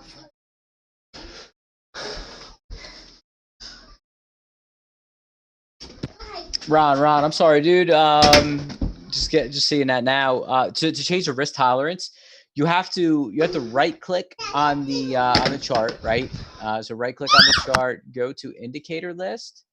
Then here on the indicator, click properties. On the properties here, this value is going to be it's going to look like you can't really change it, right? It's going to look like that. You have to double click in that value box. Double click the mouse, the left mouse button, and you could change that value to anything. Normal value for risk for the willingness percentage range and everything is 3. It for whatever reason, it's defaulted to 4. I'd have to change the code from 4 to 3, but you could input it there because it's basically something that you can change any which way you want, really.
Well, this downtrend is just continuing to go. Oh, dude, yeah, it's a straight up downtrend, and it's like one of those things where you could just easily short all of these retraces, because it's just an obvious downtrend, but the thing is like with an obvious downtrend, the thing to also keep in mind is that ultimately there will be some buyers coming in. You have to also keep in mind that we have this here, the 200 and the 20 are pretty well separated from one another. So there could always be a little bit of a retracement. So just keep that in mind.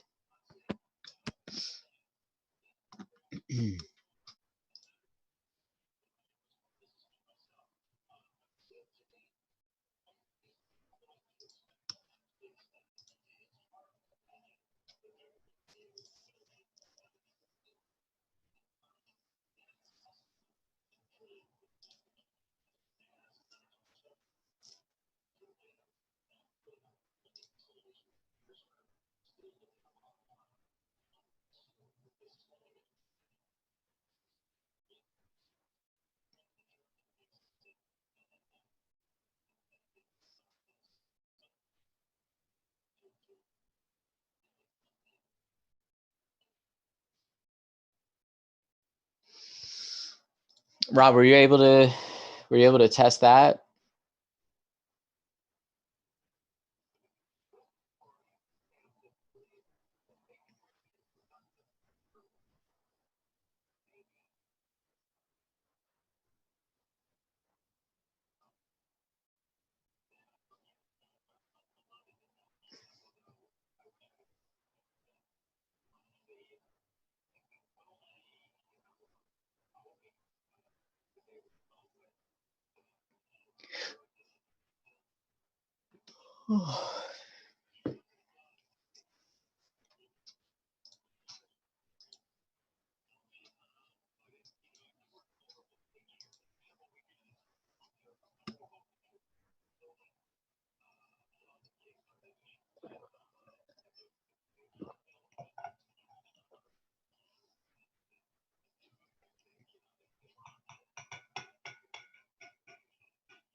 All right, let's see where we're at on the. Okay, so we've pulled below -1, and we still got that 23-point retracement down below, but I'm getting a buy trigger now on my chart. So let's see what happens here. Yeah, I'm thinking we're getting into that area where you could start thinking about a reversal happening. I brought my basketball. Oh, Daddy, it's even here over the gate. It was. Yay! I win! Daddy, you don't get it over the gate. Daddy, get it over the gate. Daddy, get it over the gate. There you go. Okay, one more time, all right? That is a hard target.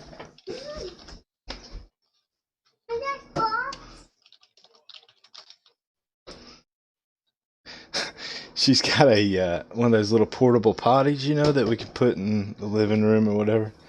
So she's got one of those little basketballs. So that's what we do. We're shooting to try to get it in the little portable potty. The portable potty is the basket. It's really hard to get it in there, let me tell you. It's keeping her busy though, man. That's what's awesome. Yeah. Well, she doesn't use it for anything else. Yeah. Say not for potty. Sometimes. Where is this, Daddy? Sometimes. Where is this? It's all over the hill. All right. Let's see here what we got going on.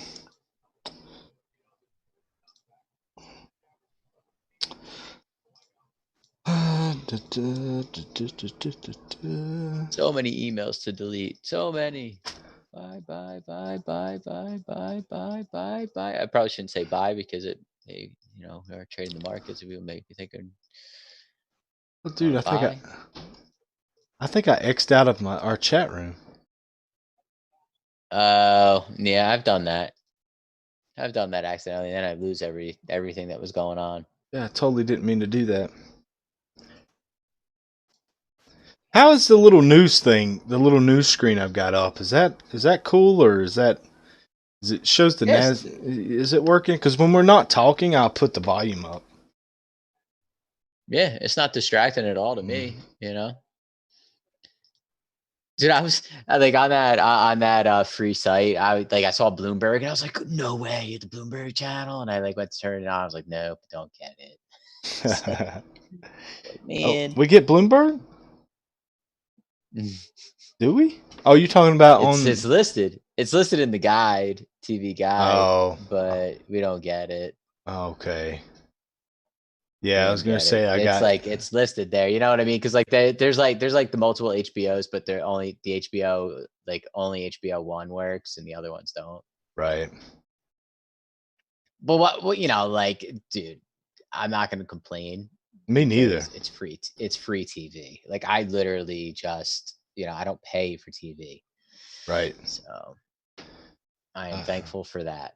Yeah, totally am too.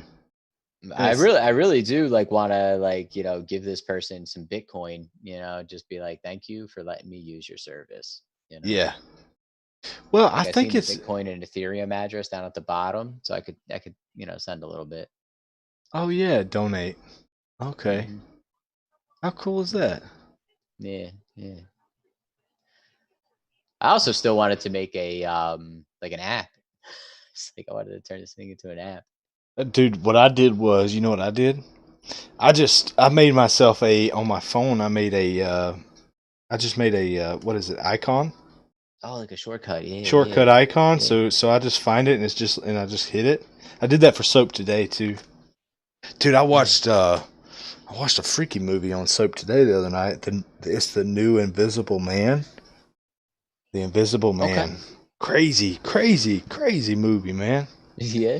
Yeah. Is it like a scary movie? Like, Yeah, it's a little weird. You know, like you remember the first one with Kevin Bacon? Did you ever see that? yeah, yeah. Well, it's kind of like that, but different. And yeah, it's like 50 Shades of Grey gone wrong. If you ever watched 50 Shades of Grey, it's kind of like that situation where you got like the super rich guy and he's like super obsessive over his girl, you know, and she tries to get away. I won't ruin it for you, but it's a anyway, he dies, but he doesn't really die. He becomes the Invisible Man, and he's like haunting her, you know, and it's pretty wild. Oh, dude, yeah. This was holy cow. It was from H.G. Wells. Yeah. The writer, H.G. Wells. Yeah. Wow, dude, and this girl like freaks me out. I don't know what it is about this girl. Like I'm looking at the trailer right now. Like the actress. I don't know. Yeah, Yeah, that actress. Dude, I don't like her her. Eyeballs. Her eyeballs like freak me out. Yeah, man. she was like the worst. It's like I don't know, dude. Like if I was a billionaire, like I don't know, like she just I don't know, man. Just to me, like I figure they could found a better actress. You know, I don't know. She played the part though. I mean, she did all right. Yeah. Check it out. No, the bottom of value area is 74.78. And then I watched another one, but I fell asleep during it. What was it I watched or started to watch and I fell asleep? Of course, I've been watching Tiger King as well. So I'm on the last episode. That was fun. You messaged me the one night when you started watching. You're like, man, this is a messed up show. It is. Oh, I started watching Bad Boys for Life. It's on Soap today. The second one, the new one. What do you want? Let me cut the Easter egg we had to wait. You got to forget about the Easter eggs, babe. We had to cut the top of it, then the bottom. Yeah, forget about it. Oh, you know, Bloodshot is on Soap today as well, man. That's a good movie. You should watch it. Oh, that's the one you were telling me about. The one you guys, is that the one you went to the movies to see? I went to the movies by myself to see it, man, just to get out and get away. Yeah, it's back, you know, because I just needed a break, so I went and went and watched it, man, and it was a good movie. Okay, we're getting a possible signal here. All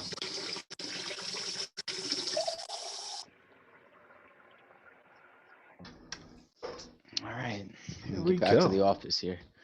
We're about to paint our living room. Nice. You know what I want to buy, man? I'm trying to order it from Harbor Freight because they got the best deal. I want a electric spray painter. Oh yeah, that'd be awesome. Yeah. Oh shoot, dude, look at this. This buy is good. I think this buy is going to be pretty good, man. Yeah, I'm getting it, man. As soon as we roll over, I'm gonna get it. I may go ahead and jump in. I like it. I like it a lot. So this is why. Like, remember I said like a minute 30, I'd be in it right now. Like, get in it now, anticipating it to bust up. And like you said, if it goes away, then you sell and you maybe lost a little bit. You know? Yeah, I'm hopping in. I'm in long. Actually, let me pull my chart out so everybody can see it. And profit. All right, I'm in long with you. I'm in long. It's well, ES I'm in long. All right. Just a little bit different here what we're doing. A little bit different, but let's see. Where am I going to add? I'm going to add somewhere. I think I'm going to add right here. That's going to be my add point. I'm going to target there. I'm targeting Of course, we're different numbers, but I'm targeting 74.54 ish. 74.54. All right. ES, I'm targeting $20 for me. 24.60. 24.60. So like on the ES is a 3-point move. A 3-point move if it gets there.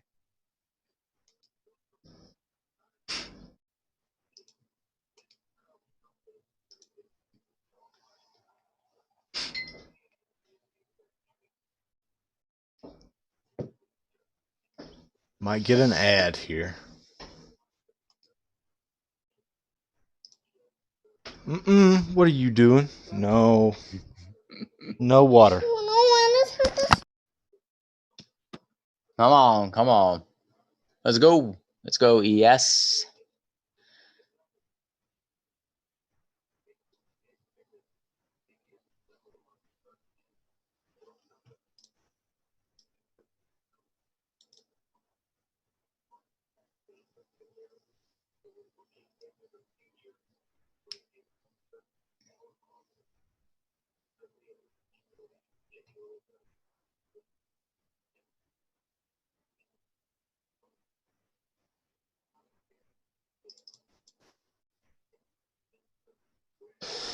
All right. All right, new candle just formed.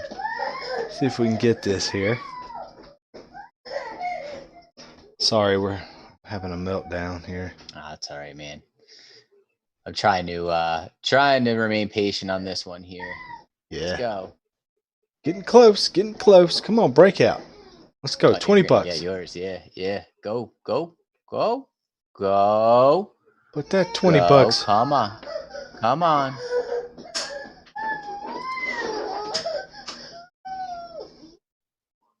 Yeah. Oh no.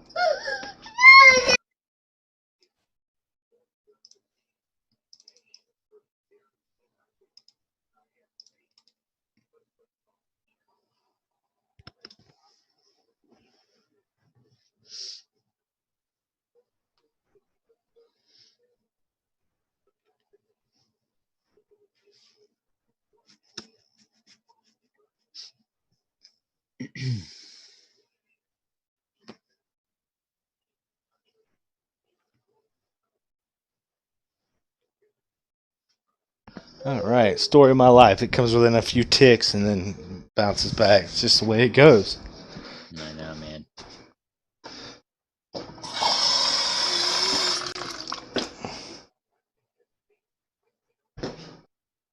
All right, now you got to keep it outside, okay?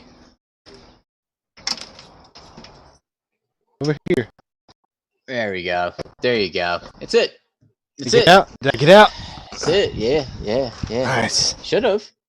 Nice. Yep, I did. It's a little delayed. Yeah, there you go. Yeah. It had a nice spike up, dude.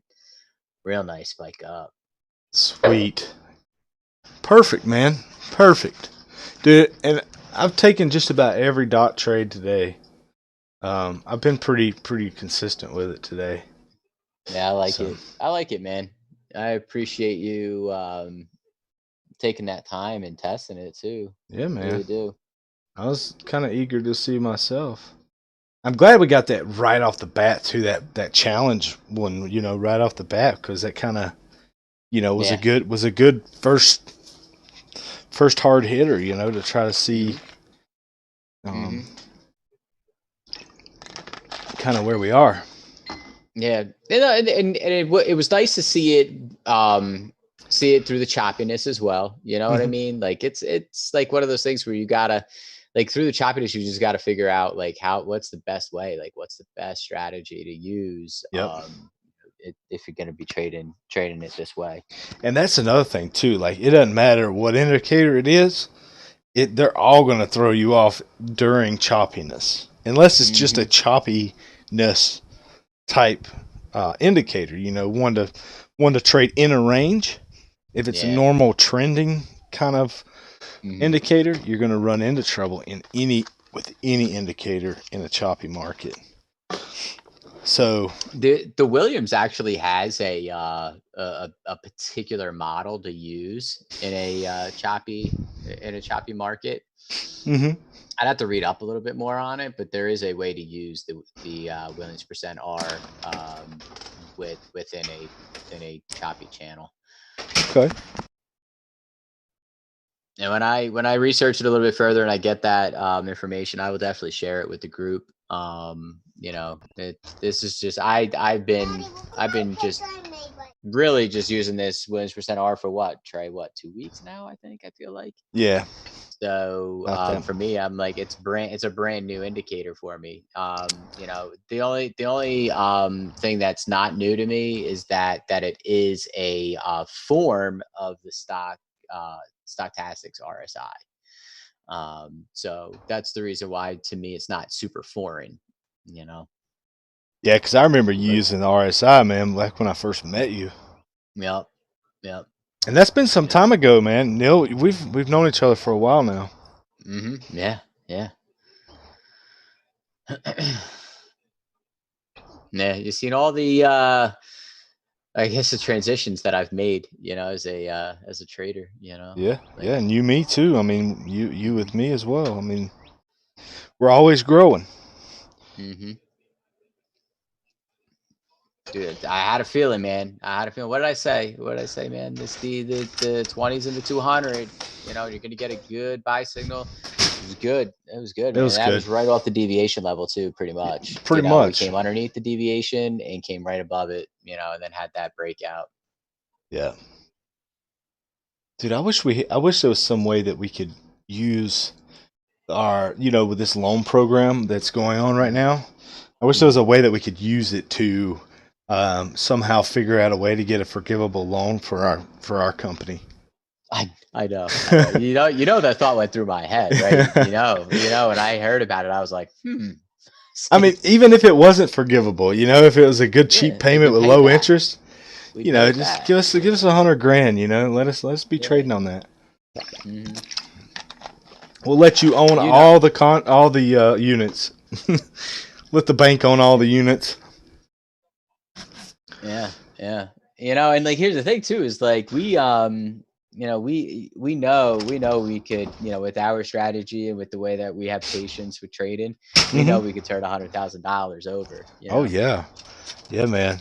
Well, this day, man, even this day, if I was trading standard contracts, you're looking at whatever, $600, man. That could be a $6,000 day trading standard contracts, or $3,000 day at least. At least. Here, Mike, let me get you today's trades for me. I'm up $435 on the day. Mainly trading. I only took one trade on the NASDAQ. Everything else has been the micro ES. So $435 on the micro. Well, and you've had really good success in the past with the ES as well. Me, absolutely. I just never really have, and here's mine as well, so you can have a look at both of the wins and losses there. Yeah, Mike, we are highly considering it. Like, I mean, we talk about it. We constantly say we're highly considering it, but we're definitely thinking about doing the top step. Yeah, the problem is with Neal and I both strategy, well, with mine especially. Mine, I have to, the way I average into a trade, the way I do my probabilities, I don't know that, look, you're looking at 142, 266, and $488 in losses before I started really making money. Now, with a $500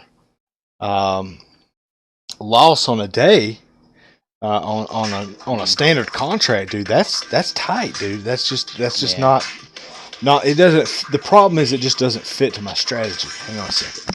Yeah, and Mike, I could trade a standard contract with the amount of money that I have in the account. Like, I could definitely trade standard contract.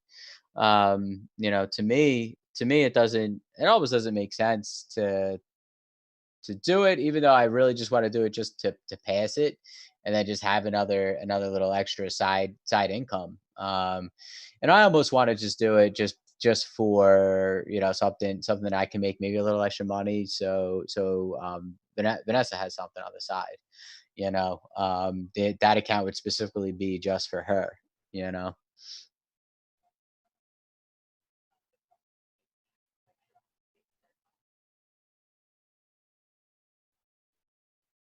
Yeah, what is going on with that? You know, there's so many people that I see on the Top Step forum and stuff like that, and they're talking about, you know, having issues with, you know, they passed the funded phase, they're paying out these fees for, you know, the data fees, yet they're unable to trade. You know, like what's going on with that? I mean, I personally, you know, don't know what you know how they're handling that aspect of it, but I would be thoroughly annoyed if I'm paying data fees and their data fees are what, 120, $130 a month, and you can't even trade and make any money.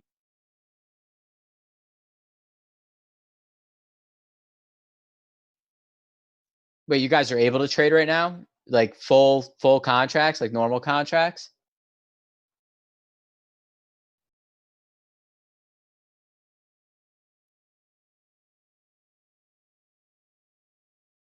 I see what you're saying. I see what you're saying. So like a funded account trader can switch between the ES and go to like the MES. I see. That makes a lot of sense. I mean, like that it's, you know, it's the same exact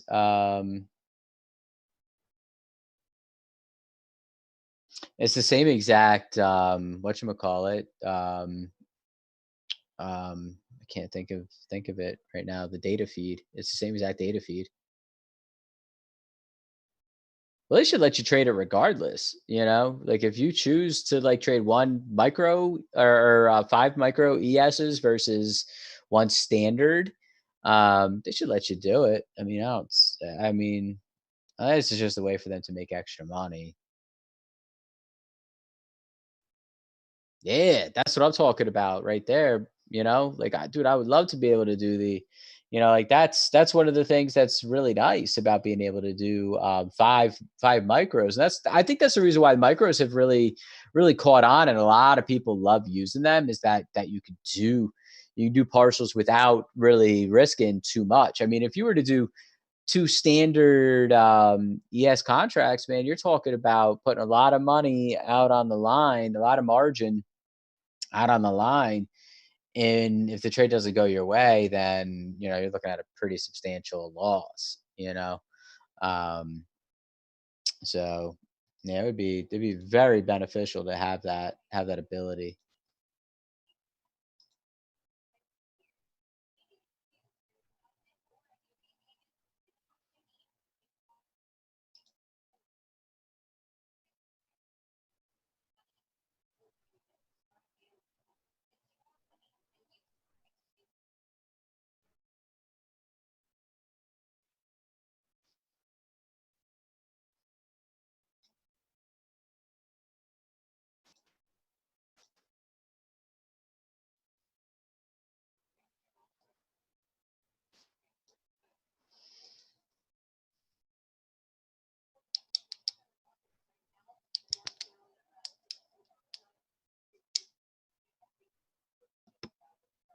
Yeah, I mean, because then you could. I mean, yeah, if you'd rather do 10 micros, that makes sense too. Because that is exactly what one standard is. And you do five. You know, sell five and leave five. You know, or sell eight, leave two. You know, that wouldn't be a bad idea. Because let's say I did that. Let's say I sold eight right here.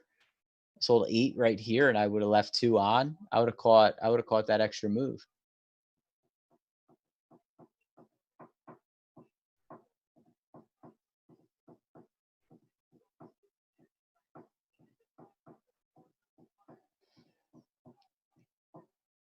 The thing for us though too is like we have to keep this in mind. Our commissions are 78 cents a contract, a micro contract. So like if I'm doing five, it's like $3 and 90 cents commission, which isn't bad. You know, it's not bad at all. I mean, it's better than what I used to pay for like E-Trade for like trading regular stocks.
All right, all right. We're getting a sell trigger here, guys.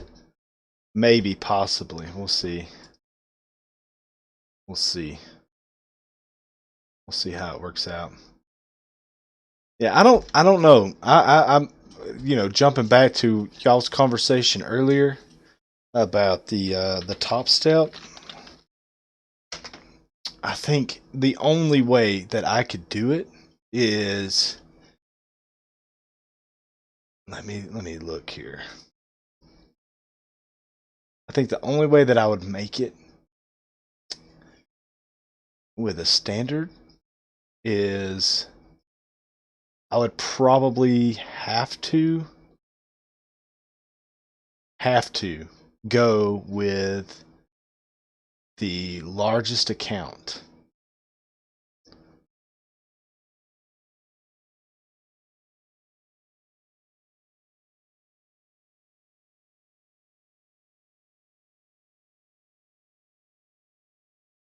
Because, and then even then I would be trading just one standard contract at a time. Even then it's just I need to be able to take heat. That's the problem. Because you can look right here, and this goes to hang on, I'm gonna get in this trade here, but that goes to with any of them. I could get in a rangy market, and have to go 1, 2 contracts, 3, 4 contracts on the way that I do it is a difference. See, you're gonna watch. I'm one short right now, right? I'm placing stop loss here. Going to place take profit here for the scalp. If this trade works out, great. But I have to be willing to actually add to the position as well to get a better price, and that's just part of the strategy as well.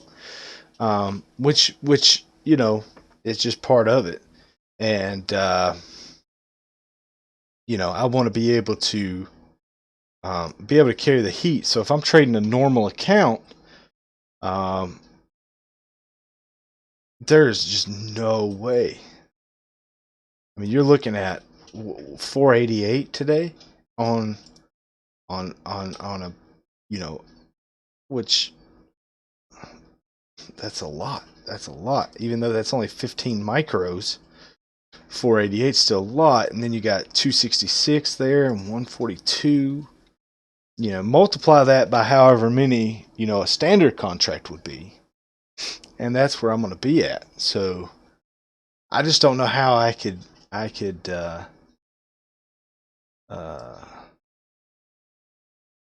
make that work. And the problem is they don't let you go off your current equity, so that number can't grow with the more money that you make. So I don't know, man. Just for my style, it just doesn't. It's just not that friendly.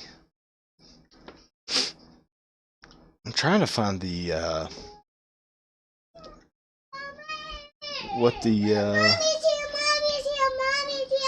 I know. I'm trying to find where the micros page is on their page, but it's just not right on the front page. So that's kind of sucks.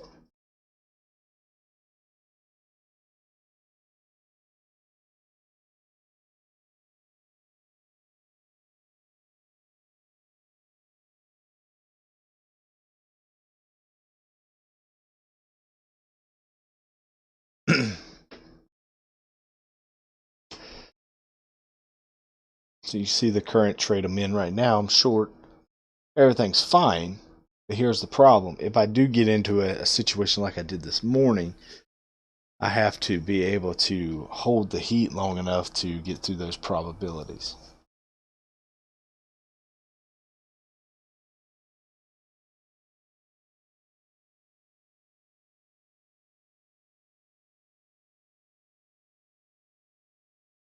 Hang on, I'll be right back.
All right, so you can see now we're holding a little heat here. I'm going to see how this fans out for us. Looking like we could be flipping this trade.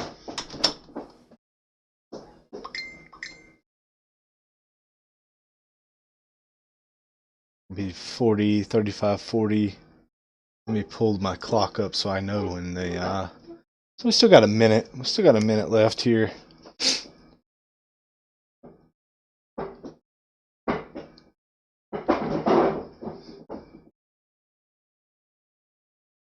if it's going to blue dot us, we're gonna get out of the trade. We're gonna go long. So we're gonna flip the trade. Short just didn't work out. We're gonna try the long.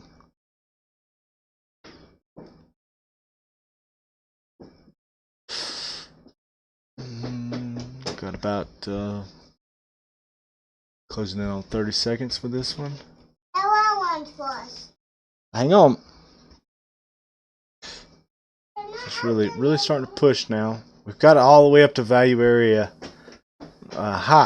low, excuse me, 74.79. That it's probably want to go to. So, and we've also got a 200 period moving average that it could want to, fight for as well. So we're gonna wait and see. It looks like I'm gonna be about $80. Okay, about $100, 58, 59, and okay, $113.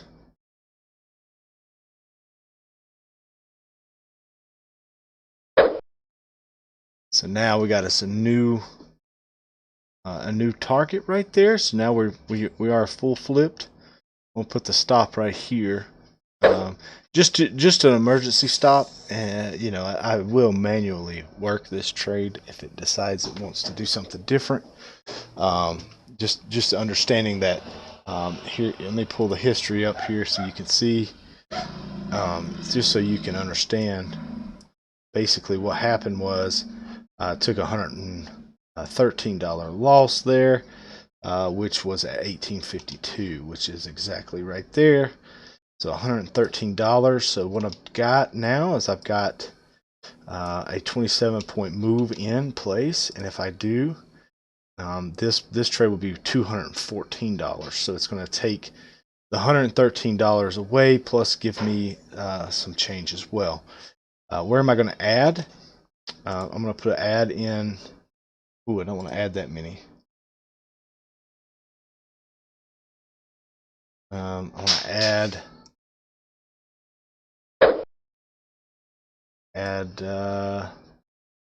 probably right here. That's where I'd like to add back into that support. If it wants to come back down, we'll let it. Actually, I won't put it right here. That's where I'll put the add. Hopefully, we'll continue to push. We can push up. We're already back into value area low, so see if we can hold that.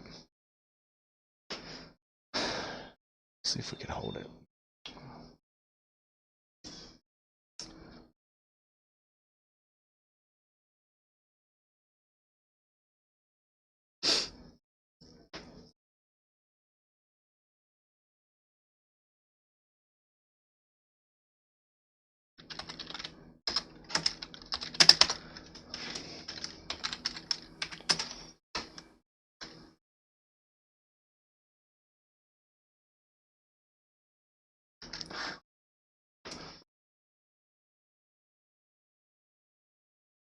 Actually, you know what I'm going to do?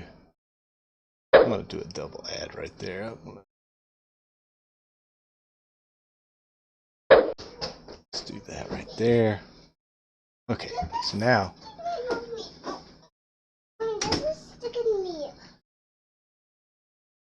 you can see what we got going on here.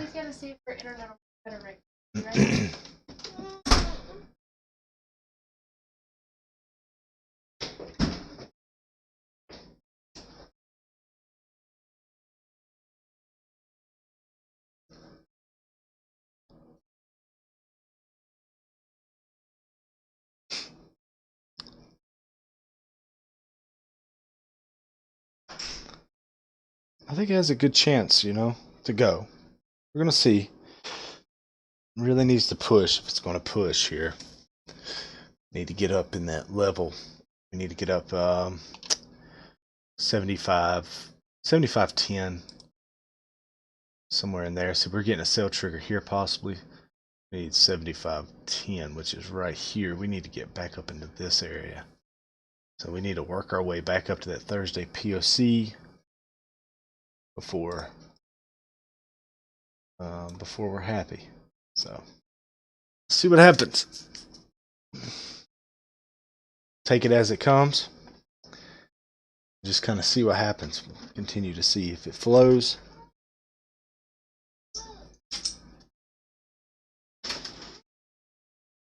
Hang on a second.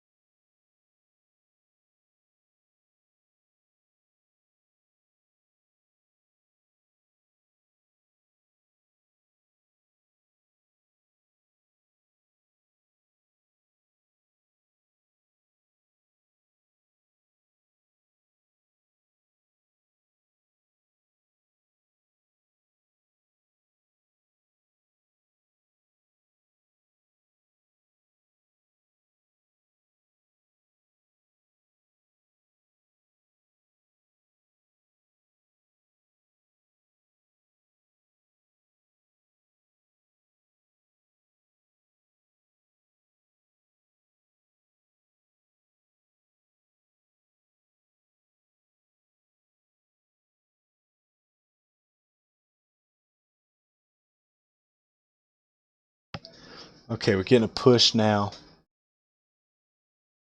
Getting that push we've been waiting for. How do you find...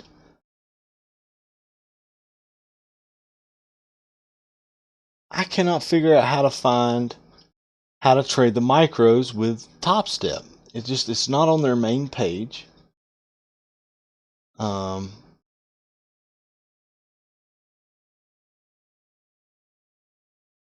It just doesn't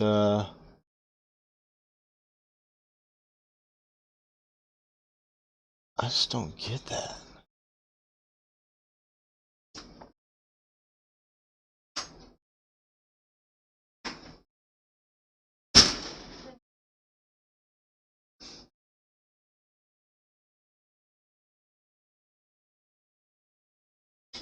They don't have a search icon up here, nothing.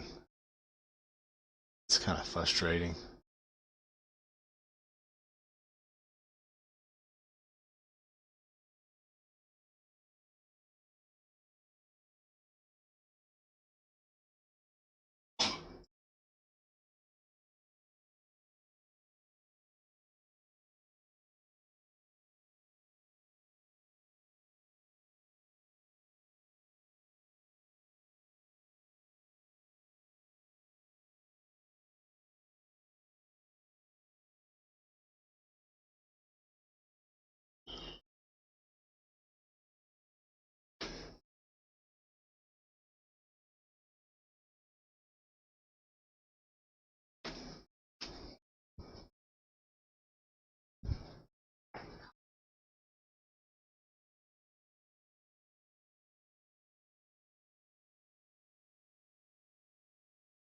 Do it on my phone, babe. Can you do it on my phone? Huh? I was actually talking to the doctor.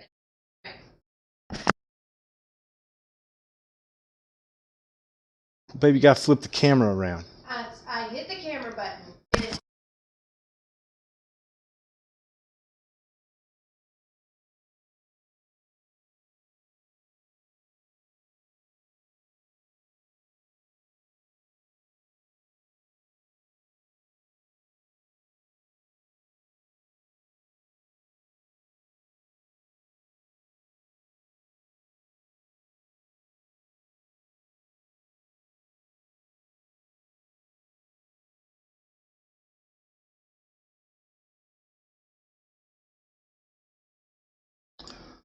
Alright guys, so we are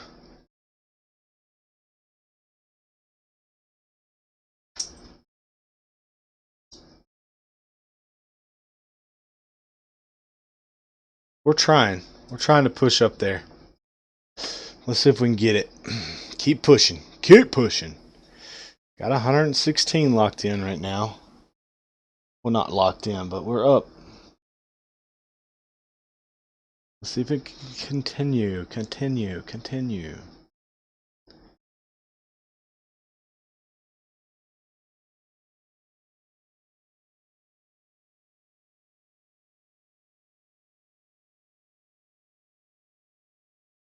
That is kind of a long way.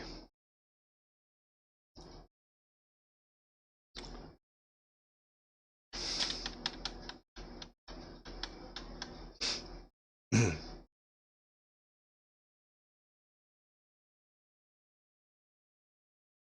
going to take some right there, just in case we don't get up there.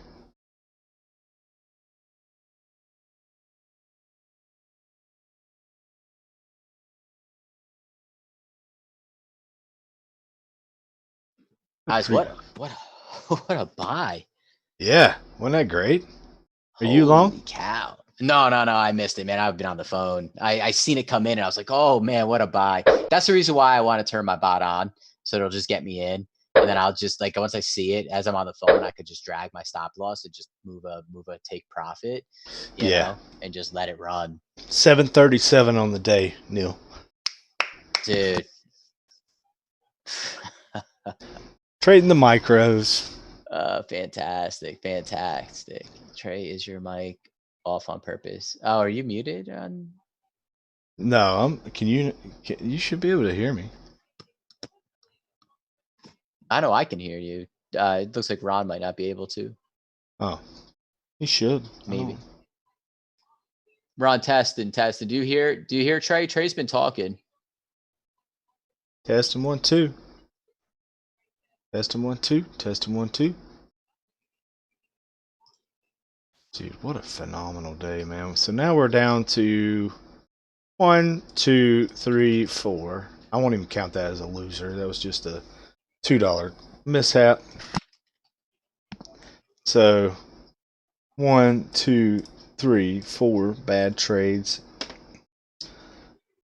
1 2 3 4 5 6 7 8 9 10 11 12 13 14 15 good trades. 15 and 4. That's awesome. And it was just a couple little okay, no, it was him. Yeah, man. Dude, that's fantastic. And just the early morning, it was just a couple little hiccups. Couple little hiccups, but then, turned it around. Yeah, trusting those probabilities, and that's really all we've done all day is just played the 50% win ratio and played it to our advantage. And yeah, I am glad I got out where I did. I had the full. I was trying to target a little bit higher. I'm glad I got out right when I did. If I hadn't have, I would be experiencing this big drop right now. So I definitely got out at the right time. Yeah. Well, but still, man. Whew. This might turn into a good short, even though I'm seeing a trend reversal, Yeah. So it's gonna be it'll be tight, So if there is gonna be a short signal coming in, like real soon. So get ready for that. Get ready for that. I'm gonna take it though. I'm gonna take it. Well, that's me. I'm gonna take it. I'm taking everything. I'm just taking everything. See where we end up. And just understand that it's gonna be tight, just because, like, I'm seeing the trend, reversing here a little bit. And just short-term trend reversing. I mean, long-term trend, like the 4-hour charts turned down. Right. Hourly looks like it's found a little bit of support. So that's a good thing. It's a good thing. That was like right here. That's where it found support, 74.20. Right. So it did find support there. Yeah, I'm very pleased with this strategy, and I look forward to it trading it more. look forward to trading it more for sure. I think that's a must. I love how Dude, involved it keeps you. just imagine being able to end your week like within 2 days. Just be Yeah. like, you know what? Wednesday, I feel like going golfing or something. I mean, I'm not sure if you golf, but I mean, I only golf for fun. I'll drink beer on the course and hit balls in the woods. Yeah. It's still fun. Yeah. It depends on your company. Yeah, absolutely. Absolutely. You get these guys that are like real serious about golf. They're no fun. Oh God, yeah. Well, that's why I go to like a chip and putt, like a little 9-hole one that's right down the road from me, dude. Like the people that go there are not good. Right. So, I'm not going to like a fancy golf course, dude. I went to one time and I went in there with like shorts and a t-shirt, and they were like, "Do you have a polo shirt?" I was like, "A polo shirt?" I was like, "I just want to golf." Just want to hit the ball, But I get it. There's specific attire, Yep. We're getting this signaler. So this is, let's see if it holds. Let me add some time to this ticket because count for my time. Do so many trades today. I am I know. so. And it's great, man. I love it. I love being involved like that, though. Like for me, it's just I hate sitting there just waiting on the next trade, man. I like being active like this. And that's what I enjoy. I enjoy that, Even though, I mean, it's been really good for us all day. Thanks. Yeah, and like, and then the thing is like you can like over the course of the weekend if you want to look, and I'm sure you've been looking, but like over the course of time, you see it, and it's just like, man, each and every day seems to give like really good trades, like really good trade setups, Absolutely. I might run a couple back tests this weekend on it, and do the flipper, do the little flipper on new signal flip, and see what I get. Well, that's the way I was running the bot, and it wasn't really doing anything any better than what you're getting. See, because it my won't. thing is the fact that like we have the ability to manually change things up. Yeah. Like we have the ability. Damn, I should probably be in this short here on. Oh, I'm getting in. I'm getting in now. Got in late. Take the NQ. I'm gonna take the NQ, and where do I want to take this down to? Probably just like right there. I'm taking it down to 74.56, I think. Probably won't get there without scaling back. I'm gonna try to add another one on right here. It's funny, it wicked right to there, man. It wicked right to my exit. Yeah, it does that. That's the trick with this.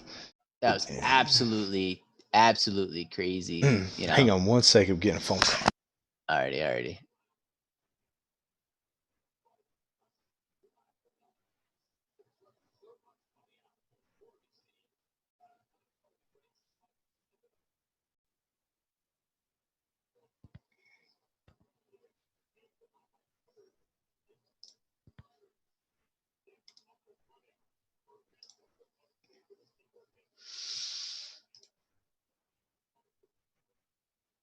We got it. We got that one there. We got that one. All right.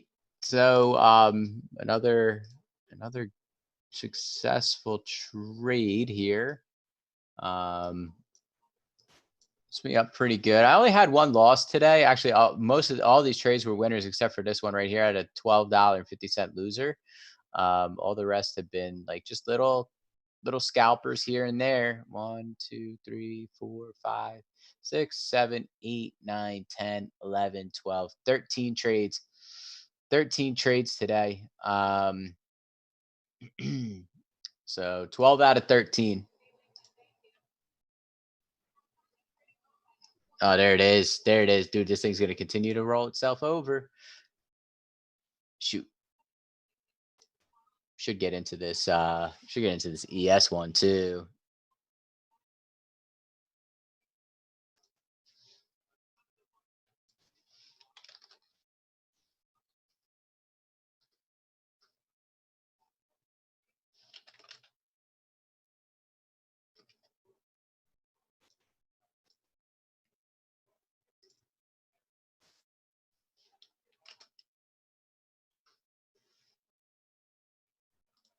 I'm gonna delete that. All right, complete this here. Tickets done. Yeah, Ron, you know what though? Like, and here's the thing, like, dude, I just said, you know what? Let's do this. Let's do this bot. Let's do it the right way. Do it the way that I wanted to do it. And like, I wish I could put my brain into the bot, put my brain into the bot. I can only put code into the bot, and like sometimes like, with these trades that I see happening with the bot, I'm like, man, I just want to get, I want to get out because like, oftentimes we'll have this here, just these little pushbacks, which aren't bad. It's not a bad thing, I mean, because sometimes the stuff will work. You just got to let the trades work themselves out. You know.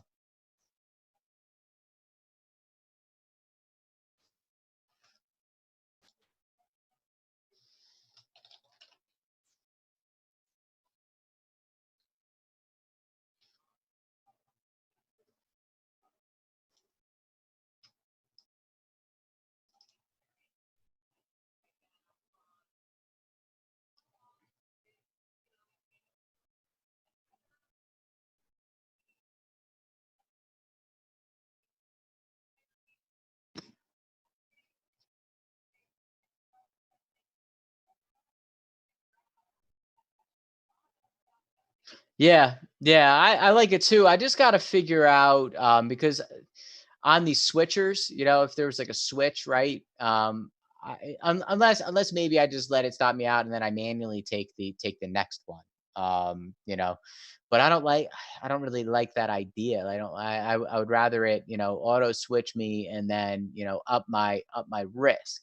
Um, so I don't know. I'm gonna have to play around with it. I'm gonna have to play around with it because if I were to attach the bot, right, I'd have to go in here. I'd have to go to my expert list. I'd have to go into my expert and change the figure. And is that going to work? I don't. I don't know.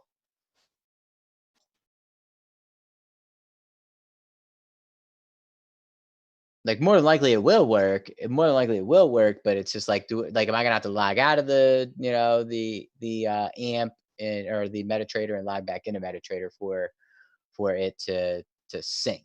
You know, maybe the best bet would be to test it. Like I'd have to test that.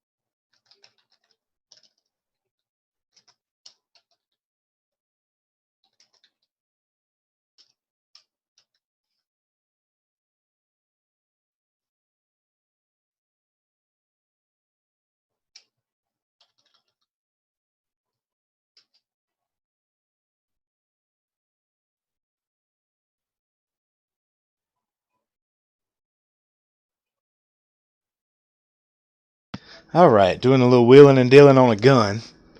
Nice.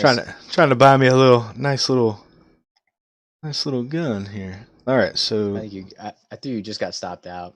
Nope, I added. Oh. Yeah, added to it.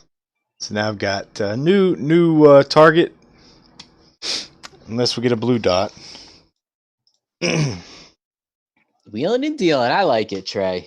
Yeah, man. I found a good deal. Well, my brother-in-law did. He's trying to get the guy talked down on it.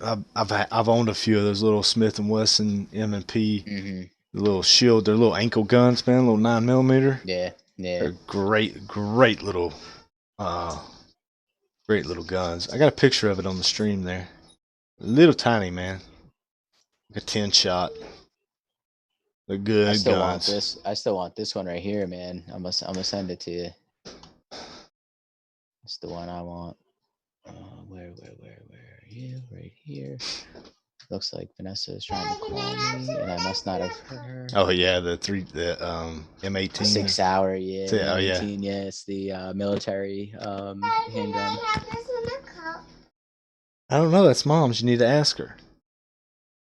Looks like I may get blue dotted here. I may have to change the strategy if this thing doesn't want to roll over and give me $40. So let's see what happens.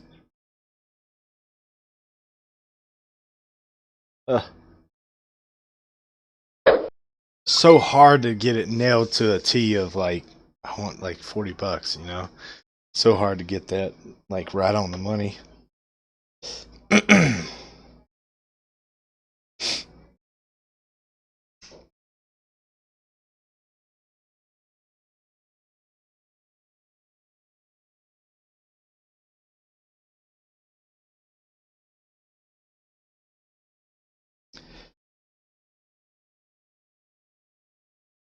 Yeah, man.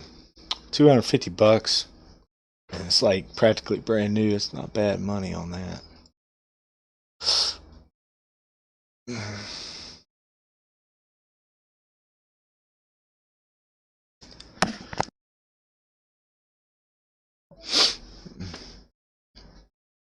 Let's see what happens here.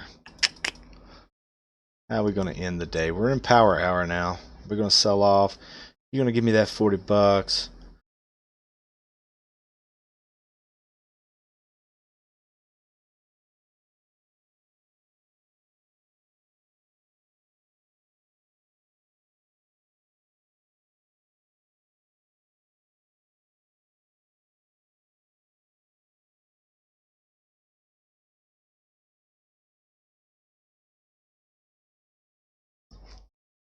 Come on.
Where would you have $70 in fees? How would you have $70 in fees? Is my question. For like 200. On the opening of the Autobot and you getting out or whatever. I have to see what it ends up in fees, like 50 to 70 maybe.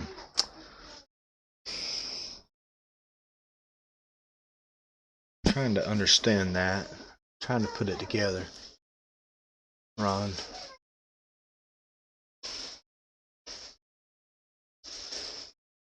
We're still in the short, by the way. Yeah, but 12 trades, you were actually trading more than one contract, right?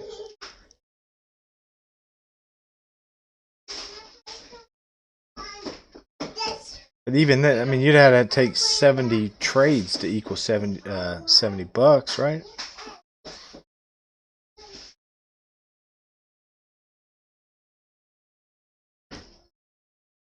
Yeah, I don't know, man. No, I'm not taking 30. 1, 2, 3, 4, 5, 6, 7, 8, 9, 10, 11, 12, 13, 14, 15, 16, 17, 18, 19, 20. 20 trades. So yeah, probably 30 trades before the day's out. Well, no, it's 3:20. This will probably be the this will, huh? Chicken. Yeah, that's fine. Probably be the last trade because I flipped this long here.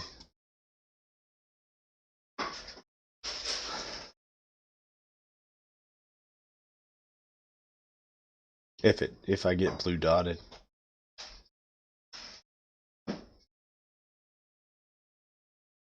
I know this thing's gonna run. I just don't know which way it's gonna go towards the end of the day, right? That's the thing. So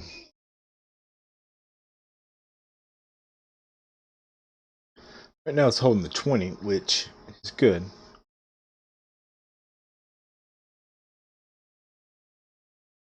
Yeah, I'm looking at like 55, 70 bucks on the day, but I mean, you gotta realize, man, 737. You flip it? Not yet, no. You know, it's not 200, so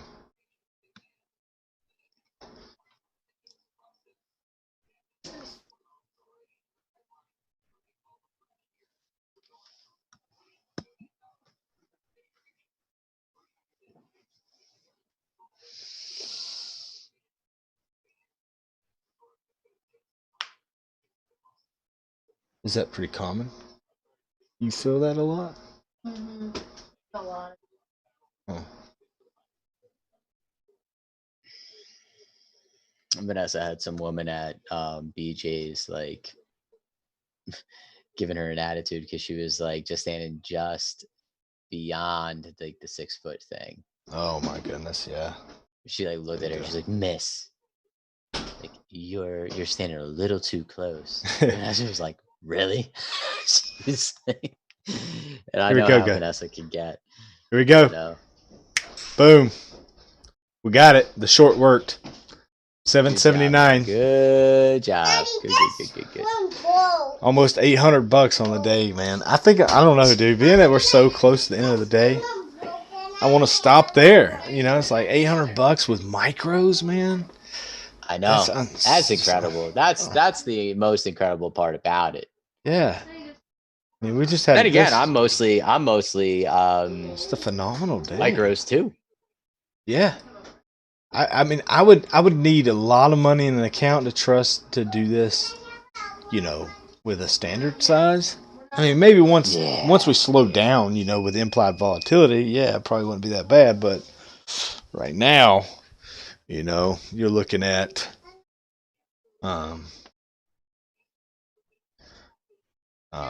know, a lot of money there. Yeah, well, yeah. How much is that? That's on micros, so you'd have to like what times that by 10, Mm-hmm. and that would be how much money you made today. Yeah, which would be $7,790. Yeah, that would be an incredible number. Yes, wouldn't it though? That'd be insane. That'd be insane. Oh yeah, Ron, I'm good, man. I had a really good week from Monday through Thursday, and I was even profitable on the day that we had such a hard day. I made money, so I'm up very well in the week. I think that's why you were able to afford to take the day off. You know, just kind of trade this, you know, to see how well this thing can work. Yeah, well, it's worth the day off to just try a strategy that we know can work, and obviously it works. You know, here's day one. So I think that I think that we just keep rolling with it. I think it's going to be fine. And even on days where it's a little rougher, it's still going to be all right. Tell you what, man, I'm glad I took the profit where I did on the. Thank you.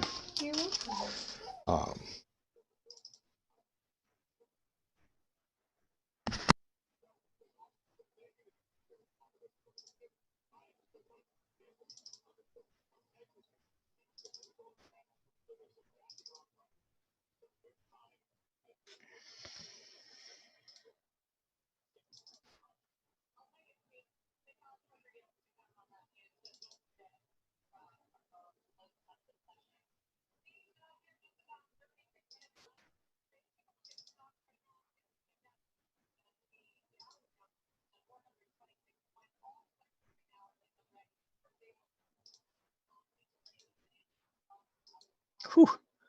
Look at this thing pushing. Definite trend change here. Yeah. You do have a short know? signal coming in on the ES. Look at that. Oh, I already. Oh no, that would have been it. That would have been it. You would have gotten it. You would have gotten it. You would have gotten the 3 points, and you could have gotten out. And before this thing just decided to go up, I think what's going to happen, you're going to get a nice buy trigger here soon. I'm just following the trend, you know. Yeah. I think it's going to be a good one. Or it might be bad. I don't know. It might go down. I don't know. Market can do whatever the hell it wants to do. I'm just gonna Try it. Play the the trend and play the probability. Yeah.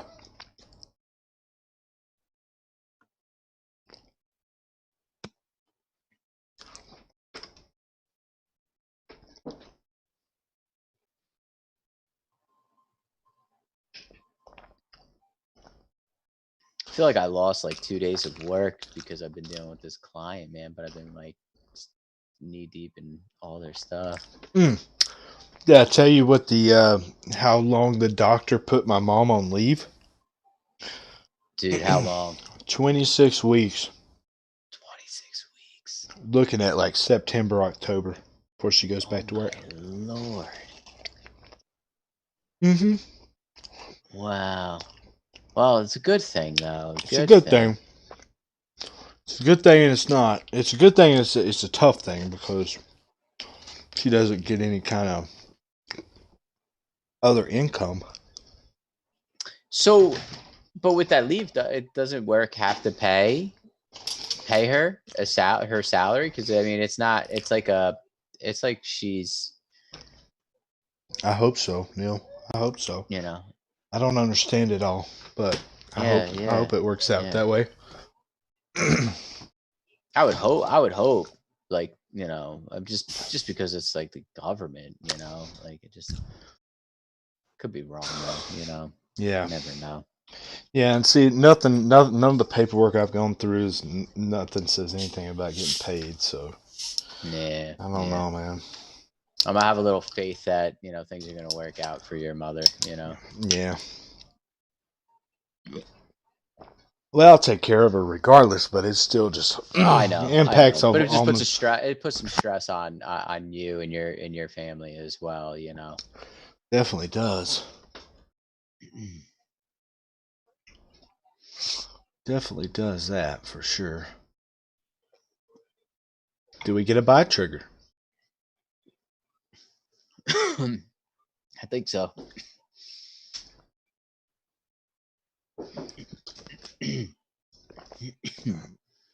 Love to get this thing at $800 before the end of the day. Don't need nothing. This might One more actually good be a trade. really good trigger right here.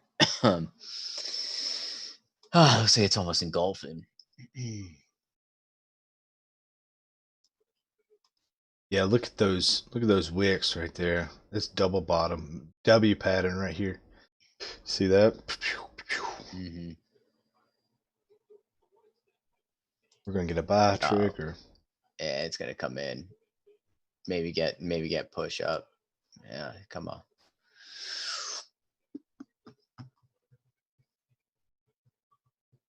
I like just I could take one more trade. I could not take one more trade. You know, It doesn't matter to me.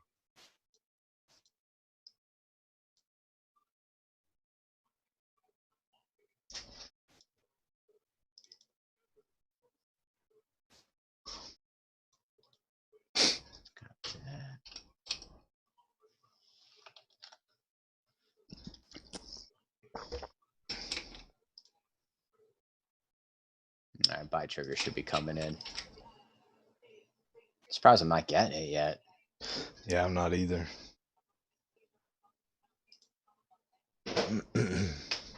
There it is.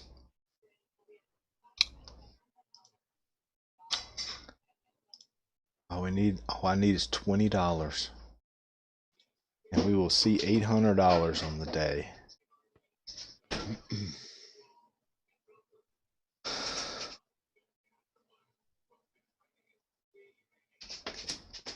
Oh.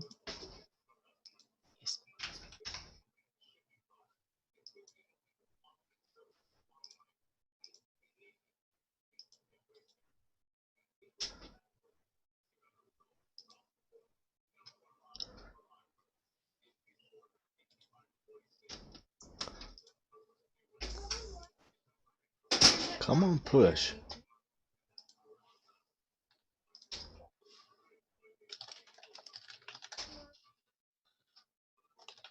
Guys are not getting any buy triggers through here.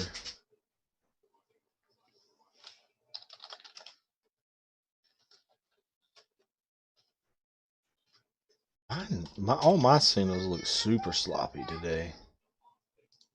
Probably a good thing I didn't trade them.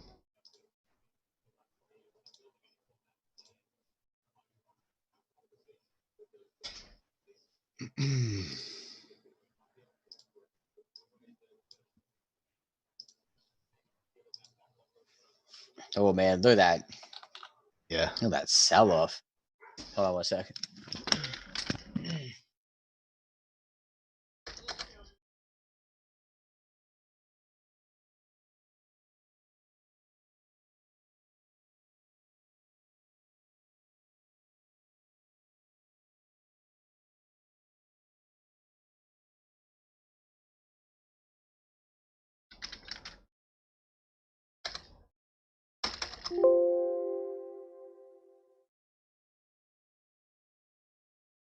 What's funny is TOS doesn't have anything even remotely related to the ACS trend on ASC.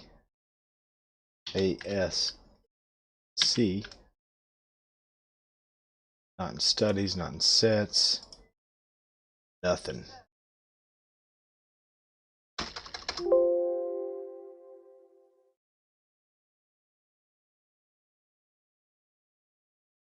Kind of funny.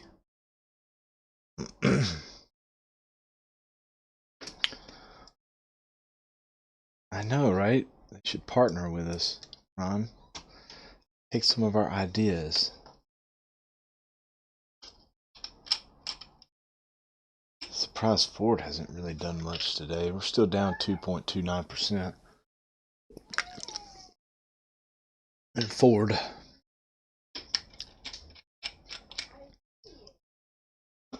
I'm kind of holding the bag there. But it's okay. It's a long-term trade, so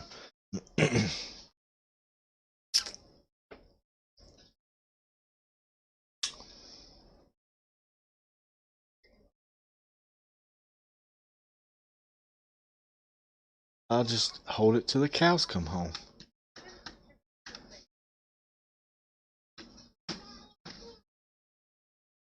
Yeah, I'm really surprised we're doing this too, because I really want to see, I mean, being Friday and being the close, I wanted to see what happened, but it looks like we're just going to, where's the volume? There it comes. Come on. That right there is a beautiful short pattern, by the way. Right there. It just came in. Right here. Oh yeah, rejection of the 20.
Oh man. Whew. Look at that. Bold candle coming in there.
I'm getting a sell trigger here on my chart.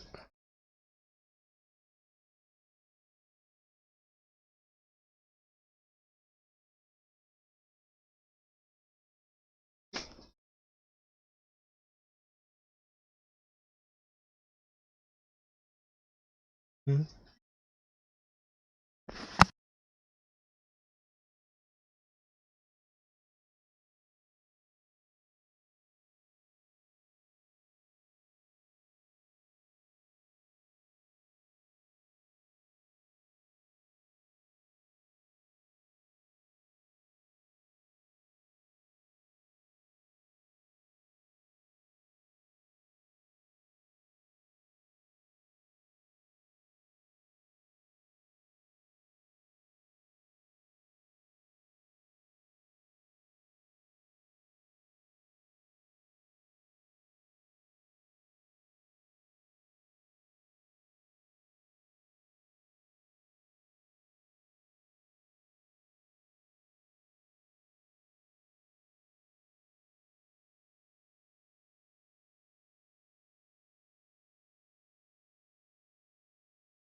Neal?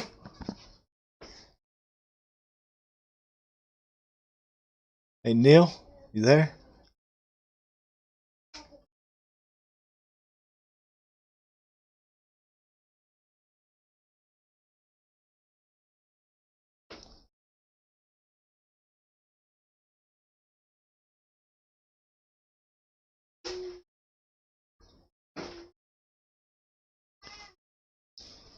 Looks like we're going to run the clock down. Run it, babe. Run it.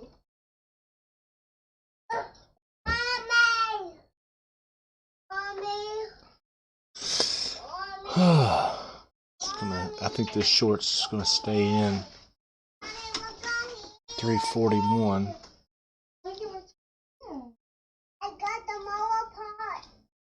Yeah. Right. Yeah, it was 350.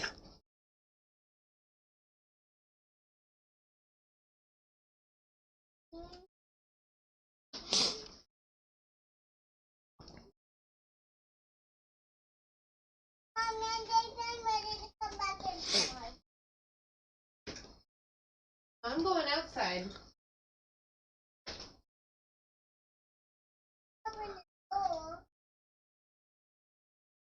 I guarantee you, because of this COVID, I guarantee you this is going to change our currency forever once we get through it.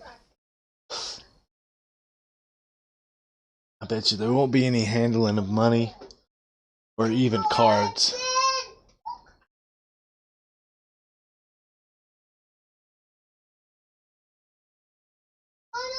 They're either going to come in with a scan system or a chip system. Something's going to happen.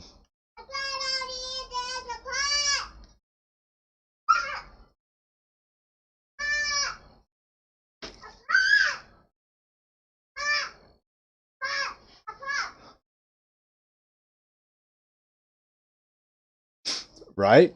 Yeah, absolutely. Could be.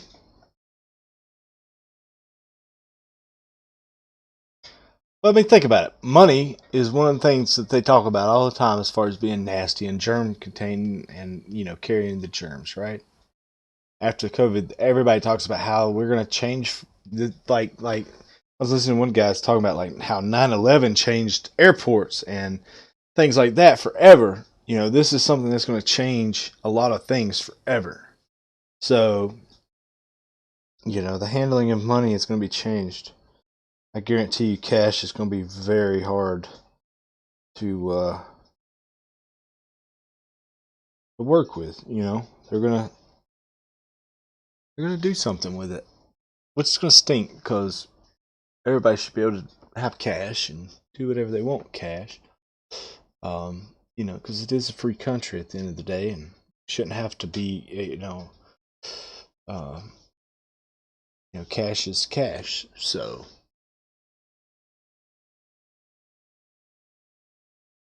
but without that, everything's accounted for, even your cash, even your cash deals, even stuff that you might do, at a flea market or whatever.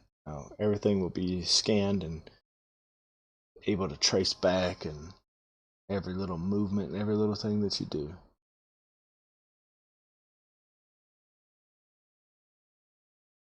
I hate it for the drug dealers.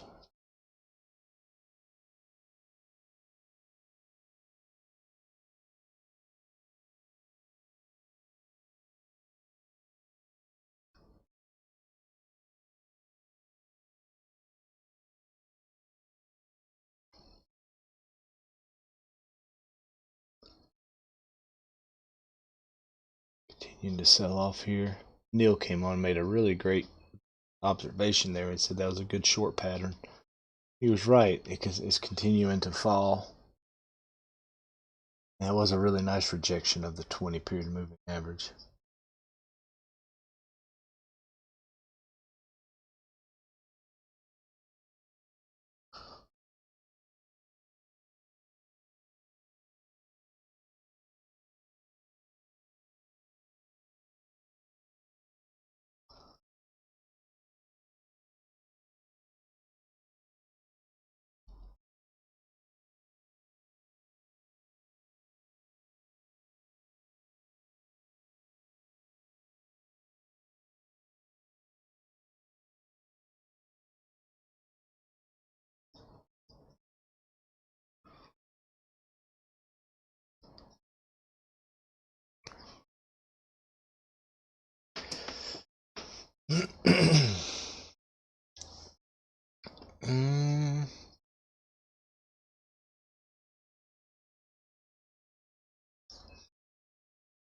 Hang on, I'm getting a phone call.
All right, traders.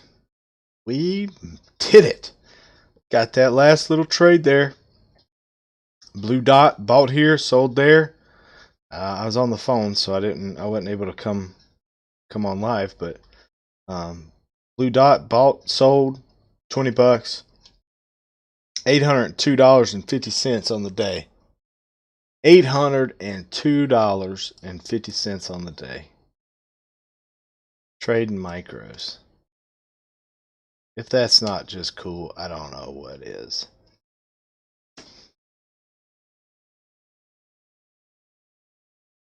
This really worked out for us today. Just all these trades were just magnificent. Nice, Ron.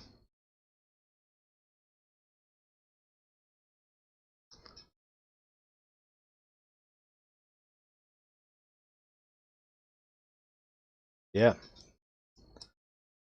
This is good. Great for us, man. This is good. This means that the probabilities work. You know, the probabilities work. You know, worked good. Worked good. So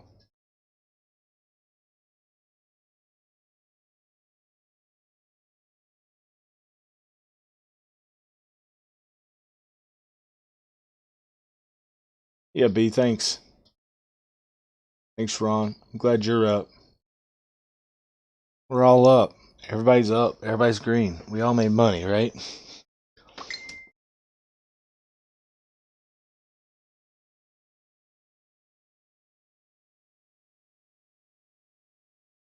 Yeah. Yeah, Neil got it.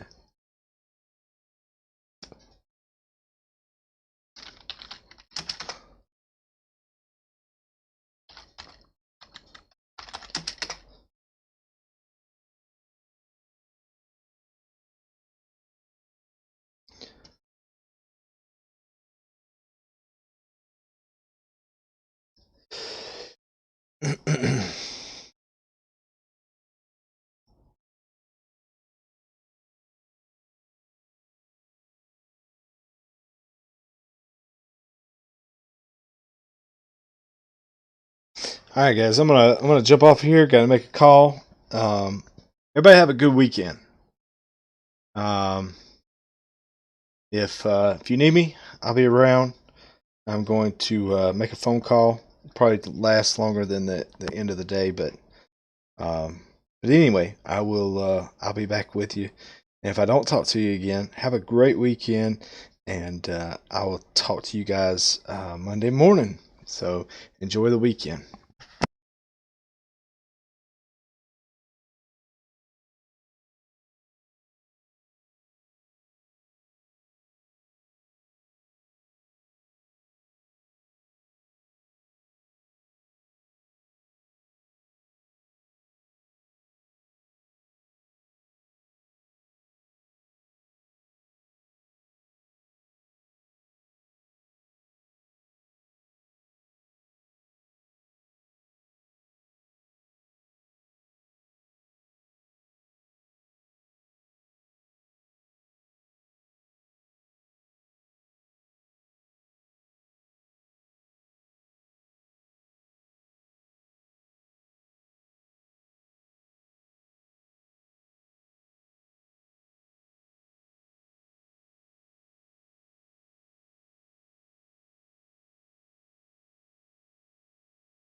I was looking, I thought that looked like Dan.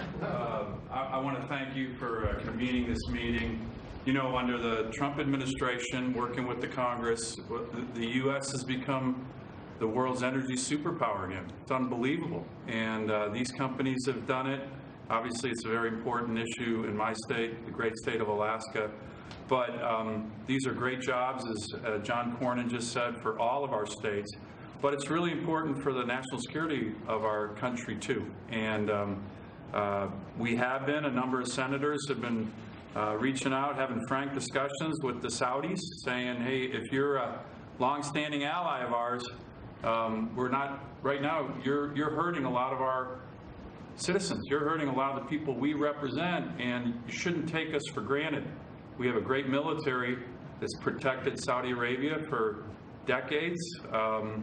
Senator Kramer and I have some legislation that could possibly change that if they don't start to cooperate. So again, we appreciate your leadership with the Crown Prince, with the Russians, and calling this meeting. But this is a great sector of the U.S. economy that once we get through this, and we will, this pandemic, this sector is going to take off again. And your administration and you have had a lot to do with the strength of the U.S. energy sector, and we need to keep it strong.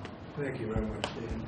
And Kevin Kramer, North Dakota. People don't realize how big a producer North Dakota is, right? Well, Harold does. Yeah. So do a lot of the others around.